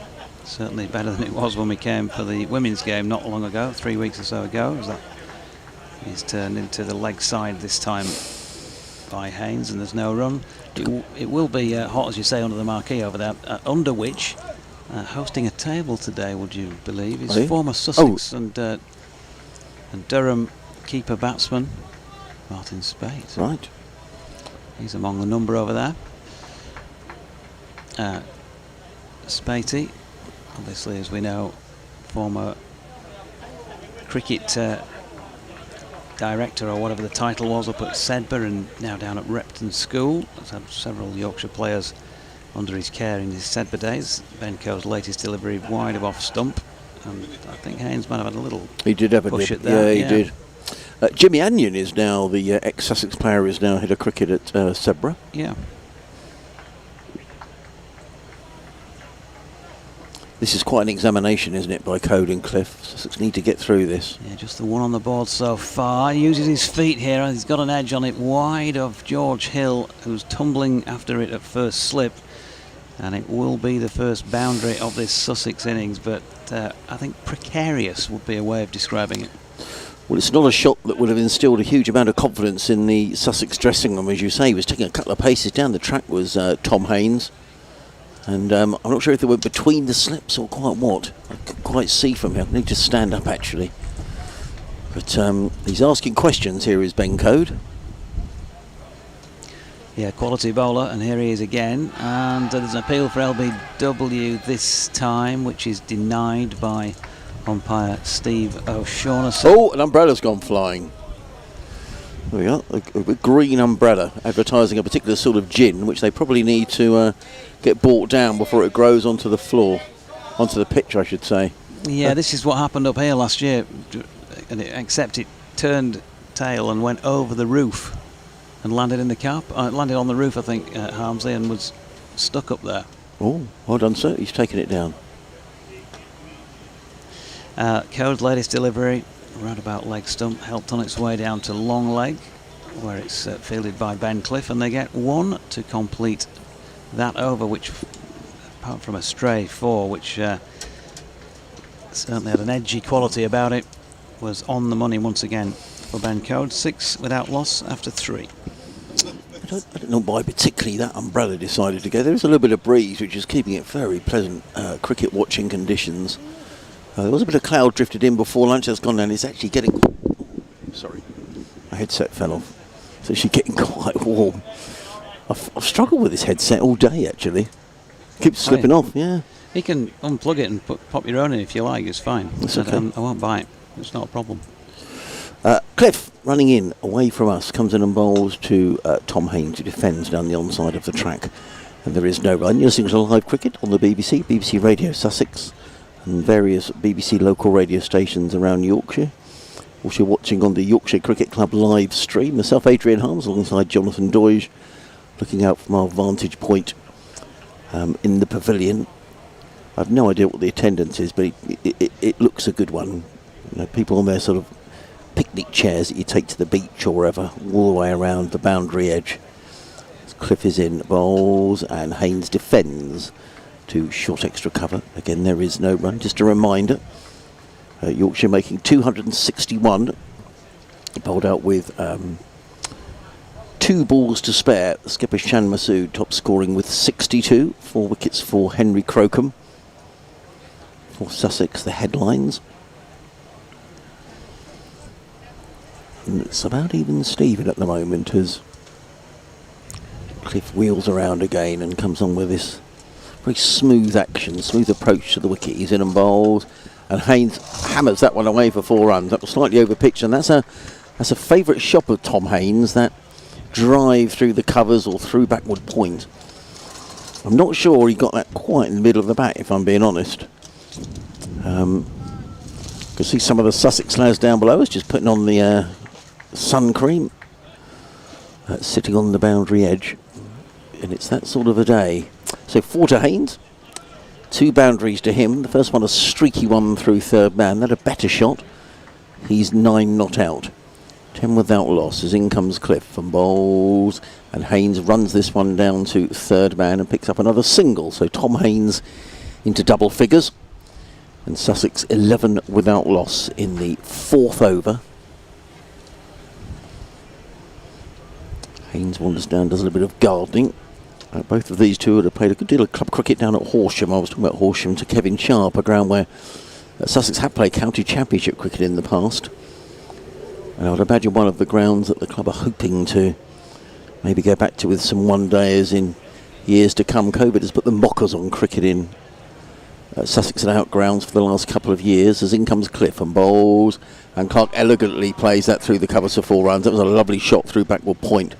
Just over pitching was Ben Cliff, and Clark very quickly onto that and hammered the ball away through backward point for 4, and Sussex go to 15 without loss. 9 off this over so far. Shan Masood just making a slight adjustment to his field. I didn't say only those 2 fielders allowed outside of the 30-yard circle as Cliff is in again. Bowls, and Clark punches it through. That's a good bit of fielding. Very good bit of fielding in there at shortish mid-wicket.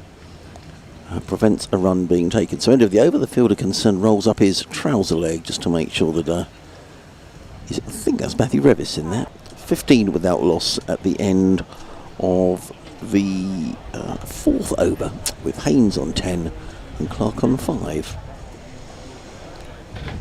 Yep, so it's a so far handy little start, and obviously some comfort in the fact that they haven't lost a wicket yet, despite some difficult stuff being faced, in particular from Ben Code. Long way to go yet. 262 needed at the outset.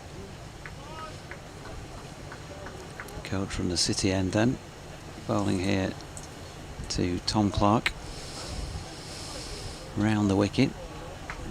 In fact, it's to Tom Haynes, I should say, round the wicket, turned into the leg side, no run. You probably recognise him instantly as you see them all the time, but he did look and from the stance as though it might have been the taller of the two at the time. It was the same this morning with Finley Bean and Shan Masood in terms of height. I would imagine they're quite similar height. I think Benko got a fly in his eye then, and he sort of just delivered the ball, and he just stood for a minute and cleared it up, but he's okay.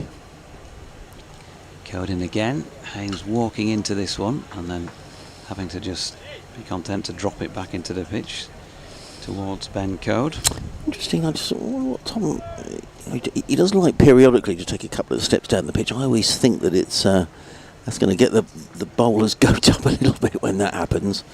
I mean, he's taking a good couple of steps, isn't he? Yeah, I don't think Ben Code's one to get riled by that sort of thing. He'll just concentrate on doing what he does, but clearly just trying to unsettle Ben, who is that classic, generally speaking, top of off-stump bowler. Haynes dropping one out, this time backward of point. Wharton in to swoop one-handed and field. A single there. Afternoon to Richard Mallender, who says afternoon JD and all. Competitive score for Yorkshire. It should be a good game, this. York looking magnificent too. Looking forward to being there on Friday along with brother and a couple of mates. All the best, Rich. Well, it does look magnificent, doesn't it? Yeah, be good to see Richard and Nigel, chairman of Chesterfield CC, on Friday. Oh, good delivery from Code again here, just feeling for that a little. Tom Clark, it deflects off probably a bit of thigh pad. Out into the offside behind square, no run. Chesterfield going on today. Lots of lots of medals for Great Britain in the Olympics, and of course back down your neck of the woods, a thing I've been to on a few occasions in the past. Glorious Goodwood. Yeah. On to day 2 of that, isn't it? Today, as Clark turns one into the leg side, and a bit of fielding there. Throws down the stumps. Dan Moriarty punches the air. I don't think he can quite believe it. He's hit direct. Clark was back and recovered his ground. Yes, I mean, generally speaking, that would be one of the highlights of the summer, and I'm sure it is Glorious Goodwood, but it's rather in the background this year. I think they're forecasting a bit of rain down there today as well. It's interesting, that sporting pecking order. I always think this, especially as I do sort of sports news shifts of BBC Sport, as well as doing this job. As Cody's in, that's driven through extra cover. That's a beautiful shot. by Tom Clark. No chance of Shan Masood getting across towards that. It's away to our left towards the wall that has the secret garden behind it. And they get 4 runs. Yeah, so that sporting pecking order on.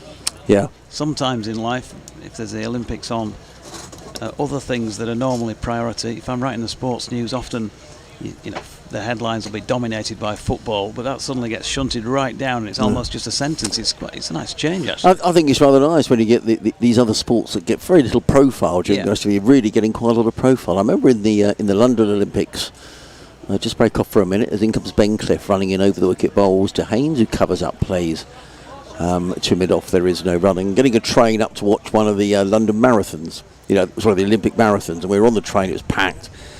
I was talking to a lady and she was from Malaysia, and I said, what are you going to? And she said, I'm going to the badminton finals at Wembley.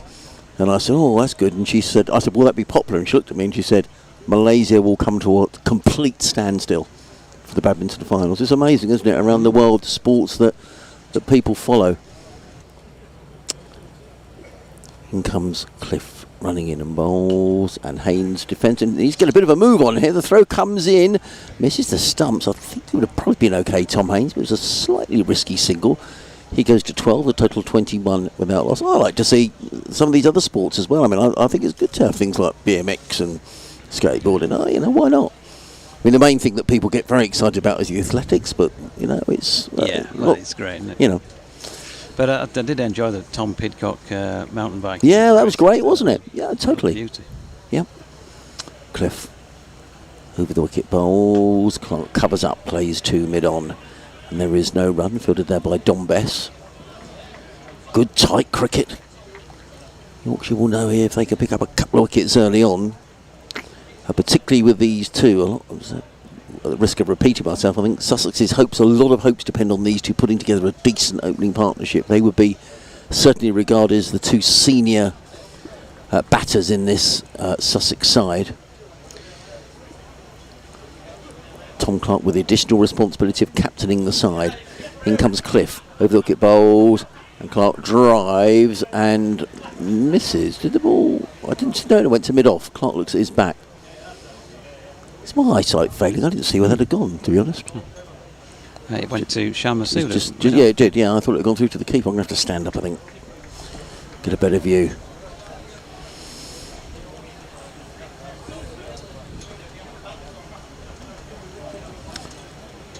In comes Cliff again. The sun has momentarily disappeared. He's in over the wicket bowls, and Clark defends back to the bowler. And there is no run. It's like Evie's Kitchen is doing a good trade on the far side. There's a queue over there. Just thinking that, yeah. What'd you get to eat over there? Is that sort of all sorts, or bacon butties, or? Good question. I don't know. This morning, as you know, I was routed to the spot here about 8:45. I was impressed. Things sorted out, so I didn't have a chance to wander over there. But I would imagine it'll be usual burgers and the like. Well, they did a good trade. As Cliff runs away from us again, in and bowls, and driven away beautifully by Tom Clark. More runs here. Shan Masood is in hot pursuit out towards the cover boundary. A sliding stop, but not before the skipper comes back for a couple of runs. He goes into double figures as well. He's just looking at his bat. Tom Clark maybe didn't time that quite as well as I thought, but at the end of the 6th over, Sussex are 23 without loss, with Haynes on 12 and Clark on 11. Yeah, steady enough progress. It's slightly behind, a few runs behind where Yorkshire were at the same stage, but very early days at this moment in time. Steve O'Shaughnessy has taken his position, and Ben Code now doing the same then. As Harmsy says, at 23 without loss. We'll bring Kevin back in at the end of this over. I'm sure he'll be able to talk you back through his mountain biking days and all that when he was an Olympic star. So this is dropped out into the offside. Oh, goes over that's and out. It's gone. Oh dear me, that's a desperate run out as far as Sussex are concerned, and Will Luxton was in, well, with a real whiz and hit probably just about one stump, I think, from the side to dismiss the Sussex batter. It's Tom Haynes who's gone, sent back by Clark, and Yorkshire contrived, of course, through Shan Masood to give one of those away. One apiece, 23 for 1. Well, I think looking at that, you've probably got to say that's Tom Clark's fault, because he called Haynes for the single. Tom Haynes set off, and then Clark set him back. That's a massive wicket for Yorkshire in this game. Sussex would have been looking at one of these two, Clark and Haynes, and I think they're good buddies as well. It just heaps more responsibility on Tom Clark. He's opening, he's skippering the side. We'll get Kevin's views on that in a minute. My view was that it was probably the non-striker's fault, really. It looked to me like he called Tom Haynes through and then sent him back, by which time good bit of fielding, mind you. Yeah. Excellent effort. So Clark, Haynes gone for 12. That was his 20th delivery. And the wicket falling, first ball of this 7th over, so 23 for 1. I was mentioning Kev's exploits on the bike. I've got no idea really. I'm sure he'll tell you if he ever rode one. Might have nicked one or two. I can imagine, chopper bike. I can imagine before he gets back on and has his right of reply, because I'll have gone by then. The school that Kev mentioned he went to earlier on, Abbey Grange High School in Leeds. Drive past it most days when I'm on my way to Headingley, and you drive over the railway line between Leeds and Harrogate on your way. In fact, the railway line that comes in this side of York into York Station, as that is dropped out into the offside Rogers, and there is no run.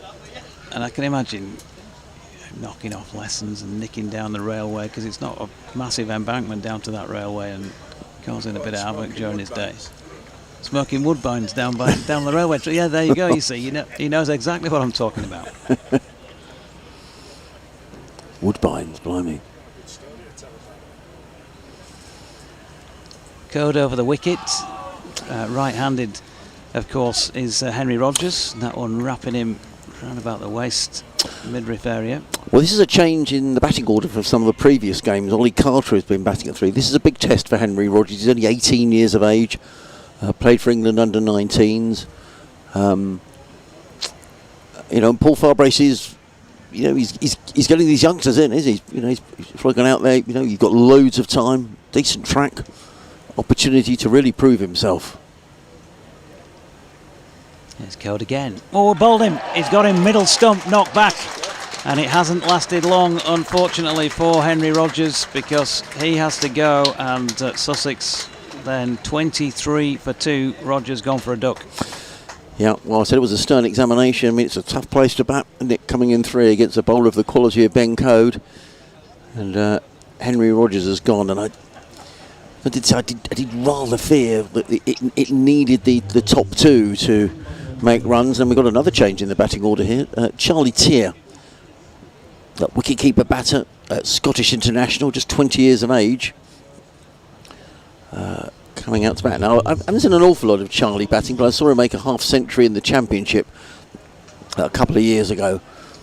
But Ben Code's a good bowler, isn't he? And this is a tough examination for these young Sussex players. Yeah, I mean, look, he's as good as it gets in county cricket. Of those players who don't play international cricket, you won't find a better seam bowler, as you know, on the circuit, will you? He's taken 250 plus first-class wickets at less than 20. Does he play T20?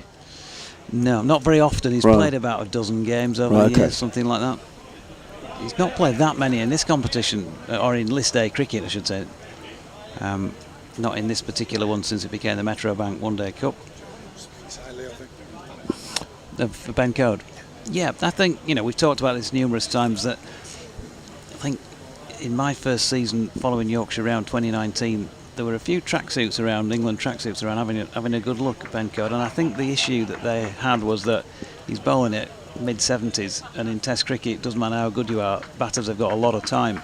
But other than that, no real, no problem at all. I mean, his record says there's no problem at all, because most of those wickets have been taken in the First Division, of course, as well. As he's in again here. Tia glances that, I think, down to the cordon. Yeah, there's people like Sanderson, Brett Hutton, isn't it? Brett Hutton did the damage against Yorkshire the other day, and it's a similar sort of bowler. Yeah, Yeah, a lot of bowlers around like that who. But actually, and there's a feeling that some of those bowlers take wickets, you know, in sort of April, May time. But some of these guys are good bowlers, aren't they? They're taking wickets right through the summer.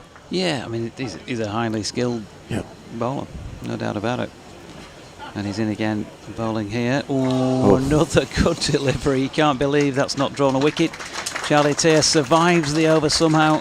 Sussex, though, lost the second wicket. They're 23 for 2 after 7. I'll leave you with Harmsley and then Kevin Sharp. Well, as I say, at the risk of sounding like a broken record, an awful lot depended on the experience of Haynes and Clark at the top of the order, and that's a calamitous run out. We'll get Kevin Sharp's views on that in a moment's time. I mean, you know, you don't want to apportion blame somewhere, but it just seems a little careless to lose a wicket when you've got such an inexperienced side in that way. And Tom Clark now needs to put that to the back of his mind. The skipper, he's facing Ben Cliff, who's running away from us to bowl to Clark. He's in and bowls, and Clark defends, but manages to work the ball down to third man. Picks up a single. Total goes to 24 for 2. Good to see you, Kevin. Did you enjoy your lunch? Oh, one of the best. Cracking, wasn't it? Sensational. So you're having a little natter to Paul Farbrace at lunchtime? Yeah, it was nice to see Farb again. I haven't seen him for a while, so it was great to catch up. He says he's going to call up here in a bit. Did he? Yeah. Well, does he want to come on the commentary, does he? Well, drag him in, couldn't we? Well, well, we'll see. He may be a little detained here because Sussex have lost a couple of wickets, and I'll get your views on that in a moment as in comes Cliff running in over the wicket, bowls down the leg side and signalled as a wide, taken low down by Harry Duke. Your thoughts on that run out, Kevin? Yeah, indecisive, wasn't it? Did the non-striker probably didn't go straight away, and then it caused indecision. But I think it's been called a human being, you know, because we're not perfect, and sometimes there's a misjudgment. It happens every game somewhere along the line. Cliff over the wicket, bowls, and Tear is back and plays. It's nice. That's a nice shot. That's going to be 4 runs.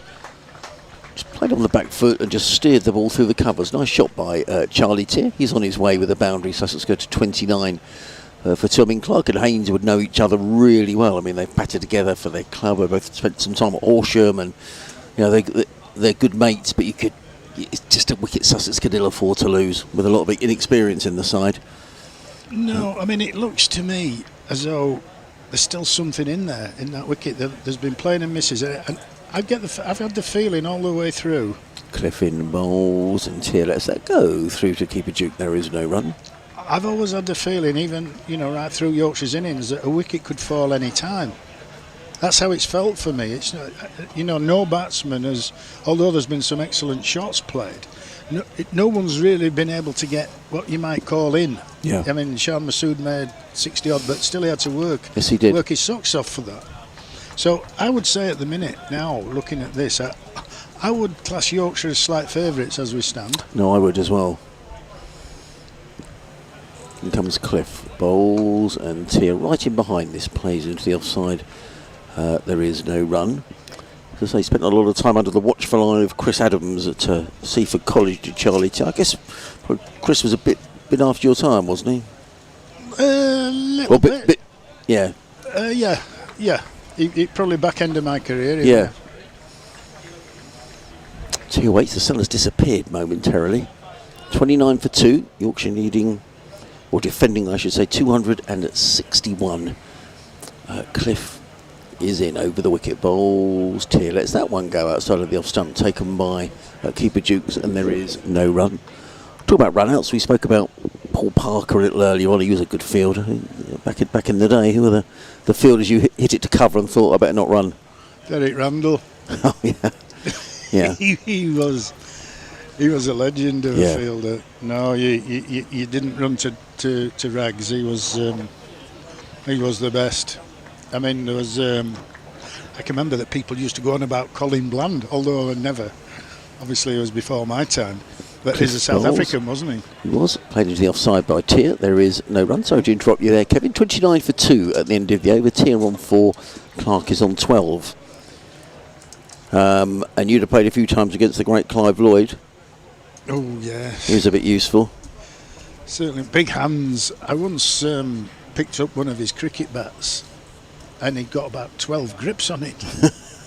It's huge. His handle was so thick, and he'd got loads and loads of grips on it. And I can remember thinking, because I've only got small hands, really, I'm thinking, how can you use this? But he certainly could, and hit it so hard. I remember a Roses match at Headingley once, fielding at extra cover, and he kept whacking it at me, and it was not a pleasant experience.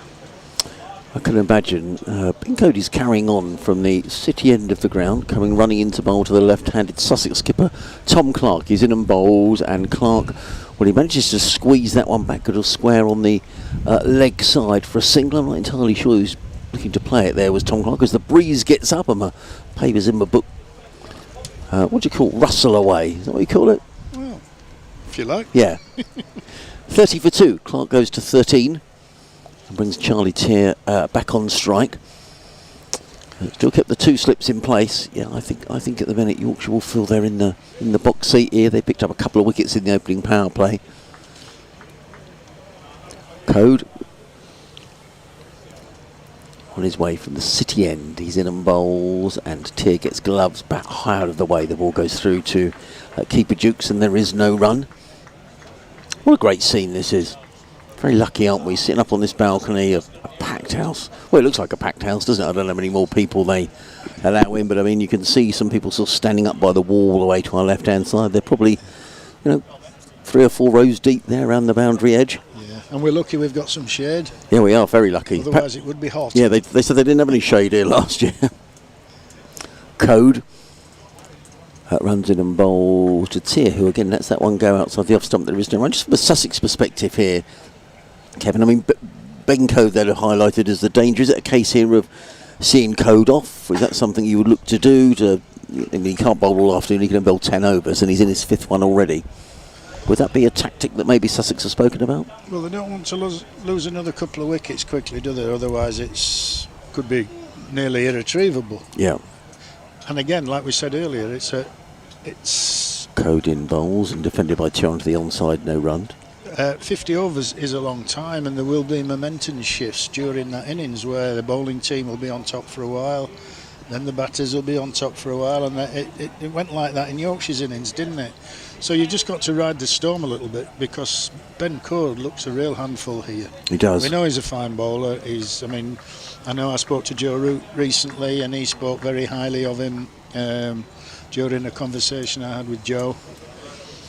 Code over the wicket, bowls to Tier, who lets that one go as well. Showing good judgment here, Charlie Tier. Through to keeper Duke. Again, there is no run. Charlie Tier wanders away towards square leg. I was going to ask you something then. I forgot what it was. You were asking about Ben Code. It'll come back to me.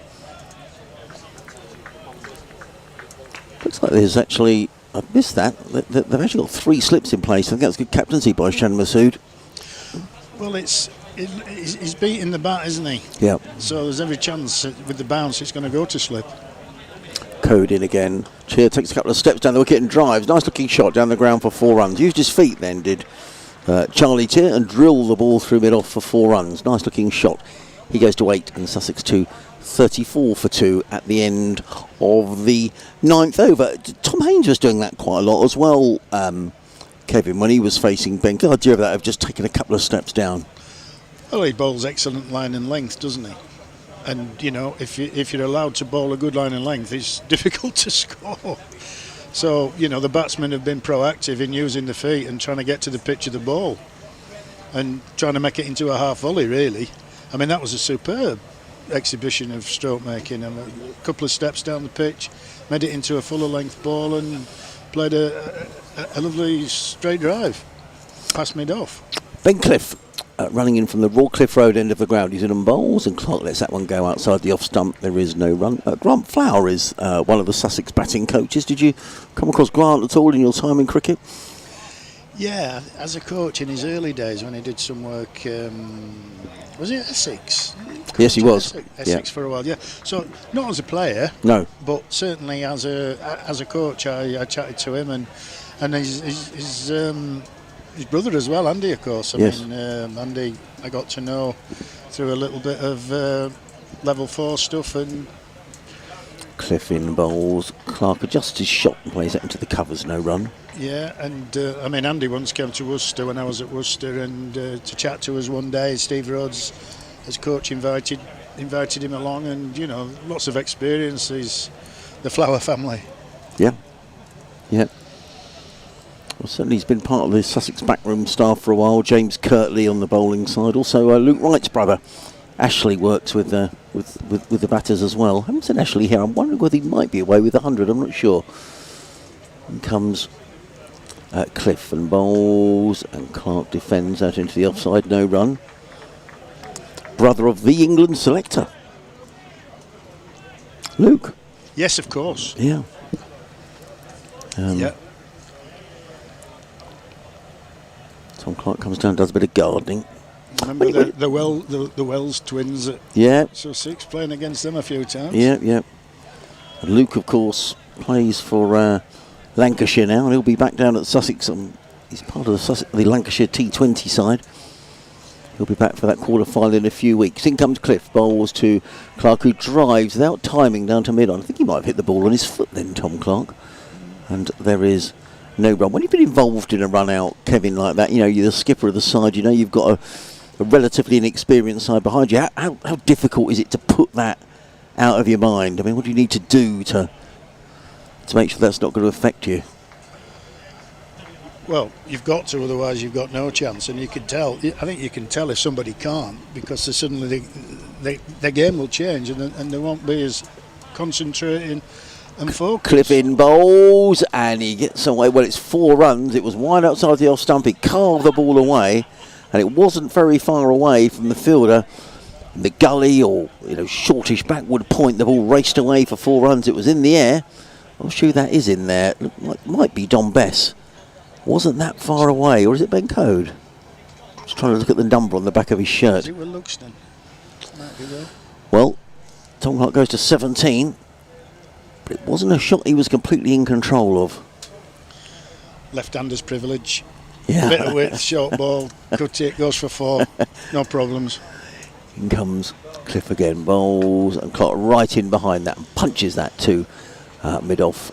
And there is no run. So that is the end of the first power play. It means now that Yorkshire can deploy 4 men outside of the 30-yard circle. Clark on 17, Tier is on 8. Listening to live cricket here on BBC Radio Sussex and BBC Radio Yorkshire. Do you know what Jeff Boycott used to tell me? Go on. He said that left-handers get all the bad balls. Is that right? Yeah. So I can remember playing a county championship game at Headingley once against Surrey, and Surrey had bowled beautifully for first session, and then the first over after lunch I got a couple of half volleys and he just came down the wicket. He didn't say a good shot, he said left-handers get all the bad balls. I'm like, oh, thanks Jeff. Thanks Jeff. In comes Ben Code running in over the wicket, comes in and bowls, and Tier defends onto the onside, and there is no run. There's a young player walking into a dressing room. What's that like, walking in with? I mean, you told your story earlier on about the first time you met Geoffrey Boycott. Did you see him as an icon? Did you see him as someone you wanted to watch and look how he prepared that you could learn from? Well, interestingly enough, that cricketers weren't my idols then. Okay. It was Spray, Greeny, Cooper, Charlton, was it? Hunter, Laurie McClark, Jones, Giles and Gray, substitute Madeley. Okay. Or Bates. Mick Bates. In comes Code, bowls, Tier defends down the offside. There is no run.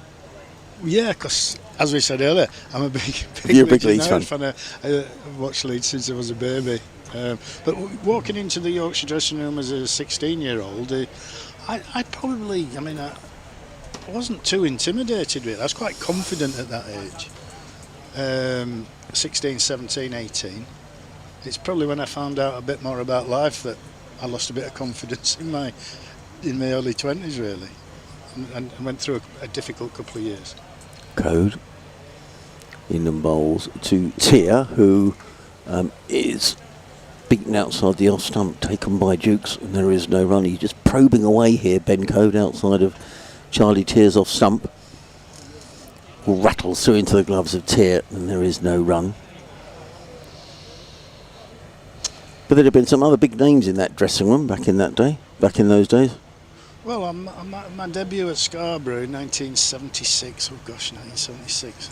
Sounds a long time ago, doesn't it? Code. In again, bowls. Tier takes a couple of steps down the wicket again then, and I don't know whether Ben Code saw him coming. And Tier doesn't time the ball just dribbles in front of him. There is no run. Well, Ben's skillful, isn't he? I mean, he would. If you do get an inkling that the batter's just using his feet, you can change your decision making at the last second and just pulled his length back a little bit. So he actually made it into a good length ball in the end. It's actually what you were saying to Doige a little earlier on about it's not all about 4s and 6s, this sort of cricket. It's picking up the 1s and the 2s, and the scoreboard has just stalled a little. So Sussex will just be keen, I think, to keep it ticking on. Code is in, bowls, good take down the leg side, and it's signalled a wide. Not too often the Ben Code bowls are wide. Well taken by Duke, low down to his left hand side. One more to the total, 39 for 2. I believe Yorkshire were probably round about 50 at this stage. Would that be right? Yeah, let's have a little look. So there's not, and probably a couple of wickets down. At the end of the 10th over, they were 59 for 2. Yeah. So Sussex a little bit behind at the minute, but not to panic. In comes Code, bowls to Tier, who defends in front of him. There is no run. I sort of get the feeling here that Sussex are just desperately keen to see Ben Code off for the time. What does, as a skipper, what do you do here? Do you think he's causing problems? Do you keep him going, or do you take him off and hold some overs back? I think they might just. Yorkshire will feel very much on top here, and he looks like getting a wicket every ball, doesn't he? He does. And so I think he could well bowl 7 or 8 overs here. It's possible. Code in, bowls. Tier takes a couple of steps down the wicket, draw back down the ground. Good bit of fielding of his own bowling by Ben Code, with the exception of the wide. That was a maiden over, 39 for 2 at the end of the 11th. Yeah, I mean, Yorkshire will know that the Sussex team is relatively inexperienced, and they'll also know that if they get 3 or 4 wickets down, they'll think they've, pretty much nailed it. Yeah. So it wouldn't surprise me if he does do another couple of overs and look to get another wicket. Well, also Sussex won't want to get too far behind the run rate here. 223 leaded in 39 overs. So what's that? It's probably edging up to about 6 and over. Yeah, this is why you want your experienced player to still be at the crease for a long time. Yeah. So he can guide the troops a little bit like Shan Masood did. I thought Shan's was an excellent innings. He didn't panic if you thought he might be getting behind the rate.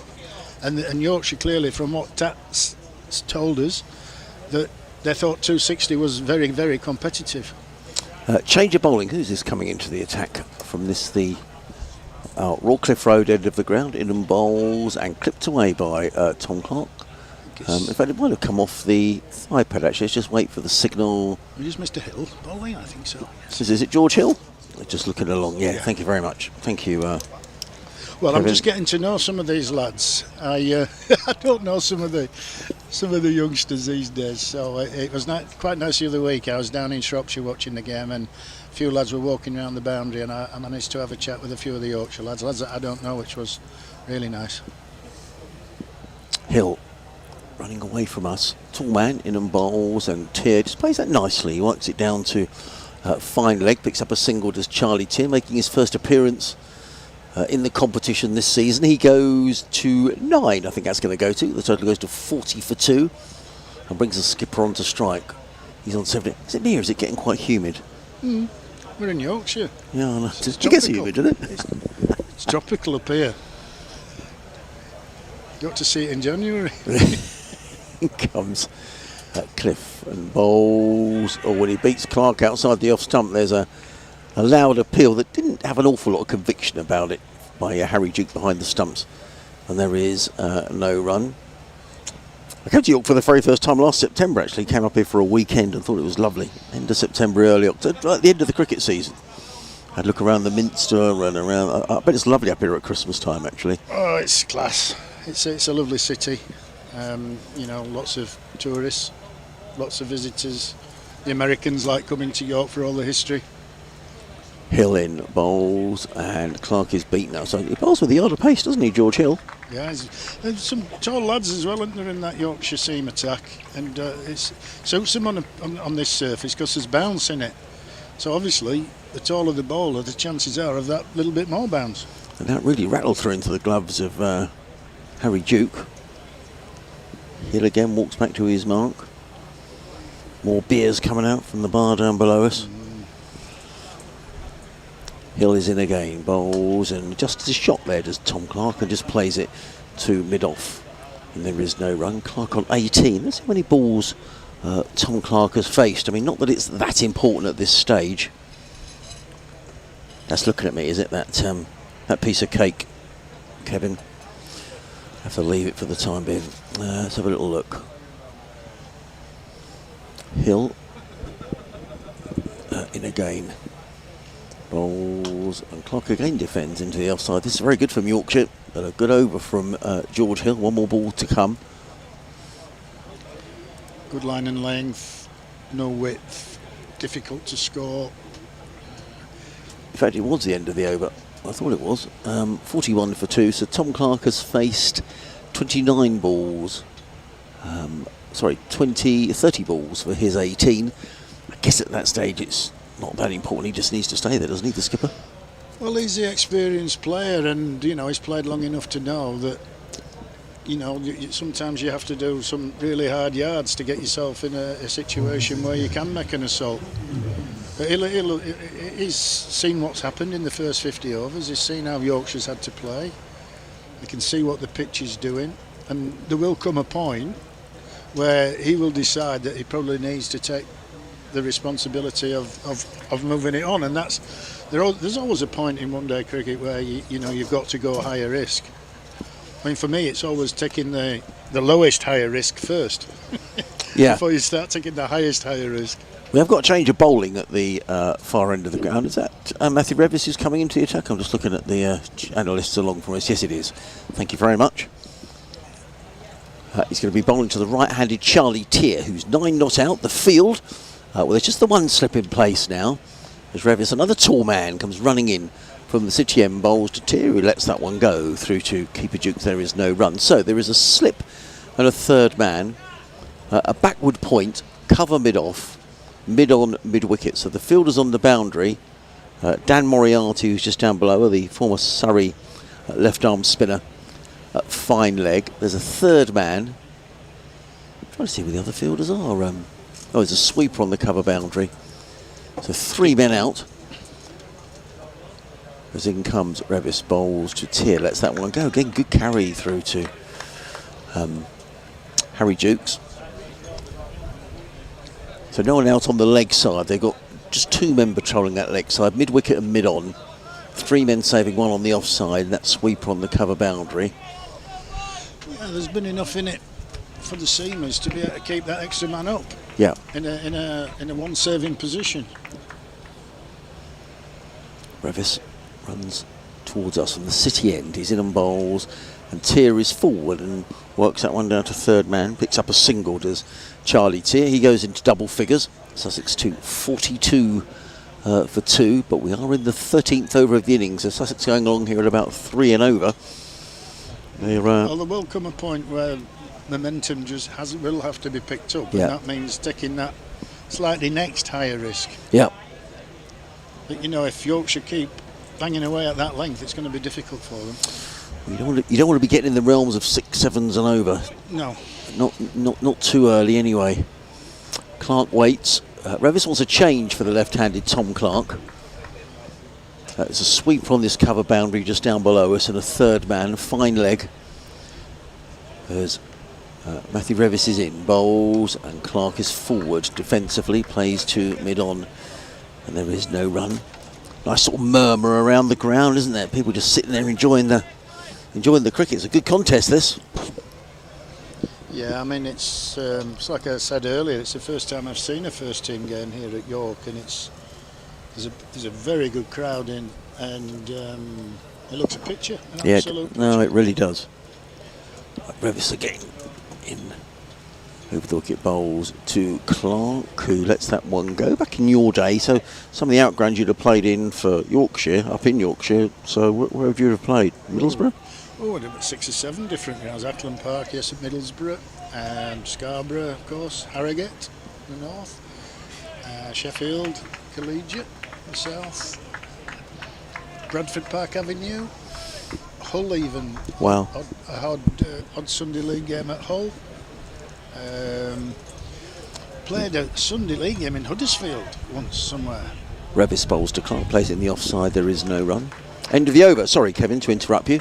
Over 42 for 2 are Sussex at the end of the 13th, so just one run coming off that over. Sorry, you were saying Hull? Yeah, Hull. There was a Sunday league game somewhere in Huddersfield League ground. I can remember it because we played Derbyshire and Eddie Barlow was playing. Wow. But I can't remember what ground it was. God, I must be getting old. And they'd be well attended, those games? Yeah, absolutely. I mean, Sunday league games was always... Yeah. I mean, people used to love... I mean, with Yorkshire being such a big county, of course, members came from all over the county. So, you know, if you had a game in Sheffield, it suited the South Yorkshire members quite nicely. Yeah. In comes George Hill, racing in, bowls to Charlie Tier. Lets that one go through to Dukes, and there is no run. Just a comparison here. Sussex 42 for 2 after 13. Yorkshire was 70 for 2. Yeah, it's quite a difference. It is quite a difference, with 30 runs difference. Yeah. Well, 28. I mean, the Yorkshire bowlers are bowling well. No, they are. You know, they're not allowing... You know, the bowl very straight, actually. There's not many balls going square of the wicket. Hill. It tells you that the lines are good. Yeah. Makes his way in and bowls. Plays into the offside. There is no run.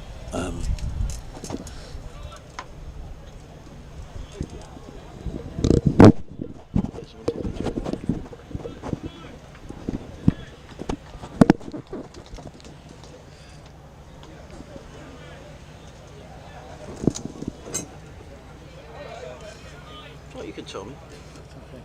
Could you hear someone in your ear? Nice. Oh, mine keep falling off as well. In comes Hill, bowls to Tier, who works that one down to third man.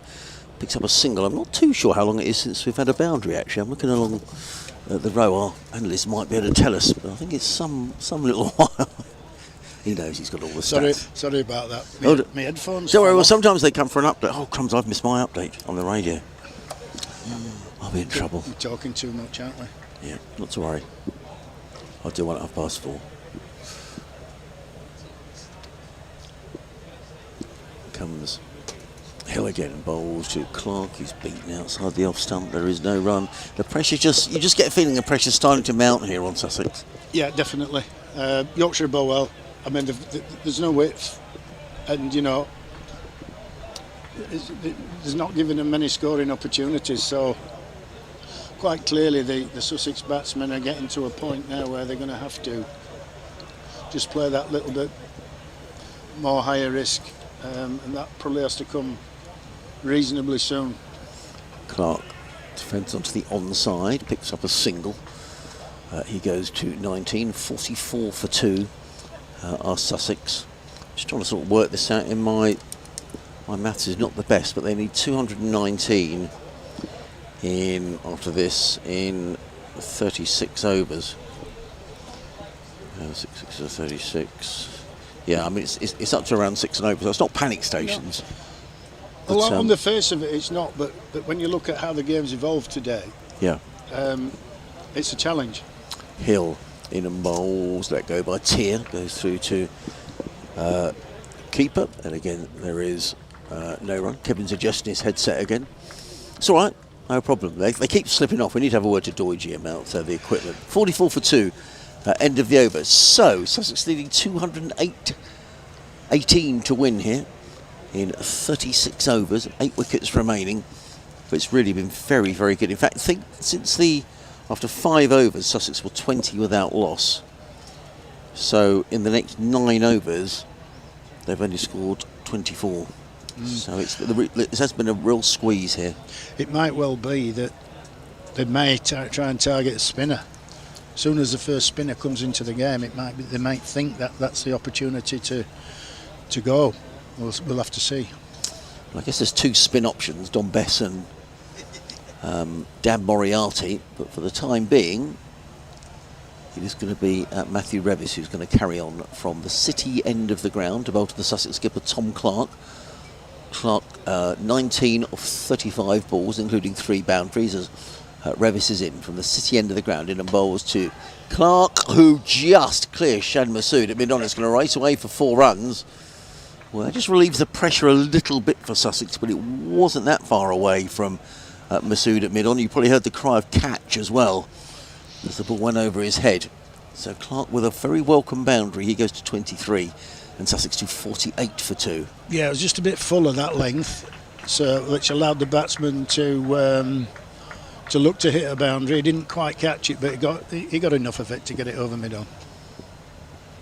Revis waits, as does Clark. He's in and bowls, and Clark pushes that into the offside. It's a well-judged signal, and it takes Sussex to 49 for 2. Clark goes to 24. I guess when you think about 6 and over, Kevin, you think, well, we've got a boundary off the first ball. They picked up a single. It just takes a little bit of the pressure off getting a boundary off the first ball of the over. Absolutely. I mean, it makes a lot of difference. But it's not happened too often over the last few overs. No, it hasn't, not at all. In fact, that boundary was the first one for quite a while. Revis again, running away towards us, in and bowls to Charlie Tier, who defends back down the track. And there is no run. Charlie Tier, 11 off 27 balls. These two coming together when Sussex were 23 for 2. So very 26 in about 8 overs. So they're going along about 3 and over. You need to stand up here sometimes, don't you? Yeah, well, I get really stiff these days. See what's going to In comes Revis, bowls to Tier, who clips this on nicely down towards fine leg. Moriarty's very quickly around the boundary and gets in the throw. That's a good bit of cricket by Dan Moriarty. Didn't work out for him at Surrey, but he's around the boundary edge very quickly, and it's just a single to Charlie Tier. 50 up for Sussex, 50 for 2. Clark 24, Tier is on 12. He looks quite a nice, organised little player there. Tier? Yeah, he does. Yeah, I haven't seen an awful lot of him. I mean, he's he's been selected for Scotland and in 50 over and T20 cricket. Clark hammers that one away through the covers. They've taken one. I think they'll come back for that. That's a better shot than I thought it was. It was a lovely shot by Tom Clark. Belted away through the covers. Nothing too much that James Wharton could do about that. The ball races away for 4 runs, and all of a sudden, Sussex have picked up 10 off the over. Yes, a very good shot. Looks not a half volley by any means, but probably just a little bit of width. Yeah. Which has allowed him to free the arms a bit, and it's that thing about left-handers getting all the bad balls, Revis in again, bowls. Clark turns it onto the onside, and they'll just pick up a single. They'll settle for that. 11 coming off that over from Matthew Revis, and that just breaks the shackles just a little bit. It'll make Tom Clark feel a little easier out in the middle at the end of the 15th over. Sussex are 55 for 2.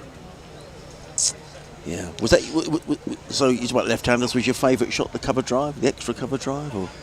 It was sometimes that inside edge past leg stump that we talked about, the one I've been practicing for years. But no, I mean, I think left-handers, the natural angles of the ball going across you. So sort of like backward point, cut in, and sometimes looking to drive it through extra cover, it would go through backward point anyway. George Hill is going to bowl the next over from the Rawcliffe end of the ground. Runs away from us, comes in and bowls to Clark. They're going to take a single then. They need to be quick, but it was a well-judged signal. Moriarty needed to move to his left to field, and Clark goes through for a single. He goes to 30, and Sussex to 56 for 2 here on BBC Radio Sussex and other BBC radio stations around Yorkshire. Myself, Adrian Harms, alongside Kevin Sharp. Doidge's nipped off to do some hospitality, so I don't know where he's gone. He's probably gone for a quiet pint. He might have done. I got offered a pint at lunchtime. Did you? Yeah, I turned it down. Did you? Yeah, I said I'm working. I'm impressed. In comes Hill and bowls. Here is struck on the pad. The ball bounces out into the offside, and they go through for a leg by. 57 for 2. That was kind. Was that someone you knew offered you a pint, or? Say that again. Was that someone you knew offered you a pint, or was it just sort of random? Yeah, it was John Helm, actually. Former commentator on the football. Right, okay. He's with Jeff Cope today.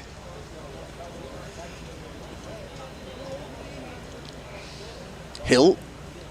Sun has gone in momentarily. In and bowls to Tom Clark. He's hammered that away, 6 runs. That's a big shot.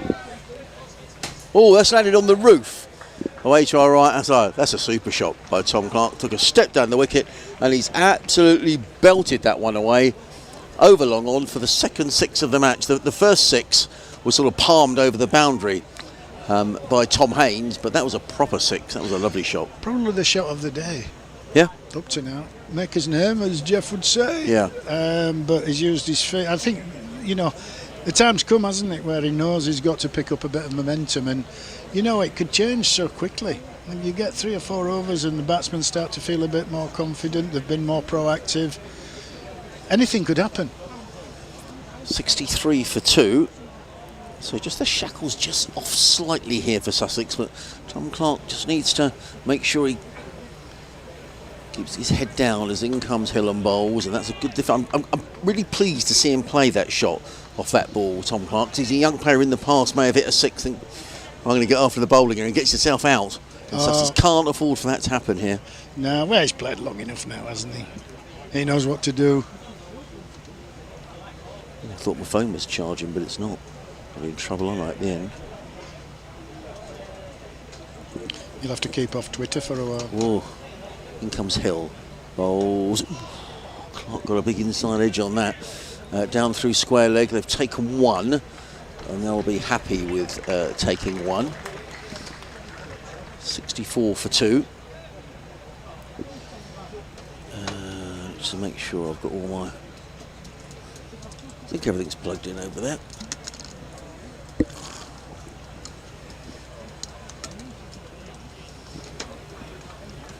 It was Charlie Tier on strike, who I guess all the time his skipper's playing attacking shots. Tier's job is to stay here, pick up the 1s and 2s. Comes in and bowls. He takes a couple of steps down the track, does Charlie Tier. Let's wait and see if that's a leg by, signalled by umpire.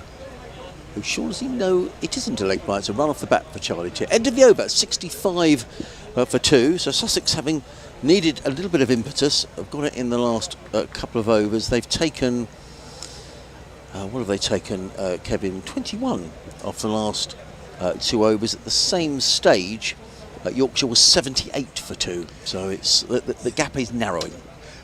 What's been impressive from the Sussex batsmen is they haven't panicked. And they have picked up momentum, but they've picked up momentum through playing excellent shots. They haven't sort of got into that mode of hitting across the line or perhaps too much bat speed. The shots have been controlled and well executed.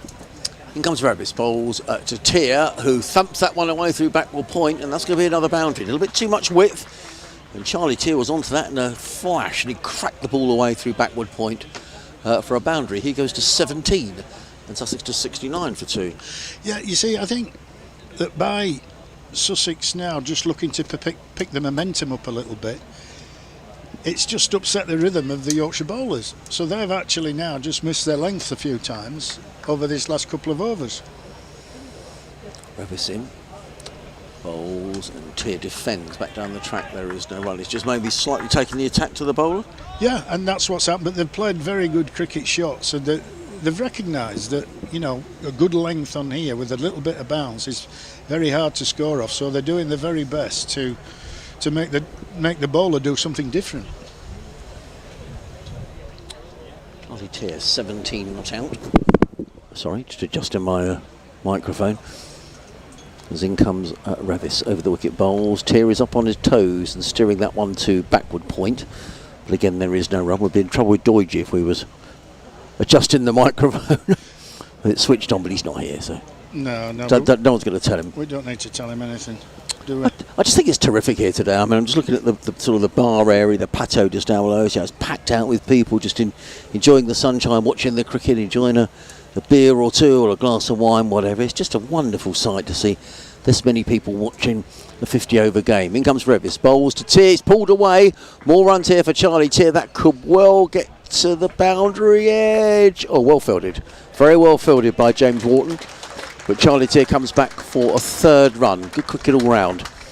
Total goes to 72 for 2. Good chase. And prevented the ball going for 4. Tier goes to 20, I think that's going to go to. Yes, there we are. 72 for 2. I think that, you know, there's a few kids knocking around. It's school holidays. Great to see, big crowd. I think the only disappointing thing about probably the 50 over comp is that there's only 4 games at home. I agree. During that school holidays. Yeah, I know. And it's exactly the same at Hove. There's no championship cricket at Hove until the end of August. Yeah. And then pretty much the children are back at school. I mean, there's that week and then that's it. In comes Revis. Bowls to Clark, who looks to drive, doesn't time it, plays it back down the track. Revis feels off his own bowling, there is no run. Yeah, just touching on that again, I mean, I think obviously the 100 competition is going at the same time as the 50 over comp, but you know, it's based in the major cities, and you know, if you were living in Brighton and you wanted to watch 100 matches, I guess it's the Oval, isn't it? Is the nearest one? Well, it probably is the Oval, or Southampton. But you know, that's down the A27. It's not the most convenient, to be honest. Takes forever. No, totally. In comes Revis. Bowls. Clark drives. That's a lovely looking shot by Tom Clark. It's a well judged single as well. Played to mid off. He picks up a single. It is the end of the over. 73 for 2. Sussex with Clark on 38, and Tier is on 20. Was that the? I missed an over there. No, 73 for 2. Yeah, absolutely. So I mean, it is a shame, and that's. I think it was after the last championship game at home when I said there was going to be some. It was something like 50 days to the next game at Hove. I mean, you'd be familiar with, you know, all the debate around the schedule. There's never an easy fix, is there? Particularly, you know, the 100. I mean, it's got people who like it, people who don't like it. But I think the one thing we have to say is the 100's here to stay. The 100's not going anywhere. Well, it seems that way. I mean, just going back to what we were saying. And comes George Hill to bowl to Clark, who drives stylishly through the offside, picks up a single. He goes to 39. That's the 100 partnership between these two.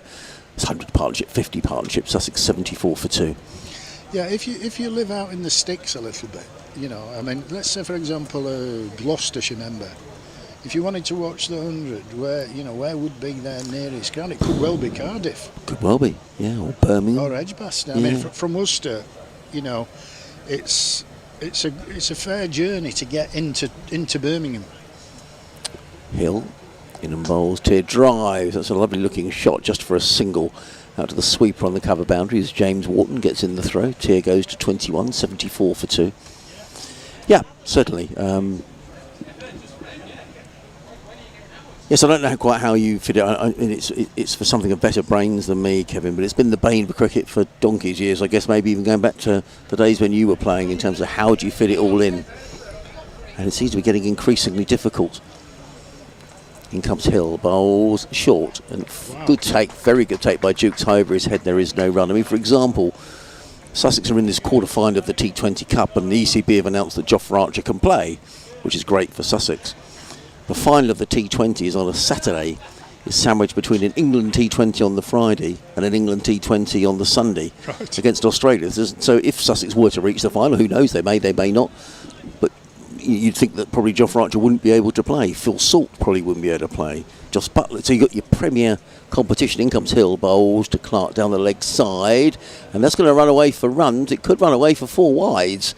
It is 4 wides down the leg side. They are bonus runs for Sussex, who go to 81 for 2. That's not ideal either. What, the 4 byes? 4 wides. Yeah, it's crawled along the floor, hasn't it? So it's a difficult one for the keeper to stop.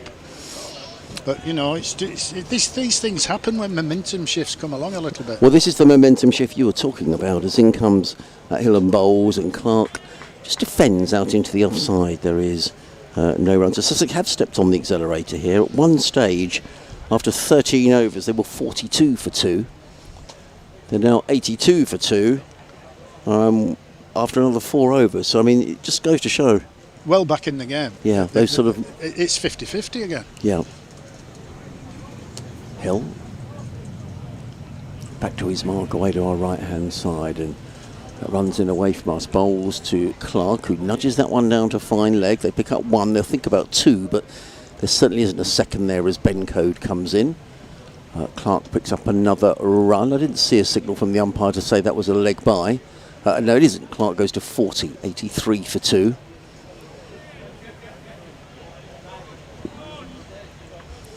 Yeah, so you know that's not great, is it? When you've got your Premier County limited over competition, and you know any international players probably won't be able to play in that game. In comes Hill, and Charlie Tier pulls that away, and he's pulled it all the way for 6. Over mid-wicket was a little short, but Charlie Tier has latched onto that, and he's absolutely belted the ball away. Over mid-wicket for 6 runs, lovely shot, and Sussex go to 89 for 3, and Charlie Tier to 27. Fine shot. The Yorkshire bowlers have been put under pressure this last 5 overs, and they're just not hitting their lengths like they did. And all credit to Sussex, they've taken advantage of that. They're well back in the game now. Well, they are, and whereas they were looking at the run rate required edging up towards 6, not the case now. Hill in and bowls, and driven away by Tier. Nice shot, picks up the 6 and then takes a single, drills the ball out into the covers.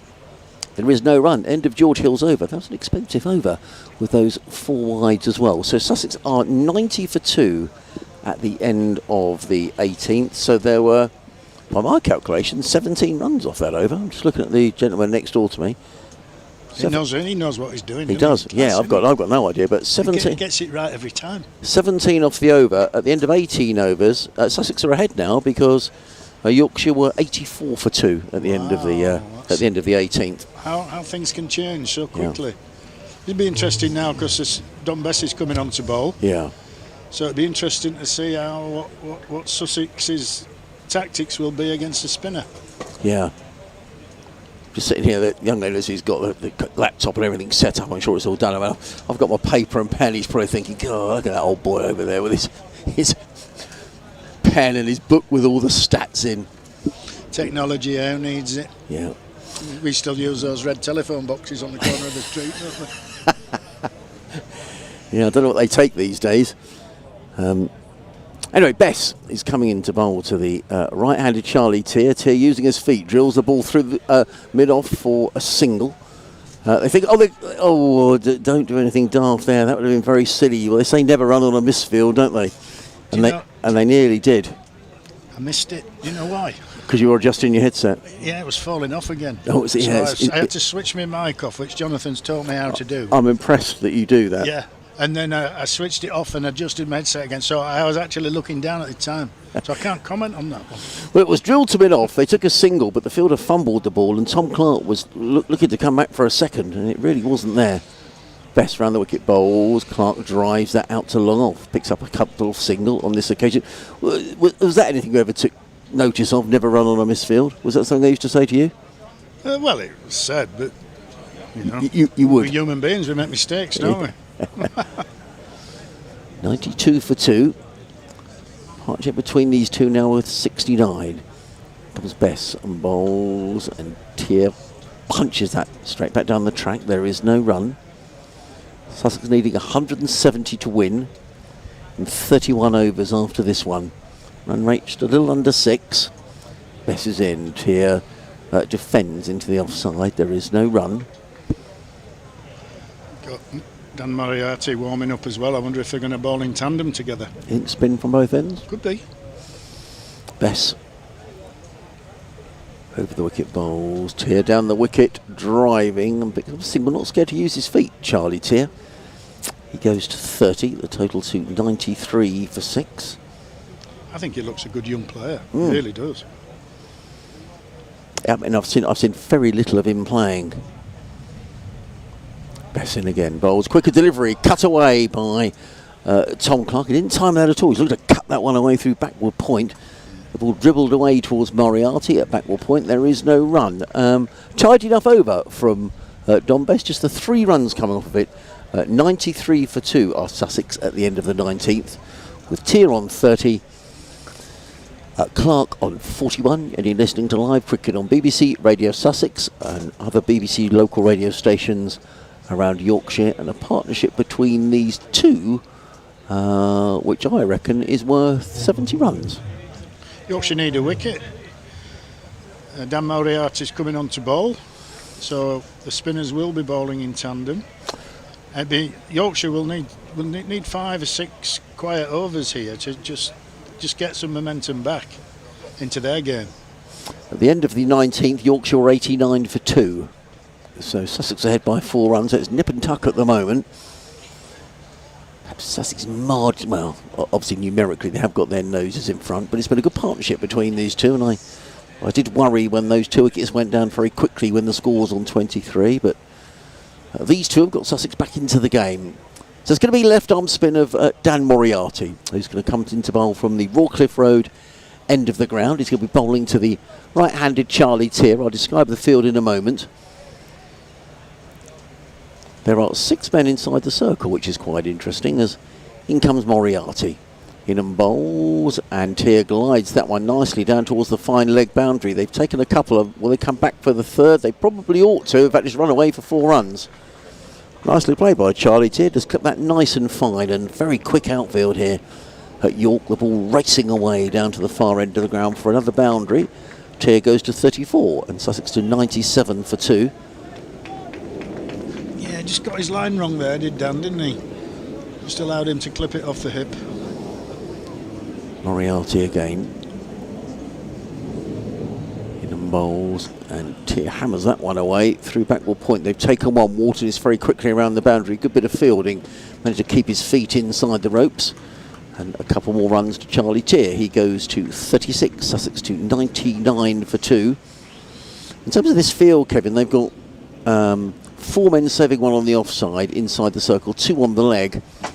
So they've only got the 3 men out. Yeah. As in comes Moriarty again, and Tier hammers that one away through extra cover. This time we'll just have to settle for a single as Wharton is in.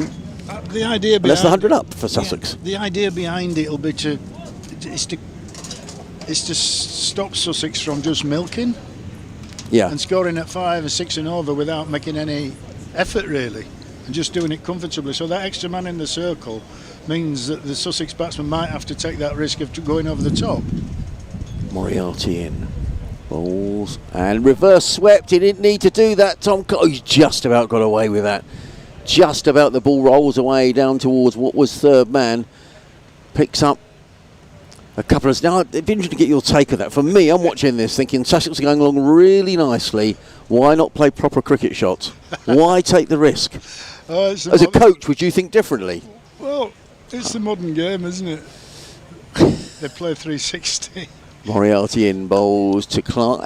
He clips that one down to long on, picks up a single. That's a proper shot. 103 for 2. Well, yeah. I mean, it's traditional, isn't it? We're talking tradition, but some players will argue they can play the reverse better than they can a straight. Well, that's a very fair point, and it is practiced a lot. 103 for 2. Partnership of 80 between these two. Moriarty in, bowls to Tier, who defends. Sussex have got enough off of that over. A good over for Sussex. 10 runs coming off of it.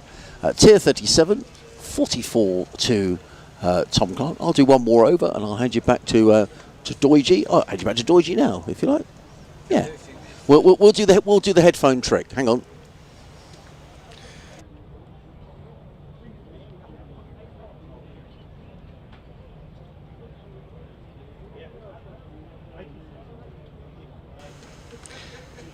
Voila. Thank you. Did that work? It did. I think, what were you going to say? I think that the reverse shots are good when they work. Everybody's happy when they work. If you get out to it, it's a bad shot.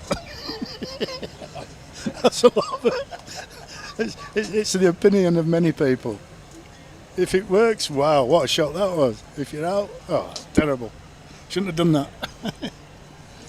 Here's Don Bess, and that ball punched back to him by Tom Clark, and there is no run. Neil Allison's asking, what are the magic words to get you to play on Alexa, please? Harmsy, do you know, are these matches available on Alexa like the championship games are?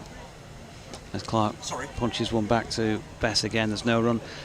Do you know whether or not the 50 over games like the championship games are on Alexa, or on smart speakers? We don't know, Neil, as to whether they're on smart speakers. Nobody's informed us of that. I certainly haven't seen any correspondence to that effect, but I suppose it would be, Alexa, please play Yorkshire Vikings versus Sussex Sharks on BBC Radio Leeds. Here is Bess, and that is turned into the leg side by Clark and fielded there by Masood, and there is no run. Just been having a chat with Martin Spate away on the right. Would love to go. I'd love to see you if you get another half an hour off. If we let you off for half an hour, as there's a chance there and an opportunity for a catch. It would have been an absolute worldie by Finlay Bean, who did get his hand to it diving as the ball disappeared over the boundary. Didn't catch the signal. Did he signal 4 or 6 there? 6. I didn't see the signal. Yeah, it was 6. 6 signalled to Tom Clark, and takes him to a half century, and a well-made one at that. Get you the details on it in a mo, because he's defending this latest best ball to complete that over. That is 20 of those now complete. 109 for 2. So Martin Spade, the last time I saw him, he was coaching at Sedbergh School when I was coaching at Giggleswick School, local derby. During the war? Up in Sedbergh. That's the last time I saw him, and since then, of course, he's coached Harry Brook, hasn't he? He has. Matthew Revis, Don Bess, Yeah. and George Hill. So Moriarty from this Rawcliffe end of the ground. It really is stifling the heat, I've got to say, this afternoon. As Moriarty's first delivery, left arm round the wicket. It's just dropped into the pitch by Charlie Tier, the right-hander of this pair. 37 well-made runs to him as well. 153 more needed here. Moriarty is in, and nicely struck by Tier, back foot. Got it out to James Wharton, who is on the cover boundary, and they get 1. First slip says, "Hi Jonathan and team, listening from sunny Bradford. Ben Code brings to mind the late Tony Nicholson. He never played for England either, although he was selected to tour South Africa. Unfortunately had to withdraw through injury. Thanks to Sylvia." Tony Nicholson, but there's a memorial golf day for him in a couple of weeks' time at Ripon Golf Club. Here's Moriarty over the wicket to the left-handed Clark, who has worked a single beyond the diving George Hill. Bess cleans up, they get 1. Yeah, since Tony passed away, the Players Association have had an annual golf day at Ripon Golf Club in Tony's memory, and I think they're going to add John Waring to that this time as well. Here's Moriarty, and that ball punched back to him. I remember once at Headingley, when I was about 7 or 8 years old, Tony Nicholson came out with his bat, would you believe it or not, even though he was mainly a bowler. Moriarty in, and cracked away off the back foot by Tier into the offside. Wharton Fields, 1 run. He allowed me to bowl a couple of overs at him on the outfield. About that. Magnificent. It's one of the great cricket stories. Got him out as well. Just one that nipped back. Here's Moriarty over the wicket, and that is dropped backward of point by Clark, who will pick up 1 to complete that over at 113 for 2. I've got one of those similar sort of stories. I can remember going to watch you'd have been playing the old pavilion side of the ground, and playing with Andrew Bairstow at the side of the pitch when he was, I don't know how old he would have been, 7, 8. Yeah. And David obviously in the team with you, and then when he was out, I think I'm right in saying Kevin bowled us a few out the back of the changing rooms for half an hour or whatever when somebody else was in. It was great fun. Yeah. David Coleman says, oh dear, knowing how Doidge loves an 80s reference with 2 down and a new man in, is it Tear for Fear already? Ooh, nice.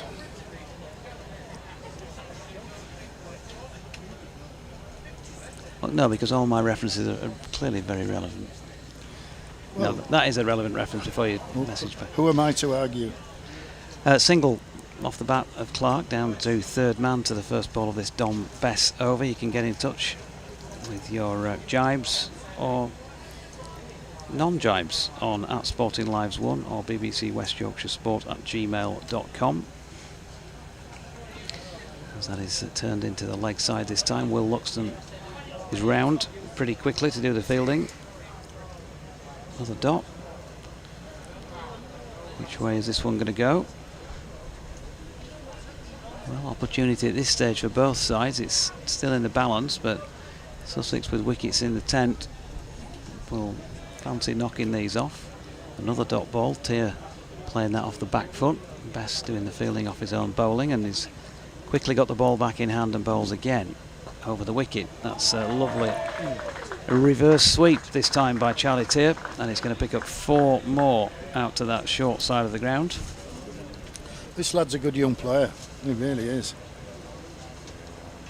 I mean, you know, Sussex now will almost just about favourites now. Amazing how it's turned around in the last 7 or 8 overs.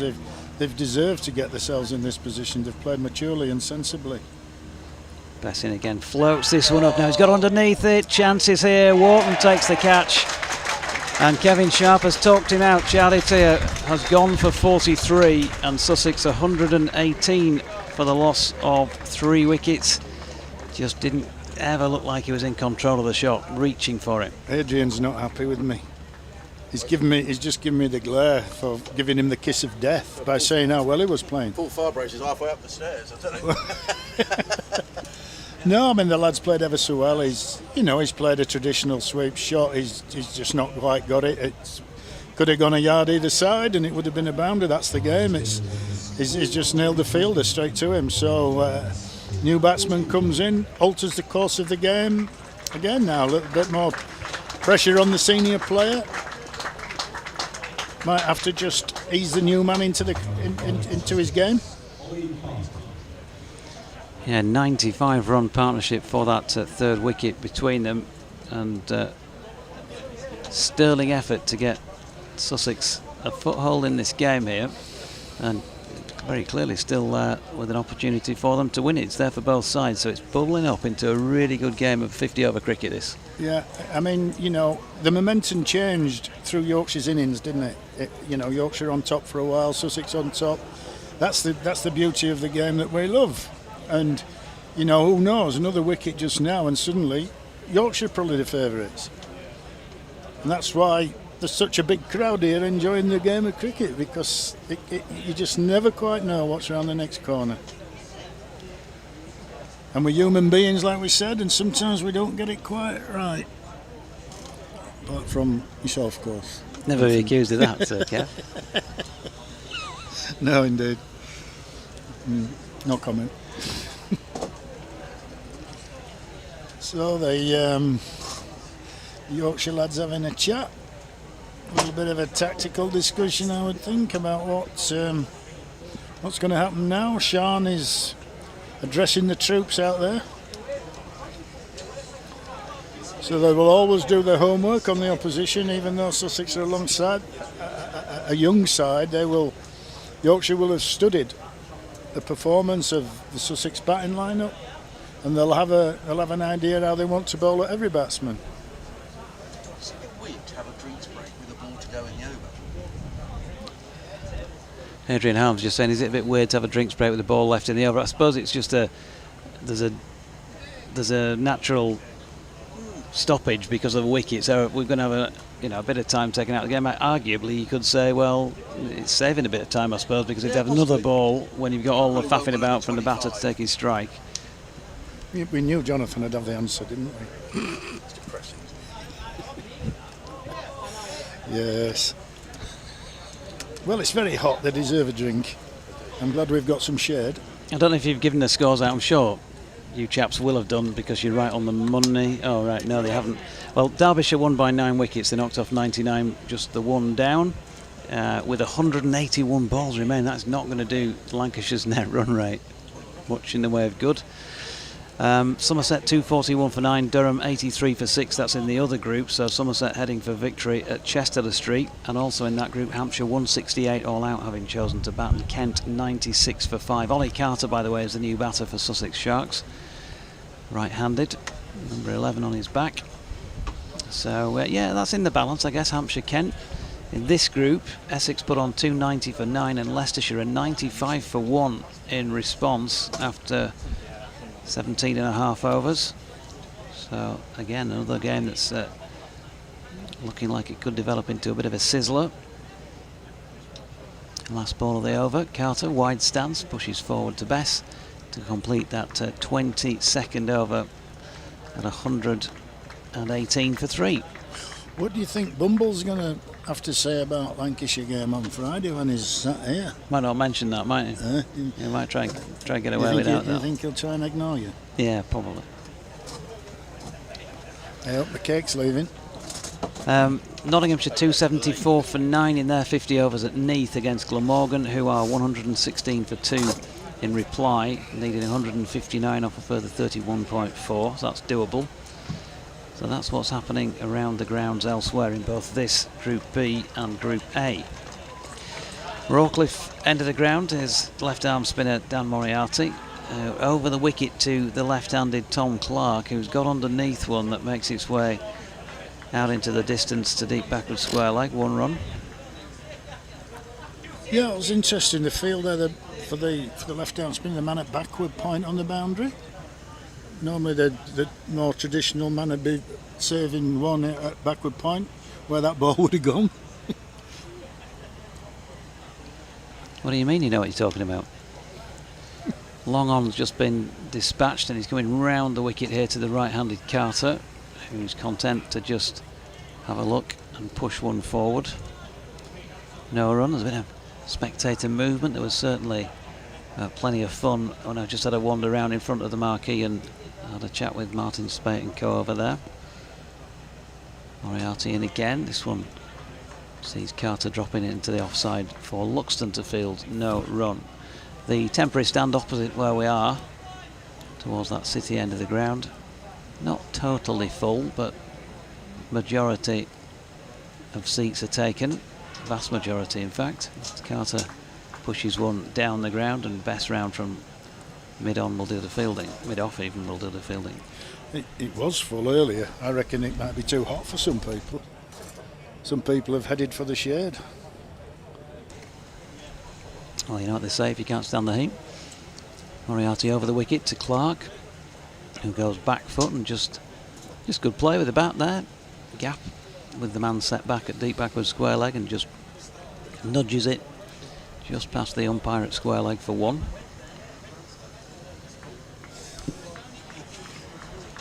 If you can't stand the heat, get out of the kitchen. Is that what you were going to say? Well, that's another 80s reference, I guess.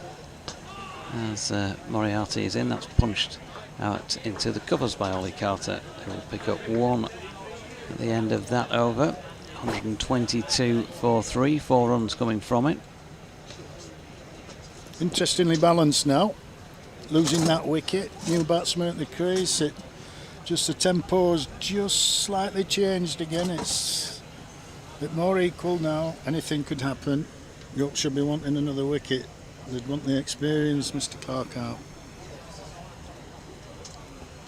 Bit more Bucks pressure. fizz, wasn't it? Bucks Said fizz. that together. If you can't stand the heat, Bucks fizz.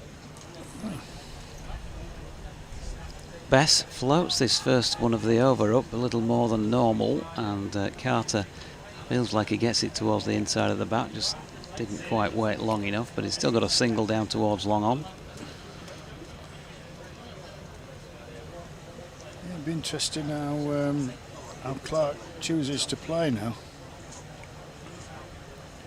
Yeah, when he try and really take it to Yorkshire, not with that delivery, which is turned to Shan Masood at mid-wicket. No run.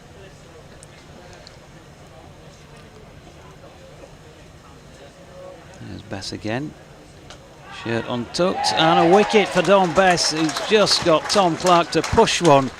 He's positioned Will Luxton about a 2 strips, maybe strip and a half off the straight, just to the offside, and pretty much level with the stumps at the bowler's end, a deliberate fielding position, and he's pushed it straight to him. 4th wicket gone, and that, as far as Yorkshire are concerned, has got to be a big, big plus in this match. Tom Clark, good player, been in there from the start, 55, but now gone, and that might change the complexion. Yeah, that just looked a little bit of an indecisive shot for me. It was a shot of a player slightly in 2 minds, wondering what quite to do in light of the fact that he's got a new batsman at the other end who's going to take time to get in. He's thinking, I need to keep momentum going, but it's as if he's decided to hit it and then decided not to. That's the way I saw that. It chipped up with a backswing as if he were going to hit that over the top, and then decided, oh no, I better not do that. And then he's just got caught in no man's land, really, which is often happens if you're just not quite, going full on to play the shot 100%. Yeah, so Zach Leon Cachet is the next man in. Number 24 on his back, but batting at number 6 in the Sussex Sharks batting order, must confess. He is a new one on me today, and so I haven't seen him bat, but he's going to get runs with his first delivery, which is on its way down towards the third man boundary. The sprightly Ben Code does the fielding, and they get through for 3. 126 for the loss of 4 wickets. Different game again, isn't it? 2 new batters at the crease. Yeah, 55 off 66 for Tom Clark, including 5 4s and 2 6s. Carter stepping right across outside off stump and turning it to Luxton in the leg side. Dot ball. It was about 25 over mark where Yorkshire lost a bit of momentum with the batting. Here's Bess again. And that's turned into the leg side by Carter, and they pick up 1. Yeah, the talk over there when I was chatting to the folks at the side, they were saying, I reckon 20, 30, maybe even 50 short. What do you think? And I said, well, I informed them what Johnny Tattersall said when he came and sat up here. 260 was what they were thinking would be a useful score, and they got that. So they would have gone out there with some confidence and fancy the chances of defending it. Might still do that. End of the over, 127 for 4. I don't think we ever saw it like that, did we? That 300 plus was... No, don't think so. I've always felt all the way through this game, in both innings, that the bowlers are in the game. I've always felt as though the bowlers are in the game, as though something could happen, the wicket could fall. It's always felt like that for most of this game for me. Feel it in your water? Well, There's Moriarty round the wicket. I'm trying to claw on a little bit of experience, hopefully, that I've had since I was been in the game for 50 years or so. Carter pushes 1 to long on. I just wondered if you were relying on, Sorry, explain yourself a little bit more. Well, my gran used to say I can feel it in my water. Ah. So, I wondered if it was that, that you were relying on. Next ball, Jonathan, you need to be commentating on the next ball. Moriarty. I have no comment to make. And Leon Cachet pushes that back to him, and there's no run. Okay. Just thought I'd ask, It's getting warm down at foot level here, strangely enough, isn't it? On the balcony, as that is a nice piece of bowling by Moriarty. Felt like he just pushed that through a little quicker. Tidy from Duke as well, as Leon Cachet tried to run that one down wide of short third man, I think, through that gap. Moriarty again, this time Leon Cachet, who seemed keen to get the strike rotating, drops one square on the offside, but George Hill round to field, another dot. Yeah, the offside, keen to stop the singles there, put the pressure on. 4 men in the ring there, saving 1. Moriarty again, ooh, got over the top of that one, Leon Cachet. Adrian's looking a bit pensive at the minute. He's studying. I think he's all set to do an update. But he is pensive. But a pensive update, maybe. Here's Moriarty and Leon Cachet punching just to the onside of straight, so tidy over after that wicket. Just what you want as well, really, Kev, because you wouldn't want to pick up a couple of wickets there and then throw in a loose over and just get these 2 new players a bit of momentum and a bit more hope. You've got to try and turn the screw. Absolutely. I mean, it's been a very good game of cricket, hasn't it? I mean, it's swung one way, swung another way. You're never quite sure what's going to happen. Sussex looked to be coasting it 25 minutes ago. Yorkshire's well back in the game now. But again, you know, does it change? Is there going to be another shift in momentum? I've been actually gripped by this game. I think it's been superb to watch. Yeah, here's best ball into Ollie Carter, off spin from the City end. First ball is back foot defence. 3,300 the attendance confirmed today. I think somebody stopped counting halfway around the ground, don't you? As Carter's turned this latest delivery backward of square leg, Moriarty fields. And they get one, but good to see a good crowd in. And they've created a good atmosphere. It's all been part of a very good day of cricket so far. Well, interesting enough, Jonathan, while you were on your jollies around the marquee there half an hour ago, we talked about best ball. Yeah, lobbed into the leg side there by Leon Cachet, just beyond the grasp of Luxton. 1 run. Yeah, forgotten what I was going to say now. Sorry. You had all of 5 seconds to keep the momentum going there. It'll come back to me. It'll come back to me. Best to Carter, turns it into the leg side, and Luxton fields, no run.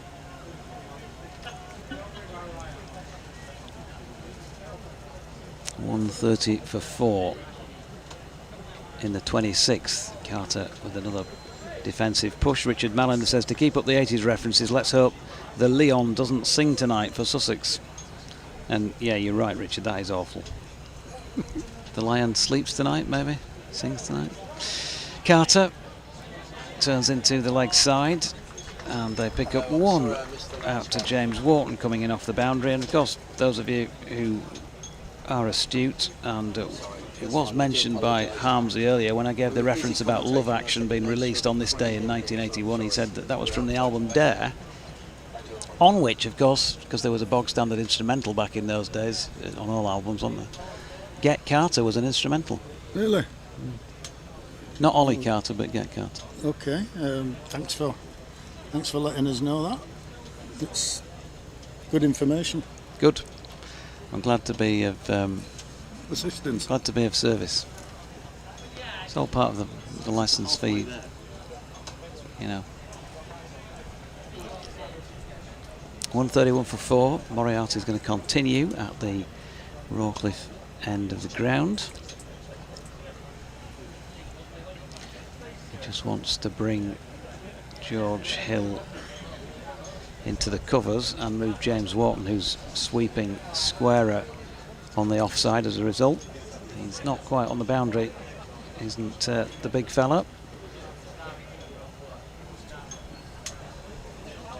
So Moriarty with that familiar walk, skip, and then walk again into his delivery stride, and use of feet from Carter gets him to the pitch of this one. He drives it along the deck all the way up towards the marquee where Finlay Bean fields another single. Man on the drive now. Yorkshire exerting the pressure. Who knows what comes next? Is Sussex going to take a high risk? Adrian will tell us. Moriarty in again. He's got hold of this one, and that is going all the way. Take cover over by Evie's Kitchen, because that is 6 runs from Leon Cachet. I thought you might have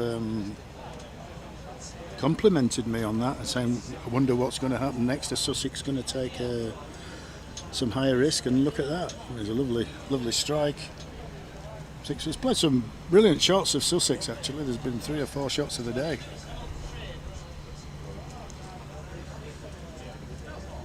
You finished?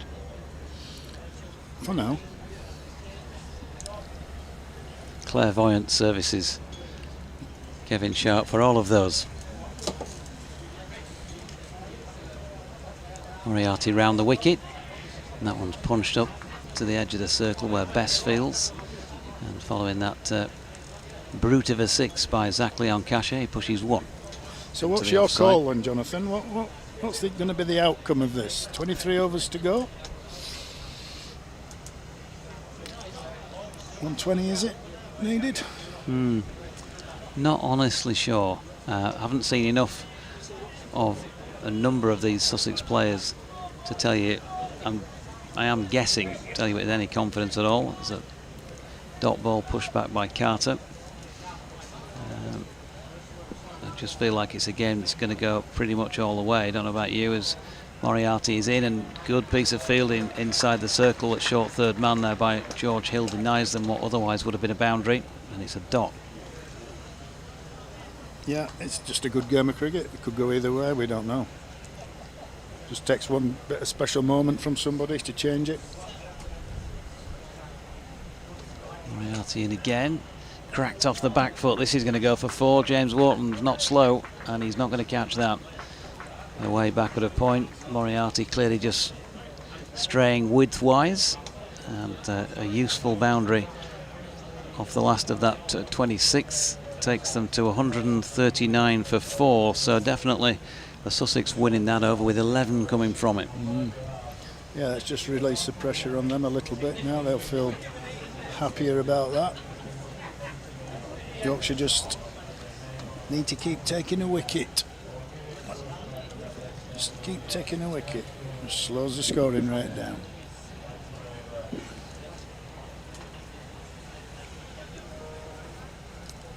Best just readjusting the field.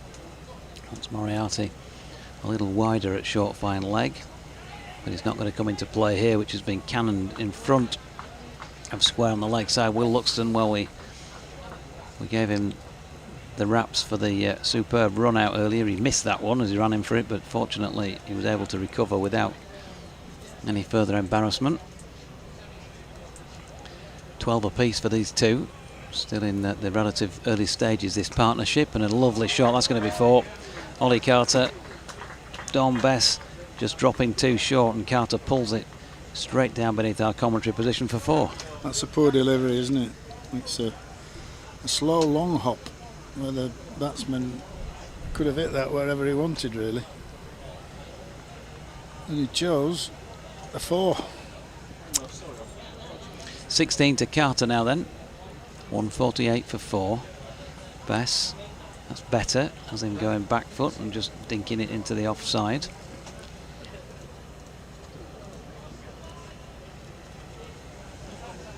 There's just that sort of hush around the ground, as if everybody's absorbed by the contest here, as Carter drives one out into the covers, and he's got enough on that to get it through there for 4. That's a really good effort. Didn't feel like it was a shot that had that sort of power behind it, but he's timed it really well. It's quite a full delivery with a bit of width. It's a good shot. He's picked his gap, hasn't he? Just to the left of Shah Massoud at short extra cover. Got some momentum back, Sussex. Back in the game again. 152 for 4. Carter turning this one square. On the leg side, Wharton into field. One more to the total. So, a couple of expensive overs. Having been pretty tidy for several overs before and during the period of taking those 2 wickets. Leon Cachet back on strike, but has to defend what turns out to be the final ball of that 27th over. And 153 for 4 is the score at the end of it. Not the 27th, my apologies, the 28th. Yeah, it'd be interesting to see how Sean manages the bowlers here. He's had, obviously, Bess and Moriarty working in tandem, but now, oh, look at that. There's a seamer coming on. Is this Ben Code?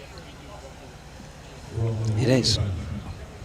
Yeah, I wonder, I was just thinking that, this last 2 or 3 overs with Sussex, applying that bit of pressure, and they've had 3 or 4 loose balls as well, which has helped them. I just wondered if he'd consider just changing the bowling a little bit and bringing one of the seamers back, and that's happened. Must have been reading my mind, Jonathan. Well, it's all that wealth of experience you keep telling us about.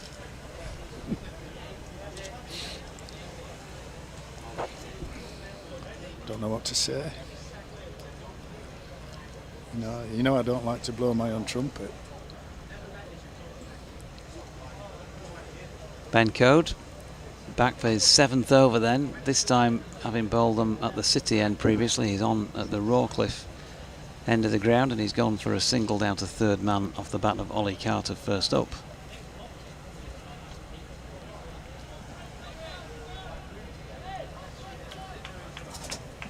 Needs to get it spot on here, does Ben. Needs to get his lines and length spot on. I'm sure he will. He's very good at that. Here he is again. Ooh. And that one wide of off stump just, but pushing at it, half push at it really. Leon Cachet beaten through to Duke. A little bit of nip maybe. Possible. I'm just wondering if the Sussex batters will start to use their feet like the other lads have, to try and put Ben off his line and length. Watch this space. See if the bugle comes out. 20 overs and 4 balls remaining. There's going to be a change in the field before this next delivery. Best being brought across from the leg side into the covers, and they've sent Will Luxton inside the circle at a short third man come backward point. Code in, big appeal. Malinder's not going to answer in the affirmative as it runs away for a leg bye down to Matthew Revis coming in from the third man boundary. Got well down the pitch, didn't he? Just well down the pitch for that difficult decision to give. He just used his feet slightly, just a little shuffle. Give the batter more of a chance of getting a decision in his favour. Yeah, been a good effort so far from this pair, scoring pretty much in even time. Carter 22 from 23, Leon Cachet 12 off as many deliveries. Carter pushing into the offside. So this latest code delivery, and Don Best doing the fielding. Intriguing. There was a car. This is why we love the game. We do. There was a car leaving the ground there, Kev. I can only think that there must have been an emergency maybe, because it's a gripping contest, this one. Here's Code over the wicket, and he chops that into the ground, Ollie Carter, fielded by Luxton. I think he just got caught a foothold there, did Cody. Just affected his balance a little bit, dragged it down but got away with it. Put it down straight to backward point. Certainly do not want any injuries. No, we don't want to have to be calling on your left-arm seamers, do we, in the next game? Code over the wicket. Oh, Carter feeling for that one. Runs it again to Luxton. It's a tidy over just to keep things in check from Yorkshire's point of view there. 2 runs coming from it. 155 for the loss of 4 wickets. Ben Code has just got the 3 left. He does sometimes just bowl them 10 off the reel, so they have kept him a few back today. Who knows whether that will be a one-off over, or maybe he'll see it through from here. I think he bowled certainly another one. But I think a great tactical decision from Sean to bring him on in at this stage, and he's only gone for 2 in that over, so it's just exactly what Yorkshire need. It's finally poised on the face of it. 105, is it 106 to win off 20 overs? On the face of it, you'd think a team, on a really, really flat surface would manage that with 6 wickets left in the shed. So, yeah, still bubbling. Couple of wickets makes that chase all the more difficult. It's not so long since they'd picked up a couple of wickets. 22.5 overs when Charlie Tier went, caught Wharton bowled best for 43, and then 24.3 overs when Tom Clark lobbed one to Will Luxton off the bowling of Bess. But there's been a change of bowling again here, because Moriarty has switched from the Rawcliffe end up to the City end to resume bowling left arm spin, on this occasion to Leon Cachet, who's dropped it into the offside. Duke fields no run. Yeah, he's very flexible captaincy, it's great. just do something different. Leon Cachet strides forward, it's dropped into the offside and Sood fields. No run. Yeah, they're all down there on the floor. Ian Herbert's around. What have we done wrong? What have we done wrong, ref? As this is dropped into the offside by Leon Cachet, there's no run. Not even brought us a cup of coffee. You shouldn't be drinking caffeine in the afternoon. Leon Cachet goes back foot, that was cut. Don't want you getting hyperactive. Backward of point. Best does the fielding, no run.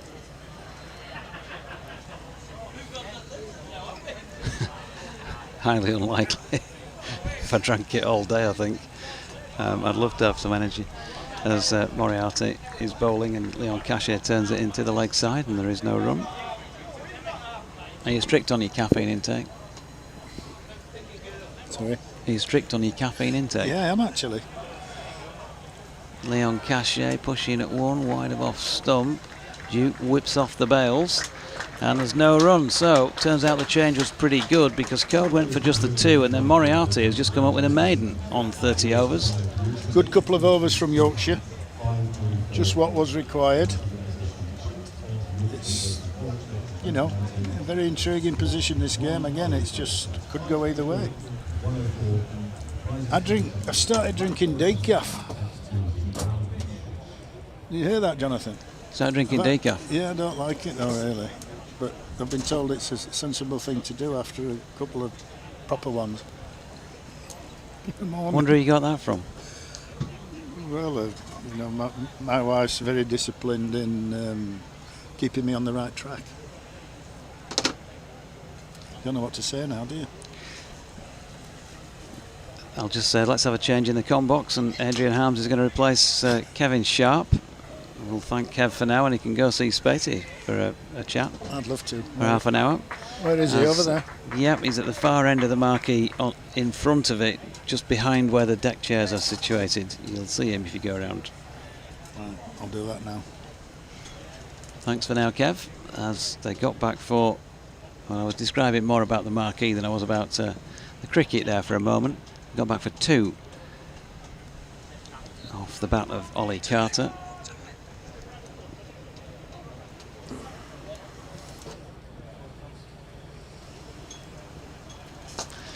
As in comes Code and that's pushed out firmly down towards our left where Wharton is patrolling the boundary and keeps them to 2. Carter. Glad to get out of the sunshine. I'm sitting over there in the sun.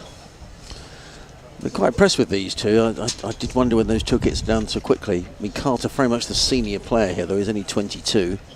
Here's Code, dropped into the leg side by Carter, who plays more of a fend than anything, but gets a single for it.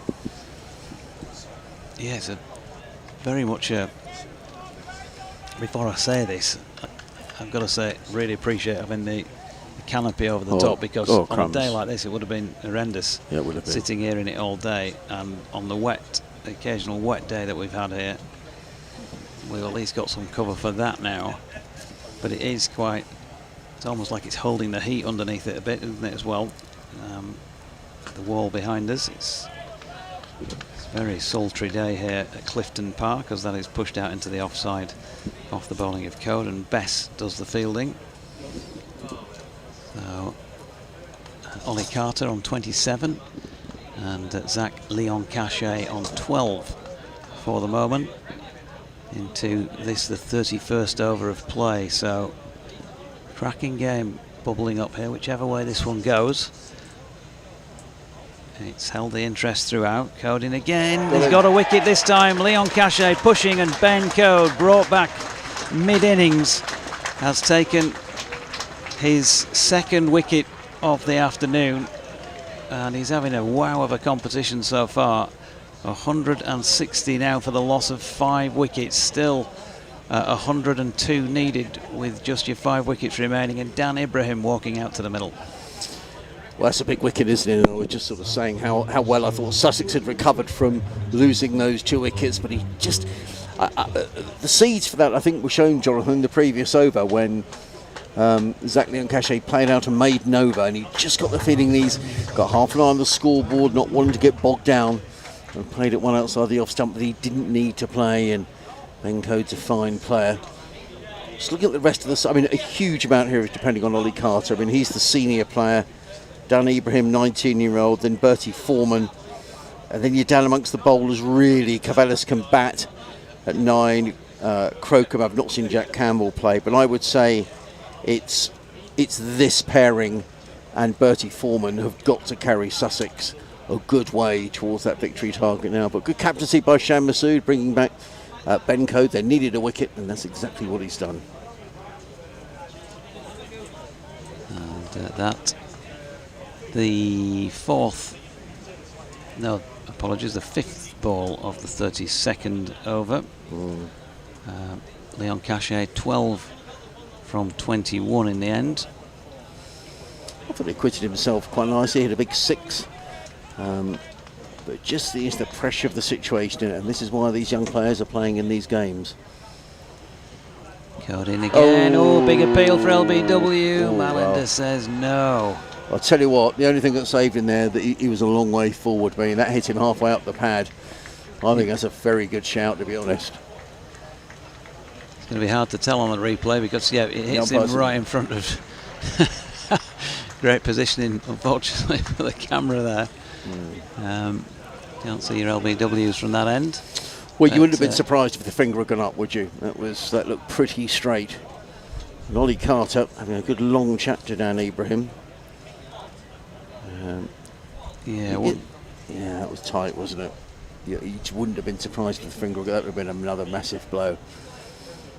So much depending here on Ollie Carter. Say Dan Ibrahim and Bertie Foreman can all play, and the tail can wag, but you just feel that Carter can play a big innings here. He's made a championship 100. He's made a 96 this year as well. But there's a different sort of pressure. It's going to be Dan Moriarty from the City end. Round the wicket and bowls, and Carter stretches forward and plays out into the offside. There is no run. He's got the shackles on here a bit, hasn't he? Dan Moriarty, who's in again. Round the wicket bowls, Carter stretches forward and then changes his shot and goes onto the back foot and plays it to back point. No run after 32 overs. Yorkshire were 155 for 4. There's nothing in it really. No. Moriarty again in bowls to Carter, who clips the ball firmly through mid-wicket, picks up the single. Comes in from James Wharton out here, who's been very good in the field. Moriarty into his 7th over. He's gone for just 32 so far. He's been very good, hasn't he? Very good indeed.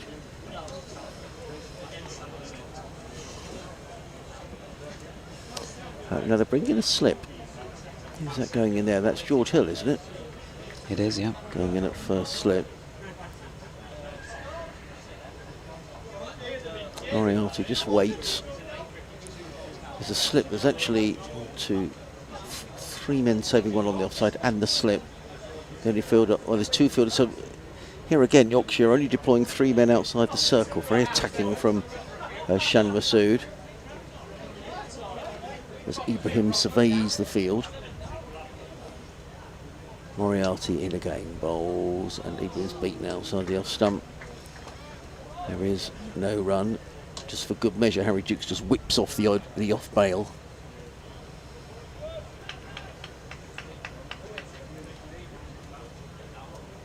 Ibrahim waits. Nudges. There's never a single there. That's a really poor call. He was involved in a run out on Sunday against Warwickshire. There was never a single there. I mean, Carter came halfway down. I know he's looking for the single. He's looking to get Ibrahim on his way, but that would have been reckless. It was played straight to mid-wicket. And he would have been run out by a country mile had he gone for that run.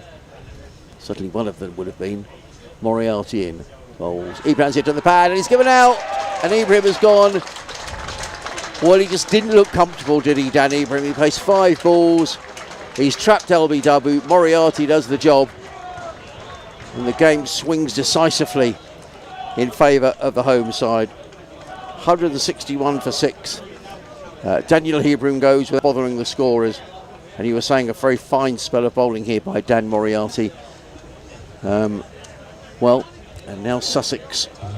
You would have to say that if Sussex are going to get anywhere near, that it needs these two to knock off the majority of these runs. Bertie Foreman, who batted very nicely in the first game at Welbeck Colliery. In fact, I think he batted well with... he batted well with Finn Hudson-Prentice at Welbeck. But important wicket for Moriarty, and Sussex now struggling 161 for 6, still needing 101 to win. Yeah, four deliveries actually for Dan Ibrahim. Apparently the final count, none of 4. So that was bang on the last ball of the 33rd. Partnership worth just the 1 for that 6th wicket. And we're going to see more Ben Code, are we? Yeah, and I don't see why you wouldn't. I know he's only got 2 overs left, but keep the pressure on while you've got the chance. I agree. If you can get down to the tail, Ollie Carter, I guess, now represents the big wicket, given he's at number 5. Yeah, so with all due respect to Carvelos, I say he's got a championship half-century. Crocombe and Hunt, I think, against quality, so not Hunt, Jack Campbell, who I haven't seen bat, in fairness, but I think really Sussex's chances with these two. When you consider as well, Sussex were going along so nicely, weren't they? They were 118 for 2 when Charlie Tier got out, and ever since then Yorkshire have put the foot firmly on the throat. Code bowling to Carter, who's turned that into the leg side. Finley Bean, who loses his cap in the process, comes in and does the fielding. 1 run.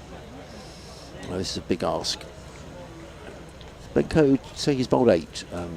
This is, yes, sorry, he has bowled 8. This is his 9th, yeah. Right, okay. 8 overs, 1 maiden, 2 for 23 at the start of this over.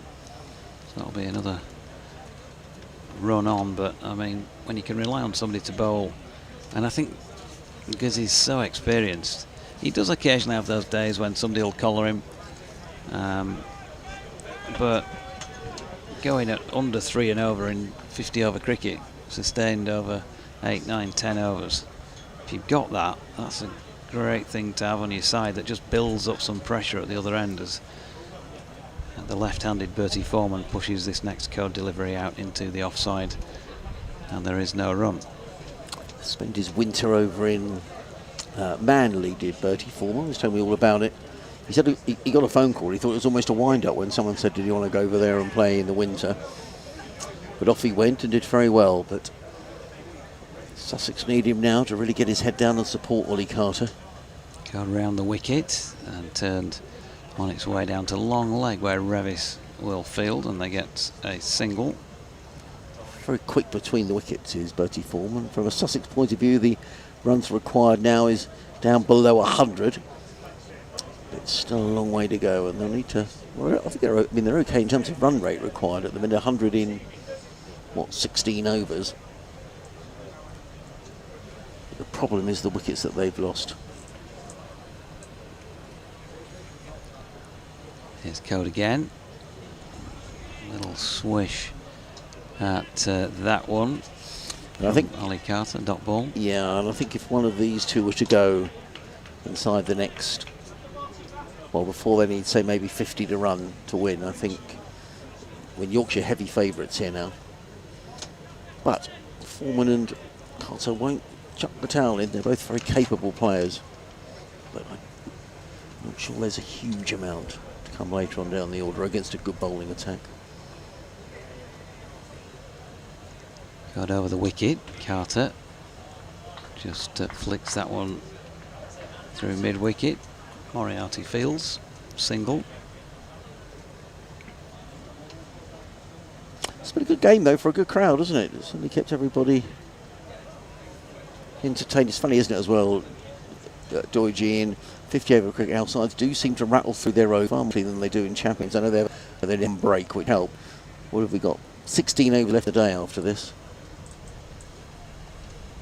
Yeah, Code round the wicket, and Foreman pushing forward into the offside. And there is no run to complete that over. Another one ticks by. Well, it's definitely not panic stations at this stage for Sussex. And honest with you, that's the last thing that they want to do, really. They've got to try and gradually wind themselves back into this match, and probably got to think that if this is the last serious pair, similar to what I was saying when Nottinghamshire were batting and 65 a day, you just want to try and keep going, play everyone its merits, try and take it deep, and if you're still hanging around with a few overs to go, then you'll be able to press the accelerator and get yourself some sort of a score which also slightly points the opposition, if you know what I'm saying, that they thought they had you, and maybe Yorkshire did let him away to a little extent on the weekend. Best Molesley comes through, nudges that onto the leg side, picks up a single. He goes to 31, 165 for 6 at the same stage after 34 overs. Yorkshire are 160 for 4, so runs even, but Yorkshire with 2 extra. The attack back into the attack for Yorkshire. Played Dan Moriarty, who bowled a very good. Give you the bowling figures in a minute. Here comes Moriarty. Bowls, Foreman clips back to the square on the left side. Taken one, then a second, they'll need quick. Foreman is very quick between the wickets. As back for second, he goes to 3. Gets to 168 for 6. We'll see him on the screen here, don't you, with the sun shining on it. Let's put it a bit closer. In comes Bess again, and Foreman very respect plays it back down the onside. There is no run.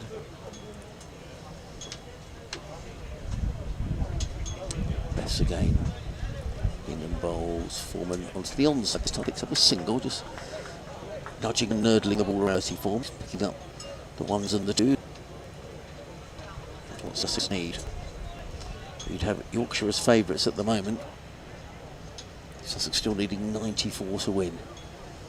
Here comes Bess bowls to Carter, who plays an odd shot, looking to pull that way. Well, he's rehearsing playing a shot on the offside, but I think he was rather looking to play that one away. On the leg side was Ollie Carter. Bess again bowls. Carter clips that one through mid-wicket. Picks up a single. He goes to 32 at the end of another over. 169 for 6. So 5 runs coming off the over. And that's exactly... Headphones fell off. That's exactly what Sussex need to do. Sorry, Georgie. In fact, after 35 overs, Yorkshire were exactly the same score, 169, but they only lost 4 wickets compared to Sussex's 6. So, interesting correlation between the two sides. Yep, Ben Code then to bowl his 10th and final over. This from the Rawcliffe end of the ground. He's got a slip in place. Third man. Sweeper square on the offside, short third man, short extra cover, a mid on, a mid off, and a deep backward square and a long first ball of the over. Carter chooses to leave alone through to Harry Duke, and this will be 6 balls that they'll just want to tick off Sussex without further loss and think, well, we've seen the back of him. Yeah. Even if it's a maiden, they've seen the back of him, and then they can concentrate on traps and runs off others. Russell Walker just underlining the importance of Ben Code in a message similar to what I was talking about a few minutes ago. His latest delivery just wide of off stump, and again Carter sensibly not drawn in playing a silly shot, just thinks I'm a senior player here. I'll leave that one alone. Yeah, which is he's 32 or 39 deliveries. Okay, shoot by. Yeah, must have been. You want to talk to him. Here's Code in again, and Carter turns this one into the leg side and will take a single to Dan Moriarty. Returning Yorkshire's media just sent the exact figure for today's crowd, 3,417. It's up on the 3,300 given earlier. Well, that's an excellent attendance, isn't it? Really very good. It's been a good game. Beautiful weather. Yeah, it's the first real sort of feel of a proper cricket day for some time, maybe all season now. Yeah. A day where you have to be concerned about whether you're getting the brolly out, top coat on, that sort of thing. Yeah, and some compelling cricket to get all watching. That is wide though, so he is human after all. Code just straying down the left side. Yeah, I think as the weather forecast, Sussex's next game is down Neath near Swansea on Friday. think the weather is not so good towards the end of the week, so I hope for everyone it needs massive effort, isn't it, to put games on at these grounds. I thought we were at Welbeck on Friday, the amount of work that goes on to put these games on. Going again round the wicket. This has the beating of Foreman, hopefully, and not given by Neil Melander, but the round. I've never been down to Neath before. We always get to go to Cardiff. Yeah. Yeah, it's sort of between Cardiff, Swansea. I think it's a little nearer to Swansea, to be honest. Yeah, I think we all enjoy outground cricket. It's pros and cons from our point of view, from our job point of view, hasn't it? As body's in form behind it. No run. Yeah, you get the feeling it's just very case of let's just get through this over and have a look. I mean, it's still a long way to go for us. Sussex 91 they're going to need in 14 overs, so the run rate is creeping up as well now. 14 sixes would be what, 72, 78, 84. So it's around about 6.5. Yeah, about around 6.5 over. Put in again, and that's turned into the leg side this time by Foreman. He'll pick up a single to complete that, and with it, the end of Ben Code's spell. He couldn't any more than the 2 today, but that is an excellent effort because he's bowled 10 overs, 1 maiden, 2 for 29, and in any game of 50 over cricket, that is a very good set of figures, and it just means that opposition they've got to try and find a few extra or else. Ben Cliff bowled at the top, 0.4 and over for his 5 overs for 22, and presumably going to go again at the end. I think you might Six just need to take this as deep and then see what happens with 5 overs to go as in come balls to Foreman, tucks it onto the leg side, no run. You know it is, if you just bat, I mean it's just cricket sense, isn't it really? If you can just bat, you might drop lucky, you might get a couple of loose overs in the middle of all it that you can take a done off each time to pressure. In bowls to Foreman, stretches forward into the offside, no run. Absolutely. I mean, even if you need 40 on the last 5, you just never know. You've got to have the wickets in hand. In comes Best, bowls at Foreman, cuts firmly to backward point. A slight misfit by Dan Moriarty, but in fairness to him, there was always a single there. 172 for 6. Runs required down to 89. Carter on strike, he's on 33. I think the scoreboard's got turned over actually. Maybe I just got ahead of myself. Bess in bowls, and Carter clips that backward square leg, fielded by Dan Moriarty. I think what does go on, I was wrong last time, I apologise. 173 for 6, runs remaining to win 89, Carter to 34. Sorry, runs now 88, I thought I was right in the first place. 174 for 6, the previous run hadn't got onto the score. But Ollie Carter is on 34, 88 required. Bess in bowls to Foreman, who works this to backward point where they're picking up the singles. Foreman goes to 7, the total to 175 for 6. 87 needed to win for Sussex. 4 wickets needed for Yorkshire. 13 overs left after this one.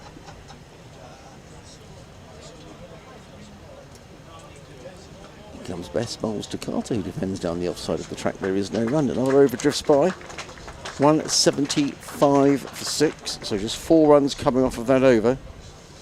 13 overs remaining, 87 required. I was going to do a quick bit of maths. Well, 13 sixes are 78. 13 sevens, he's at 91. It's about 6.8 and over, I reckon. He's got the abacus out next door, folks. Yeah, look at my workings. You see, I'd have done all right in my maths GCSE, wouldn't I? Doing it the old-fashioned way. Is it Ben Cote coming off? Yep. So just done his day's work. Quick breather, and George Hill will replace him. It's a little expensive, wasn't he, early on? 4 overs for 30. Yep. Sure, a chance for him to come back now. Including a wide and a no ball. I thought the no ball was a bit unlucky, I've got to say. Carol Escaine says, based on those figures, that's the crowd figure, I reckon at least 1,000 extra have snuck into the ground. Well, he might not be miles out there, you know. It feels like a conservative figure, but nonetheless it is the official attendance, 3417. So Well, the marquee's absolutely rammed. here is George Hill then, right arm seam over the wicket, and the first delivery is, was it an edge? Yes, it was. Was it run nicked. down? Yeah, very wide, thick-edged nick down to third man, picks up one. Andy Walker says, hence the old song, I've been to paradise, but I've never been to Neath. Very good. Very good. No, he definitely nicked that, Bertie Foreman. You think we've got the slip in for Foreman, but not now for Ollie Carter. Charlene, I believe, Andy, 1982. Really? Got to number one for about a week, I think. Wow, I wouldn't have got that. There's Hill. Ooh, again, slightly squared up here, Ollie Carter, but so much now resting on his shoulders, and he ran that one down to Will Luxton. You know, even if Sussex need, well, what are we, 12 overs after this one, if Sussex can get themselves down to maybe needing 65 off the last 10. The main thing is to still be in the hunt. You're quite right, Jonathan. Yeah, because if you're still out there, you've still got a chance most of the time anyway. Oh. Carter, he's not quite got hold of that one. In fact, he's got it off the pad. Harry Duke picked it up, and he's, what, 15 yards, maybe more, back of the stump. And missed with the eye at the stump, and that could have been pretty close for Bertie. I just wonder whether it's incredibly easy to say sitting up here on frame like that. This could just pick up 5 over and 3 or 4 overs. There's no need to go for the big shots just yet. And again, Vaughan working that one out just backward of square on the offside, Luxton Fields. Yeah, absolutely not. 5 off the next 3 overs. That gets you down to 70, then down to 65. 10 overs to go. You know, probably need a couple of boundaries. You know, at the minute, and there's every time on the leg side. There's a mid on. There's a 2 fielders on the leg side boundary. So there are singles available. You absolutely pick up your single. It's not a big ground either, is it? Hill in. And that one punched back to him by Foreman. There's no run.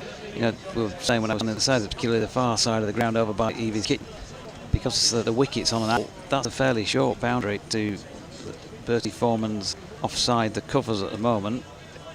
And this is not massive, is it? Here either, particularly from this end. So it's not a huge ground. In comes Hill and Tattersall out there feeling fair code with a diving Snackus to complete the over. Good over. 177 for again, just 2 runs coming from. And I had a little worry where they scored reasonably well. The last, 1, 2, 3, 4, 5, 6, 7 overs have now gone for just 17 runs. Yeah, and the run rate is down up to 7 and over. And you really can't let go much more than that in a game of 50 over cricket. Well, the umpire's having a natter about something or another. I don't know what it's about. It's going to be Dom Bess who's going on. His, have a little look here. Here's what, 8 overs, 2 for 40.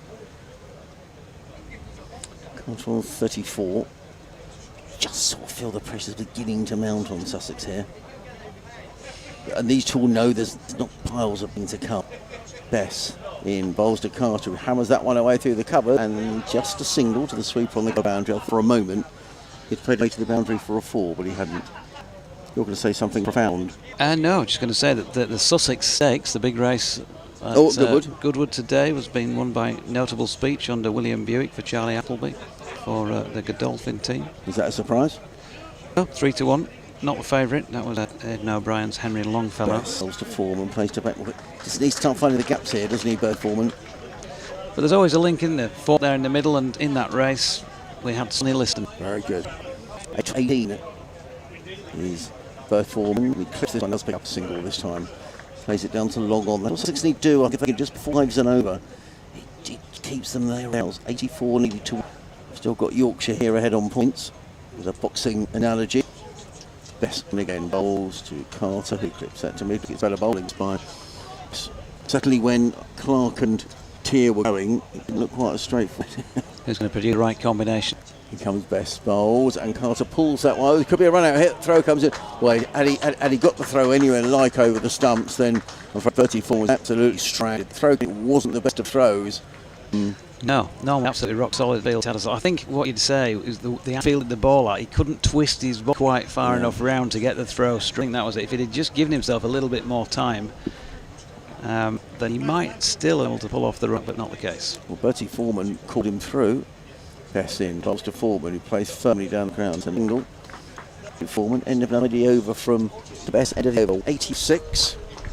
All right, 3 off the over. No, 1 for 6, I'm sorry. 4 off the over. So Sussex down to 81 needed to win in 11 overs, and that run rate is just eking up all the time. Sussex,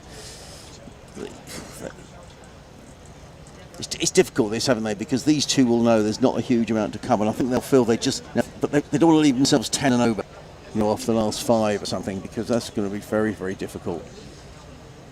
I just think they need probably slightly more than 3s and 4s and over. Well, they definitely do. Yeah, it's a very tricky, typical cricketing sort of conundrum, isn't it? You've lost a few wickets more than you'd like. You know where you need to be rate-wise, but if you are still in there pitching with 5 overs to go, then you can at least have a credible go at this. If you lose a couple more now, it's pretty much done. If you're trying to play too many shots too early, just try and pick up what you can in those singles, as we said, and if you get anything offered up by the bowlers, try and put it away. First ball of George Hill's latest over was pulled into the leg side there by Bertie Foreman, who picked up a single. Bring Sharpie back in at the end of this over. Yeah, I've got to do an update at 5:30.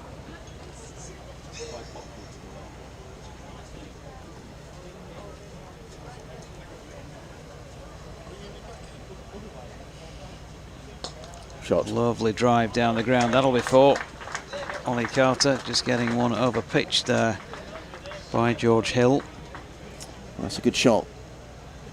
Proper cricket shot, wasn't it? They just a boundary this early in the over just relieves the pressure a little bit. Yeah, if they could pick up 3 or 4 in singles now, 8 off the over, that's a good return. Runs required down to 76. There's Hill again. This time Carter just solid in that defensive push. Nobody apart from that car I identified earlier leaving the ground. Did someone leave earlier? Yeah, somebody's car was driving out, would you believe, about 45 minutes ago. Right, could have been well, certainly everybody's pretty much staying put, aren't they? Yeah, a bit of movement around the periphery. Hill over the wicket. Carter opens the face, runs it down to third man. Man playing with the assurance of somebody who's got 40 to his name. Make that 41 now. Yeah, so 6 off the over so far. And there'll be 10 overs remaining after this one.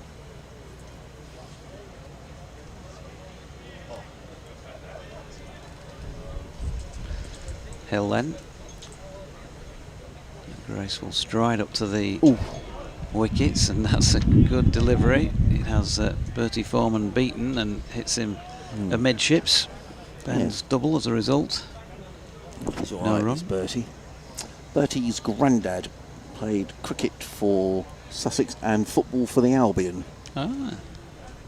I was telling you, I knew that was the case. I asked him about it last week when I was interviewing Bertie, and he said, my dad I always get this story wrong, he said, when I tell it, but his dad did play for the Albion. Back His in the dad day. or his granddad? His granddad.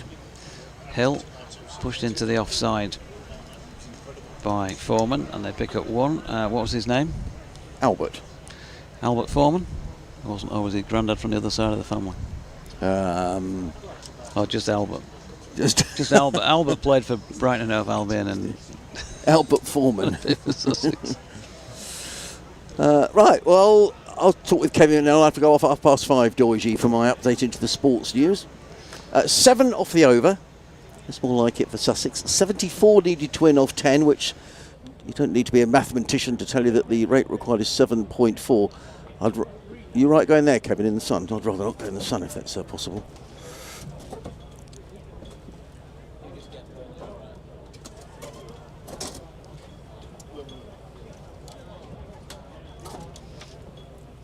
Is that all right? So, Kevin Sharp back with us. 10 overs to go. Where's your 50 pence? It's a good game of cricket, isn't it? I mean, it can go either way again. I mean, I thoroughly enjoyed it today. I just think that, no one's dominated, but it's ebbed and flowed all the way through. And who knows? I mean, Yorkshire have got them 6 down, another couple of wickets, and you'd think they'd win. But, this lad's played really well. Yeah, that's... Dan Moriarty back into the attack. 7 overs, 1 for 32. So 10 overs to go. Sussex needs 7.5 and over. They'll just be keen to see if they can get themselves here. Put this cap on. In comes Moriarty, bowls to Foreman, plays into the offside, and there is a single to Foreman. Cut one.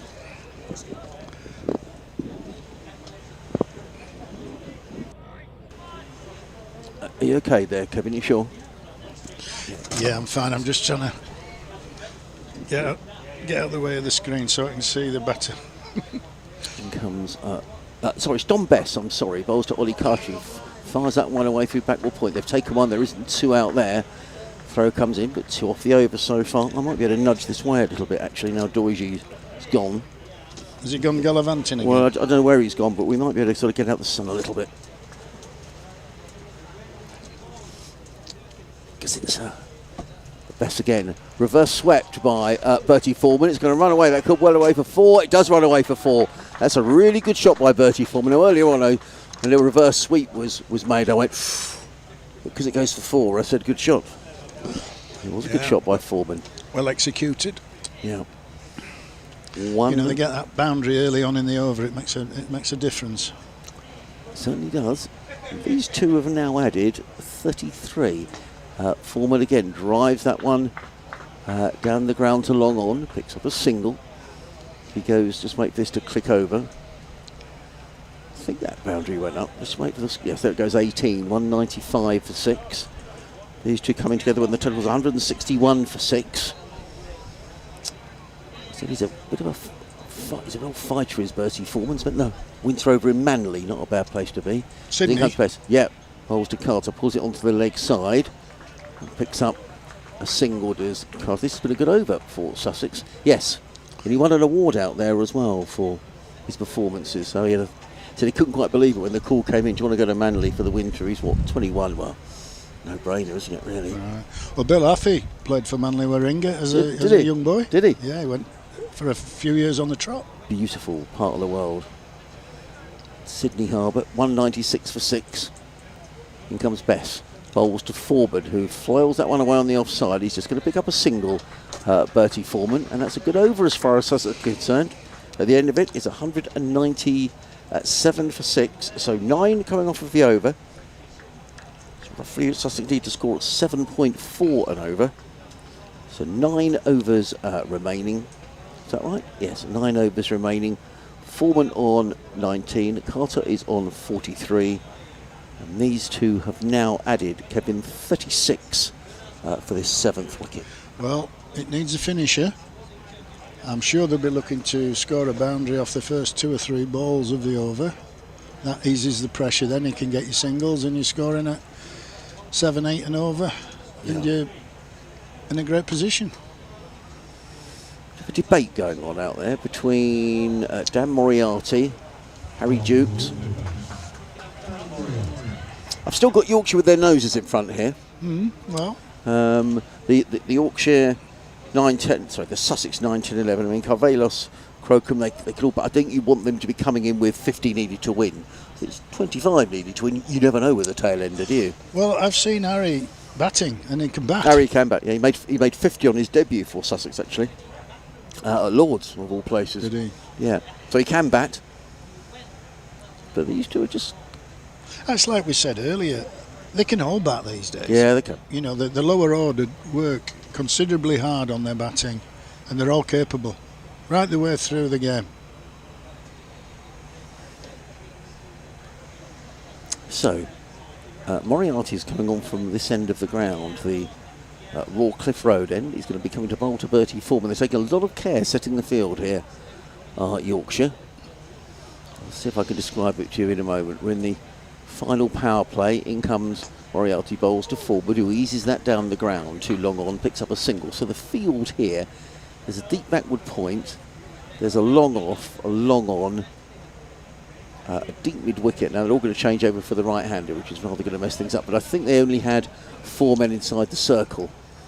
Let's just see which they're allowed to do at this stage of proceedings. Just see what happens here. 1, 2, 3. They've got 5 inside the circle now. There's a deep mid wicket gone out. They want to stop Sussex milking a run of ball. Yeah. That's why there's the extra man in. 98 for 6. Moriarty in bowls. Carter defends into the offside to backward point. 34 is like a sprinter out the box. He's very, very fast across the ground. But there was never a run there, and Carter quite rightly sent him back. Moriarty again, left arm around the wicket. In and bowls to Carter, who's in this way. He's going to get caught, and that could be final out in the 6th coffin. Pulled away by Ollie Carter to the fielder at deep stare. Carter goes. Good innings of 3. A little bit annoyed with the way it's come to an end. And Sussex now 198 for 6. And if it wasn't advantage before, it's now very much on Yorkshire. Well, you say that, but again, you never know. Although your middles, I'd prefer it if Yorkshire won. Yeah. I wouldn't count my jiggins before they've hatched. But that was the bit about scoring that boundary off the first 3 balls sort of thing, and it's what he's attempted to do. He's hit it quite well, actually. And again, a yard or 2 he said it would have been a boundary, but that's the game, isn't it? Yeah, it is. So, you know, Yorkshire, you'd say, back in the driving seat. The lose 20 knots, he's back down. So, Butterfield comes through the ranks at Sussex. He had 21 in a game at Joe therefore he was run out. Officer, he only 20 years of age, that's it. 20 years of age. But, you know, very rightly say, I mean, there's still a lot of runs needed here. But Harry's no mug with the bat, as they say. No, he plays quite orthodox from all of him. Yeah. And I think he'll look to hit the ball straight. A big stride like that, he'll be able to hit it. So, I wonder look to take the spin of Moriarty on. We'll see. It's still, they want to use all their overs here, Sussex. They won't want to find themselves bowled out with sort of 4 over there or something like that. Moriarty waits. Picked up the important wicket of Ollie Carter. He's in around the wicket bowls to Covey, who nudges that onto the on. Picks up a howl from Dan Moriarty. Ricavelos is on his way. 199 for 7. Need another 64 win. That's all Larry has to do at the minute, really, is just go one ball. Give it to a partner, increase a while, pressure on the lad. No? Yeah, if he just was at one ball, he'd be doing a good job for Griffiths. Moriarty. Here was Foreman. This onto the leg side. Up single. We had to get over the last single ball. We had 6 over. We got to this. Ito. He's going to nudge Sussex nearer the big over or other.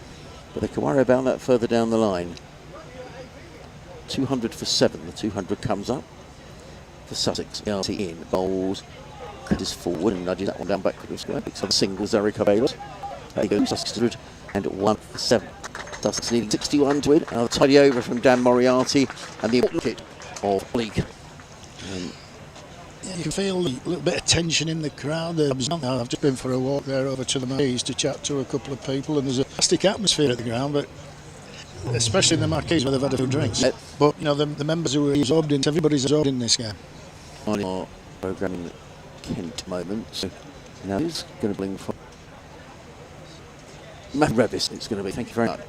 He's going to be coming in from the City end of the ground. So 61 needed to win. It's overs 884. So marginally than 8 and over. Good maths. Thank you. Jonathan's back. Right. I might let him come in because I've got to do the update. So I will vacate the chair slowly. I'll just do this from Matthew Revis. In from City Underground. Bowls, how about to put his toes and punches that down the ground. He's going to get runs in Harry Carvelos, at least a couple, and maybe 3. That's 2 even. Carvelos goes to 2, and I'm going to leave with Kevin and with Doige.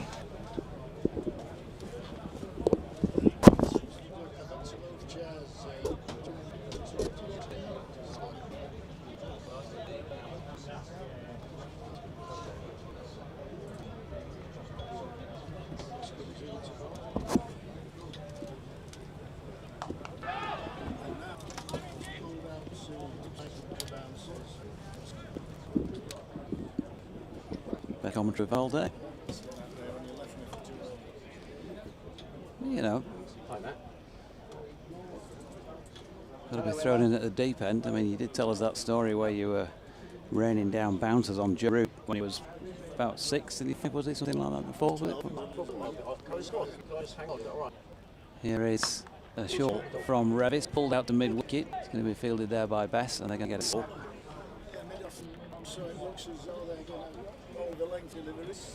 You sound like you're in a different place to me at the moment. Let's just turn your microphone up. With the first time. I think you might need to reset once again. Seated in front of back of some folks by Carvelis. One coming in field, 1 run. Good. Oh, that's better. Don't know what happened there. It's just the phones, you see. We're going to get technical here, but the microphones, these little things there in front of your mouth, they're a bit too low. They don't quite pick us your out. Ah. You need to speak into them, you see, into the microphone. Yeah. You take something new every day. 207 as Revis comes in. Ooh, now he's got it on this one and gone.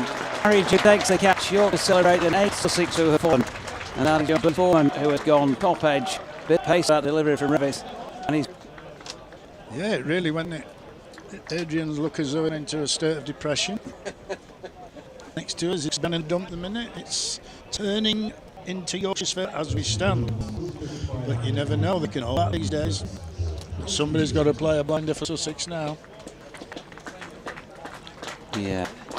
Henry Crocombe is the next man charged with that responsibility, going in at number 10 with number 5 on his back. Maybe it's a hopeful number. It might prove to be true, but yeah. Foreman, 22 scoreboard's given him, although my particular scorecard doesn't appear to have kept. Oh, there we go. He made 22 or 31 average.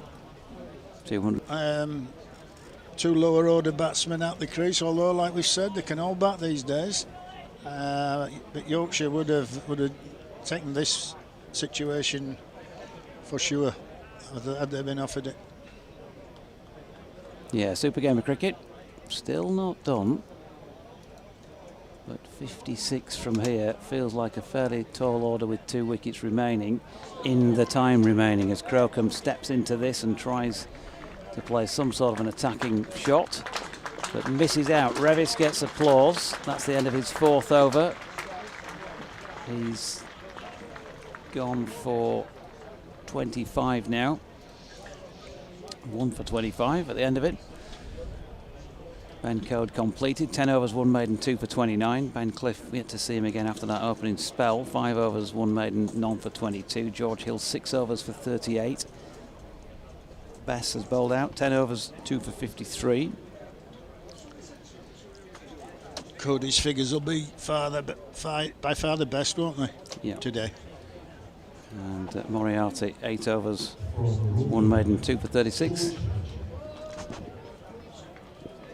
And George Hill going to bowl again from the Rawcliffe end for his 7th over. There's a 2 Cliff Yorkshire. And in the Sussex bowling analyses, well, 2.9 actually for Dan Ibrahim. Right.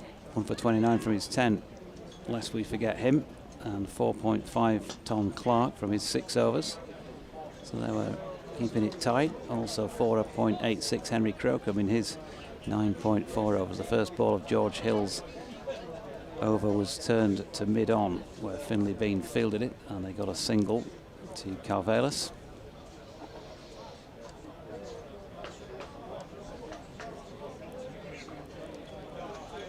And just Jack Campbell to come, if required, of course, for the Sharks.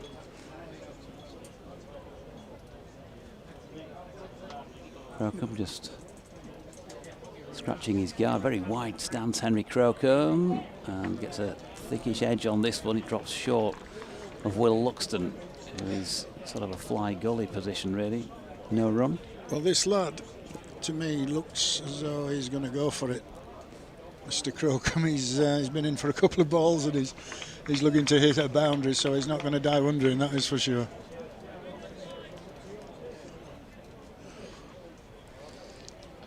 Here comes Hill. Crocombe, he does strike this one quite firmly, and he's got a...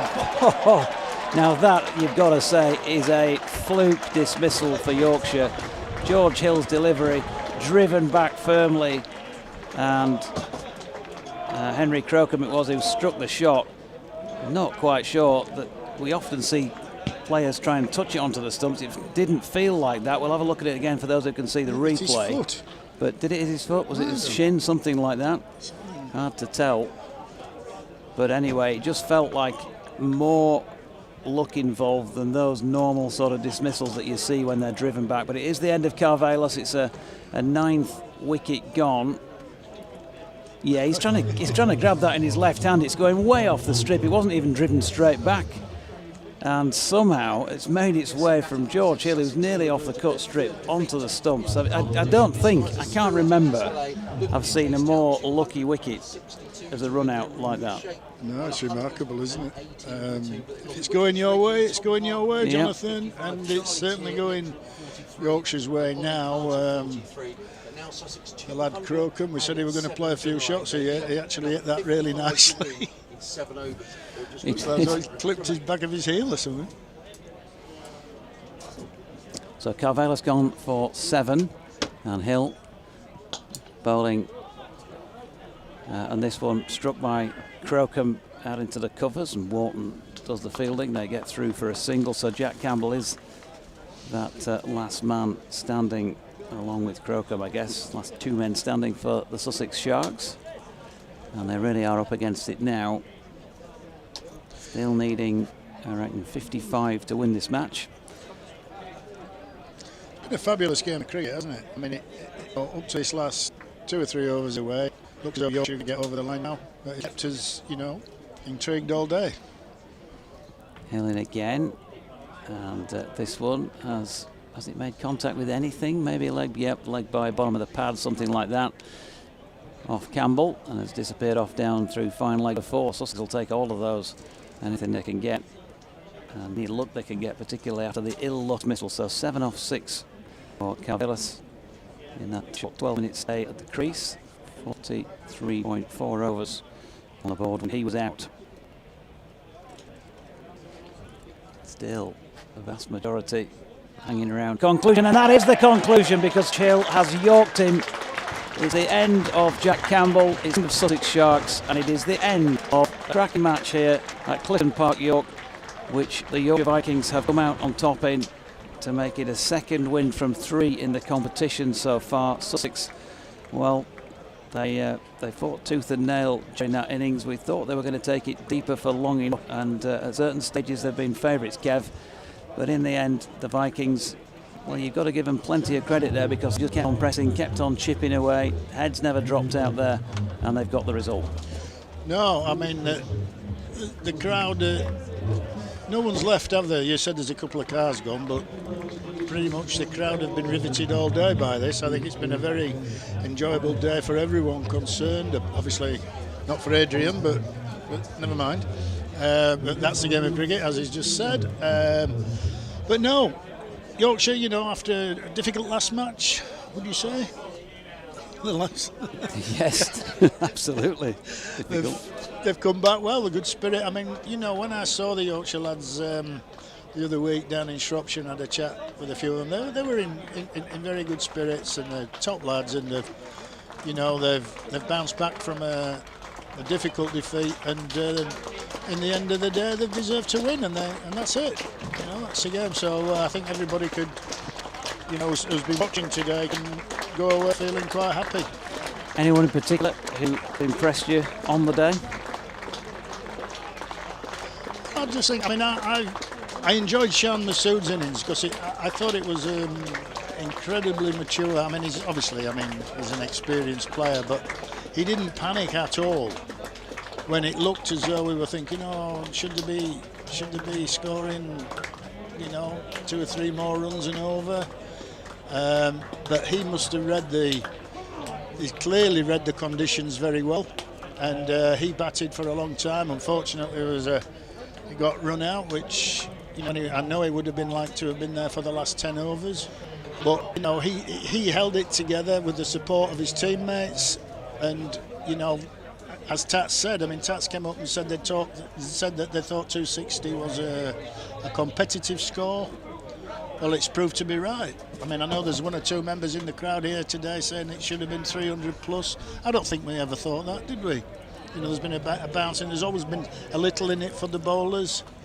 And you know, 2 or 3 of the Sussex players have shown some real skills.